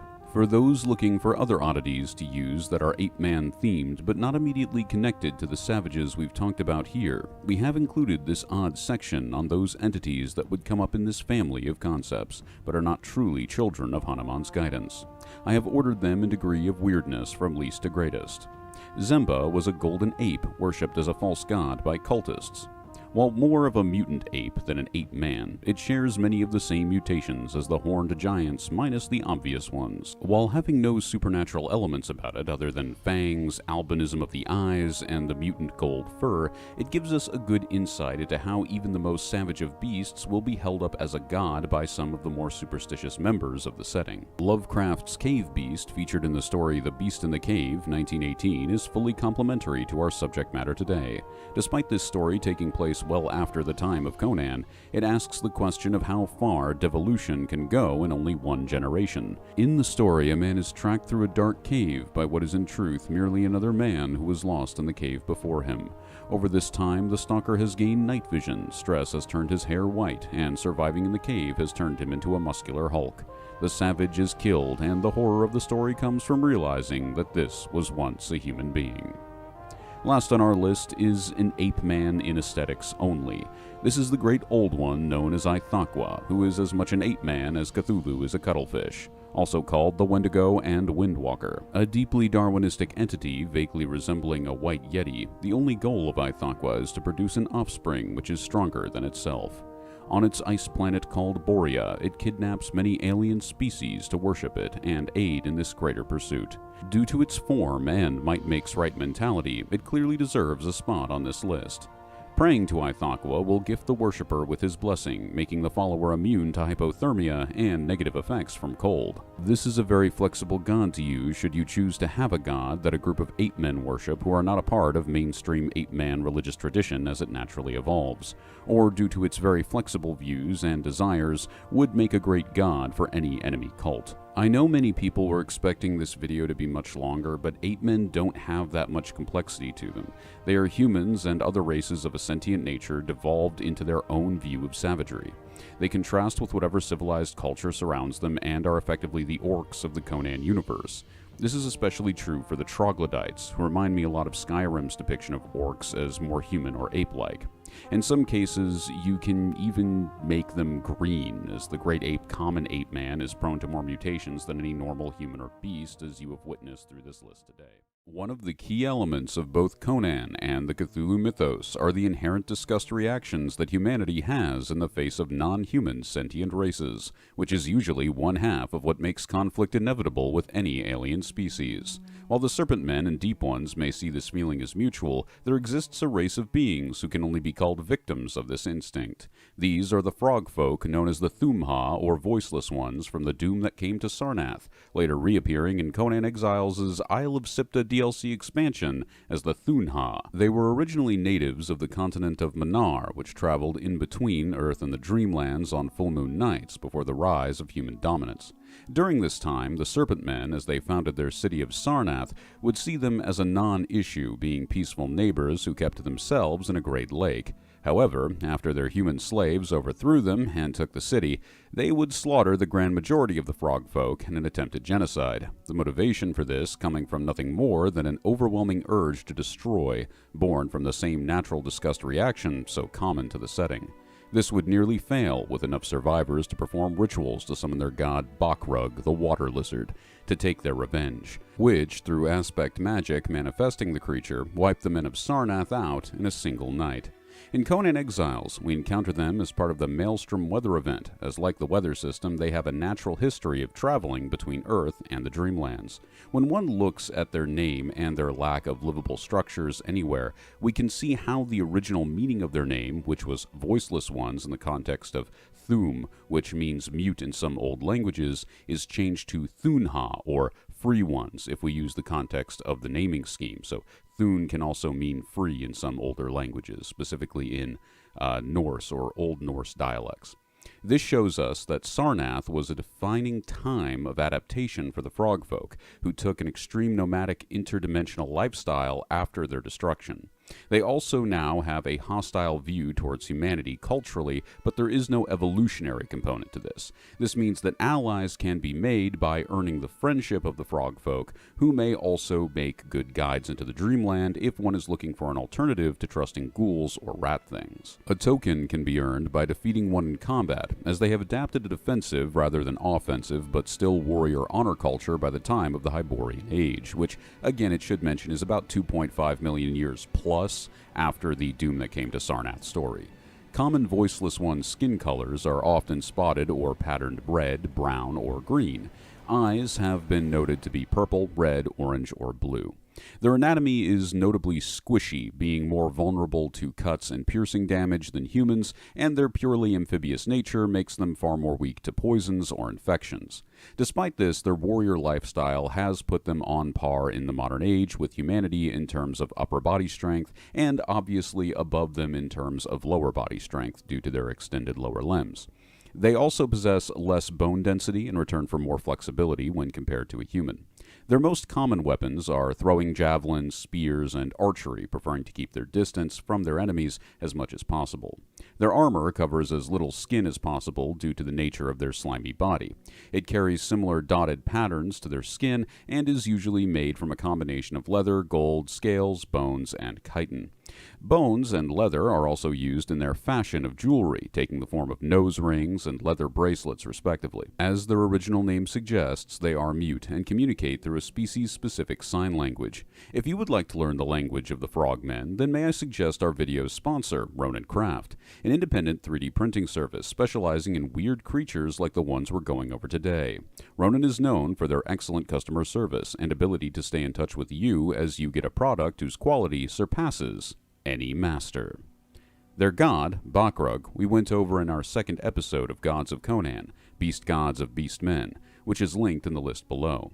There, we go over their veneration of the full moon as a possible mother goddess figure, with Bakrug being the protector or father, and their previous pacifist beliefs, which have likely evolved into a simple karmatic sense of justice since the time of Sarnath. Since they are natives of the Dreamland, where reality warping is common, and groups frequently become unrecognizable versions of their parent species in both morphology as well as ability, such as the intelligent spiders of Alang, we can assume that Voiceless Ones simply evolved from normal frogs in the Dreamlands. Lining up with their preference for lake-based living, this would mean that they lay eggs underwater, which hatch into tadpoles. Thunha make great low to mid-level enemies and unique quest elements for any tabletop campaign in the Hyborian Age. Through the thicket was thrust a head of nightmare and lunacy. Grinning jaws bared rows of dripping yellow tusks. Above the yawning mouth wrinkled a saurian-like snout. Huge eyes, like those of a python 1,000 times magnified, stared unwinkingly at the petrified humans clinging to the rock above it. Blood smeared the scaly, flabby lips and dripped from the huge mouth. The head, bigger than that of a crocodile, was further extended on a long, scaled neck on which stood up rows of serrated spikes, and after it, crushing down the briars and saplings, waddled the body of a titan, a gigantic barrel-bodied torso on absurdly short legs. The whitish belly almost raked the ground, while the serrated backbone rose higher than Conan could have reached on tiptoe. A long spiked tail, like that of a gargantuan scorpion, trailed out behind. What are dragons? Dragons are a loose, bestial family of savage, powerful creatures, best described as a mix between demon, fire elemental, dinosaur, and Old One bloodlines. Each type of dragon leans more or less heavily into one of the four. Type 1 dragons are called black or magma dragons, and are said to be powerful full demons. These appear as what one classically thinks of when the image of an evil dragon comes to mind. Black scales, 4 legs, giant, fire-breathing, and the only known dragon type to be able to fly, at least in full. The Type 5, as we'll get to, do have flying variations. Type 2 are called basilisk or chitin dragons, and resemble something like a tentacled horror crossed with a quadrupedal dinosaur. This eastern iteration has acidic abilities in addition to a trademark 4 eyes and mouth tentacles. It is important to note here that despite the mouth tentacles, which would appear to be something of an aquatic feature along with the term basilisk, which does invoke a sense of watery dragon, It is important to note that the basilisk does not have webbed toes or fins anywhere on its body, making it still a land beast. Very important for our future theory. Type 3 are effectively normal big reptile-looking versions of the Type 2, with a clear relation to their Type 1 partial parent group through being wingless offshoots of the same creature, clearly more mixed with physical creatures despite having demon blood. Depictions of the Type 3 heavily vary from being more dragon-like in appearance to appearing as a carnivorous offshoot of a stegosaurus in many drawings of the creature. The more black dragon-looking Type 3s are usually classified by color: red, which retains the fire breath of Type 1, white and green, respectively. While the carnivorous stegosaurus offshoot is usually referred to by habitat, with the most common being called a forest dragon. But if we were to mimic the sort of breeding patterns and look of the more draconic looking ones, we would say perhaps a snow dragon and a perhaps magma dragon are also possible, though it is unknown whether the more carnivorous stegosaurus type would have the fire breath, as it does seem to take more after the Type 5, as we'll get to, parent. Type 4 is easily the most alien in body plan due to countless generations of adaptation to underground living, which are the serpent-like worm, known to hypnotize their prey before devouring them. We can see a clear relation to the Type 3 through the horns and teeth part of the body plan, as well as scales. This means it clearly, as an entity, is within the more reptilian dragon family, rather than being descendant from insects of some type. Lastly, there are the Type 5, which are the only members of the dragon family with no supernatural elements to them whatsoever. That is because the last member of this family is easily the most diverse, that being the all-living, necromantically revived, or fully resurrected groups of dinosaurs. Whether it be the Tyrannosaurus rex, pterodactyl, triceratops, or previously mentioned stegosaurus, all dinosaurs appearing in Conan are ritualistically referred to as dragons, both by the narrator of the story and by characters in it. This means that while some Type 5s can fly, as you will see in our future theory, not all of them have a place in this particular theory of dragon evolution. Now that we've explained the 5 different types of dragons, let's go through a timeline of events to see how they're all connected. As we continue, remember that this is only a theory that I've said a million times, and your thoughts on the matter are always welcomed and appreciated in the comments below. The purpose of this video is to get the community thinking about this subject, not to tell you what to think. With all that said, I should have a clearly labeled source list below. The only reason this video is including a theory is that, well, if it was just dragons and Conan, there's the video. From Hell to Katai, or March of the Dragons. Our story begins an unknown many years after the time of Elder Night, when the beings who walked the earth, who would later become demon gods and greater demons, were banished to the various hell realms known as the Outer Dark. These intelligent, powerful beings would deal with the trauma of their genocide in different ways, but chief among them was Set, also called Yig, the father of serpents. Far from a tragic figure, even before the trauma of banishment, Set was known for his love of manipulation, destruction, forced sexual intercourse producing new unholy abominations, and now a true unyielding hatred for humanity, the new inheritors of the earth. In line with the occult science of demonology that dictates a hierarchy of savage low demons mixed with intelligent powerful ones, which Howard's work takes reference from, and Jebel Sog, another demon god, having children with a fire elemental as talked about in the story Beyond the Black River, it can be assumed that a similar instance occurred here between Set and a lesser fire elemental of some type. I'm usually thinking and depicting in my head when I'm thinking of this a classical fire-based hellhound. It would explain the fire breath when mixed with the demon blood of Set, at least in the loose canonical logic of demon-on-demon mating. This monstrous union would produce a small race of strong but still savage fire-breathing demons, known as the Black Dragons, or Type 1. It is implied heavily that black dragons are related to Set, as despite their very English depiction in both comics and games, they are continuously referred to as serpent-like, when even if one is using the classical division of big cat, bird of prey, and snake that go into the dragon, clearly more cat-like features were emphasized. The only reason to imply flying serpent in this context would be to connect the creatures to the father of serpents, Further evidence that these beings are indeed demons comes to us during the time of King Conan, where those rare cults that summon the great winged beasts did so through the same portals that one can see demonologists of the setting also use to conjure forth their bound servants. A named black dragon, referred to as the demon itself, would be Vistrix. He would become a rite of passage to best in combat to join the elite Aquilonian fighting force under King Conan of the same name, the Black Dragons. During his time physically manifested on Earth, Vistrix's diet would consist primarily of young mammoth migrating to feed from hunting grounds in the north to nesting in the south of western Hyboria for centuries. One such demon would appear over 65 million years ago in the age of beings also referred to as dragons later in history. These would be the highly varied Type 5, known to us as dinosaurs. Among these, it is best assumed that a deeply unfortunate Stegosaurus caught the eye of a lustful, fiery son of Set. Their offspring would become the cornerstone of dragon evolution, from which both basilisks and worms know as their parent group. These would be the highly adaptable and straightforward Type 3 dragons, simply called dragons. Their half-reptile, one-fourth demon, and one-fourth elemental bloodline would make them incredible creatures of adaptation, spawning several subgroups. Red dragons, who adapted to the desert, green dragons, who adapted to the jungle, white dragons, who adapted to the frigid northern snow-covered tundra, and forest dragons, resembling their dinosaur parent, most readily, of course, existing in the forest. Like many Type 5s, the forest dragon would survive well into the Hyborian Age due to what were networks of underground ecosystems untraveled by man. However, the same cannot be said of the red, green, and white dragons. Sadly for this branch of the dragon family, the new races of man and other sentient life would not allow these beasts to continue ravaging their homes. Eventually, these three subtypes would be hunted to total extinction.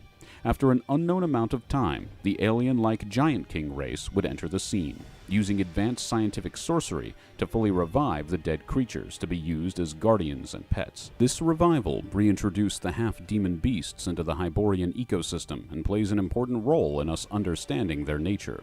Despite being classified as demons, dropping demon blood, and worms having essence of Set as one of their possible loot drops in Conan Exiles, it is obvious that these beasts take more after animals than demons. This new breed of Type 3s are not the same as those of the past, who would evolve and change into demon beasts of a true misanthropic legacy, but perhaps due to what seems to be a more material process of full resurrection, have now a more animal than truly violent nature. Before the extinction of Type 3s, similarities between the horn and teeth patterns would suggest that the extreme adaptability from demon blood present in the species was pushed to its limits, as some were forced to adapt to underground living. And this would be a way to avoid hunters, either animalistic in nature, it's very scary to think of a possible predator that could prey on Type 3 dragons, or a way to avoid, of course, human hunters, which was most likely said predator. This process would force the reemergence of higher demon qualities from Set's bloodline, such as hypnotism out of a sheer need to survive, as well as an increased sense of touch, removing much of the other senses, including eyes. Limbs were slowly decreased in size until eventually they were no longer needed. This long evolutionary process had millions of years to take place, which would turn them into the Type 4s, or worms. Primarily, the two environments they would adapt to would be the first breed, or subtype, of white dragons that would eventually become the ice worms, and the second breed, red dragons, which would eventually become magma worms. Both are featured in Age of Conan and Conan Exiles, respectively. The reptilian bodies, horns, and mouth plan are all that remains, marking them as the most unique members of the dragon family. Finally, we go to the east, to Kitai, home to the Type 2 dragon, known as a basilisk. Its body plan obviously marking it as an offshoot of the Type 3 dragons. Its physical appearance can first create a harsh mystery. It's obvious to anyone that a great old one of some type certainly had a role to play in the making of such a beast. Its mouth tentacles, multiple eyes, and acidic abilities, while interesting, are not the key feature to look at. It's more about what this creature doesn't have, that being the absence of webbed feet, fins, or a tail made for balance under the ocean. Most great old ones are associated with the water or have a series of heavily aquatic features associated with them. We have now ruled out the majority of the list simply due to the fact that the basilisk is still a land-based demon beast. We now have to ask the question which eldritch horror family of old ones is associated with tentacles despite not being aquatic, has multiple eyes, and is associated with acid-like attacks. The answer is closer to home than many Conan Exiles fans may realize. Let's take a simple comparing look at the Avatar of Yog and the Basilisk of Age of Conan, both published by the same company, which used similar assets in both games. This shows us that these similarities as we explore them are meaningful rather than circumstantial. As one can see, the eldritch horror children of Yog and the Basilisk not only have the exact same type of eyes, differences in which can be explained by the Type 3 dragon side of the Basilisk's bloodline, but also have 10 tentacles total on their bodies. The clustering of tentacles around the mouth for the basilisk is even foreshadowed in the body plan of the eldritch horror, as we can see tentacles between its upper and lower jaws. You will also notice a distinct gap of front teeth present in both creatures' upper and lower teeth, not present in any other member of the dragon family. So the tooth plan is partially influenced from the eldritch horror, but in addition to that, the clustering of tentacles around the mouth makes sense because the body needs room for the 4 legs of a largely quadrupedal group like the Type 3 dragons. While the body plan similarities are many, as the basilisk truly does look like what it is, and most likely is, a demon beast crossbred with a cannibalistic savage spawn of Yog-Sothoth, what I believe truly cements my case is the relation of abilities. A key defining feature of the basilisk is its acidic rather than fiery breath, which is also the main form of attack used by the Avatar of Yog. In the case of the horror, this takes the form of acidic ink sprayed in extreme volume beneath it, much like the acid attack of the basilisk, doing damage over time rather than all at once. Much like Set, Yog-Sothoth would be known to get around in history, having children with just about everything. Now that you know what dragons are and where they come from, let's talk about them in modern times, 10,000 BC. Dragons today, or Here There Be Dragons. Type 1 dragons, as implied in our Magic and Conan video, can only be summoned by master demonologists. There is no guarantee that the demonologist or respective cult will be able to control the demon beast, but to summon one is to have already been highly accomplished in your field. What use does a person have for a dragon when they already possess a demon army? It is perhaps just as much due to requirement of skill as assured danger that these creatures are so rarely summoned. Type 2 dragons are native to eastern Hyboria in Kitai. Type 3 dragons are seemingly the only ones that, while rare still across the lands of Turan and Hyperborea since their revival, can indeed be trained and domesticated as demonstrated by the Giant Kings. It is possible that at this time they have already spread and diversified across the entire map. Type 4s are incredibly resilient and can be found in any environment of extreme heat or cold, respectively, depending on subtype, but also simply in the earth. So desert worms obviously exist as well. So if you want a dune worm in Conan, here's how you get it. This often results in magma worms living across the Middle East and ice worms being creatures of far north caves. Lastly, Type 5s, depending on the, again, extremely diverse subgroups, can usually be found in swamps and forest-like biomes, which seem like the preferred environments of these prehistoric animals. Today, we have a small video on one of my favorite Conan beasts, everyone's favorite gorilla-shaped turtles known as shellbacks in the west and kappas in the east. They feature in a variety of different Conan media, especially in the Dark Horse comics, the exiled lands of Conan Exiles, and the Kitai areas in Age of Conan as side enemies. If we look a little closer at their behavior, more than just their bodies take after great apes. Very similar to gorillas, the males fight for the best mate, thus being called shellback kings upon victory, while the females raise the children, keeping watch over them in a shoreline area after they hatch from eggs roughly the size of a human head. The children are adorable. In the exiled lands, the shellback hatchlings and adult females are one of the only larger passive animals. Despite coming from an aquatic background in their evolutionary history, living on land has changed their digit structure so that after generations of dealing with rough terrain, their hands and feet are no longer webbed. The upper body possesses powerful arms with 5-fingered hands, and the lower body possesses hind legs that resemble something akin to their quadrupedic ancestry and are very similar to something like a dinosaur. While due to the sizable claws of their upper digits, we can assume this to be a primarily offensive adaptation, with the thumb-like digit again just kind of being a leftover from their days as turtles. However, this would still give them a great advantage in dealing with more complex physical problems like getting fruit down from trees or fishing for food in shallow water with their claws similar to bears. As their mouth structure most readily resembles the common snapping turtle and they display something of both empathy for their young, along with a complex sociodominance hierarchy, we can assume a level of intellect on par with great apes, making this also a case of neuroconvergent evolution. The horns on kings are likely similar in nature to the antlers of stags, being used in part to fight for dominance as well as mate attraction in terms of their size among males. Lastly, on their anatomy, their shells over time have become plating, which acts as a natural protection for their torso and shoulders, thus heavily increasing the protection of their vital organs when paired with their increasingly rugged exterior from their battle-based lives. While western shellbacks tend to be brown, red, green, or blue, eastern kappas tend to be slightly skinnier on average, while coming in many tropical patterns. While I was hoping there was more to these creatures, they merely are one of the many diverse fauna of the Hyborian age.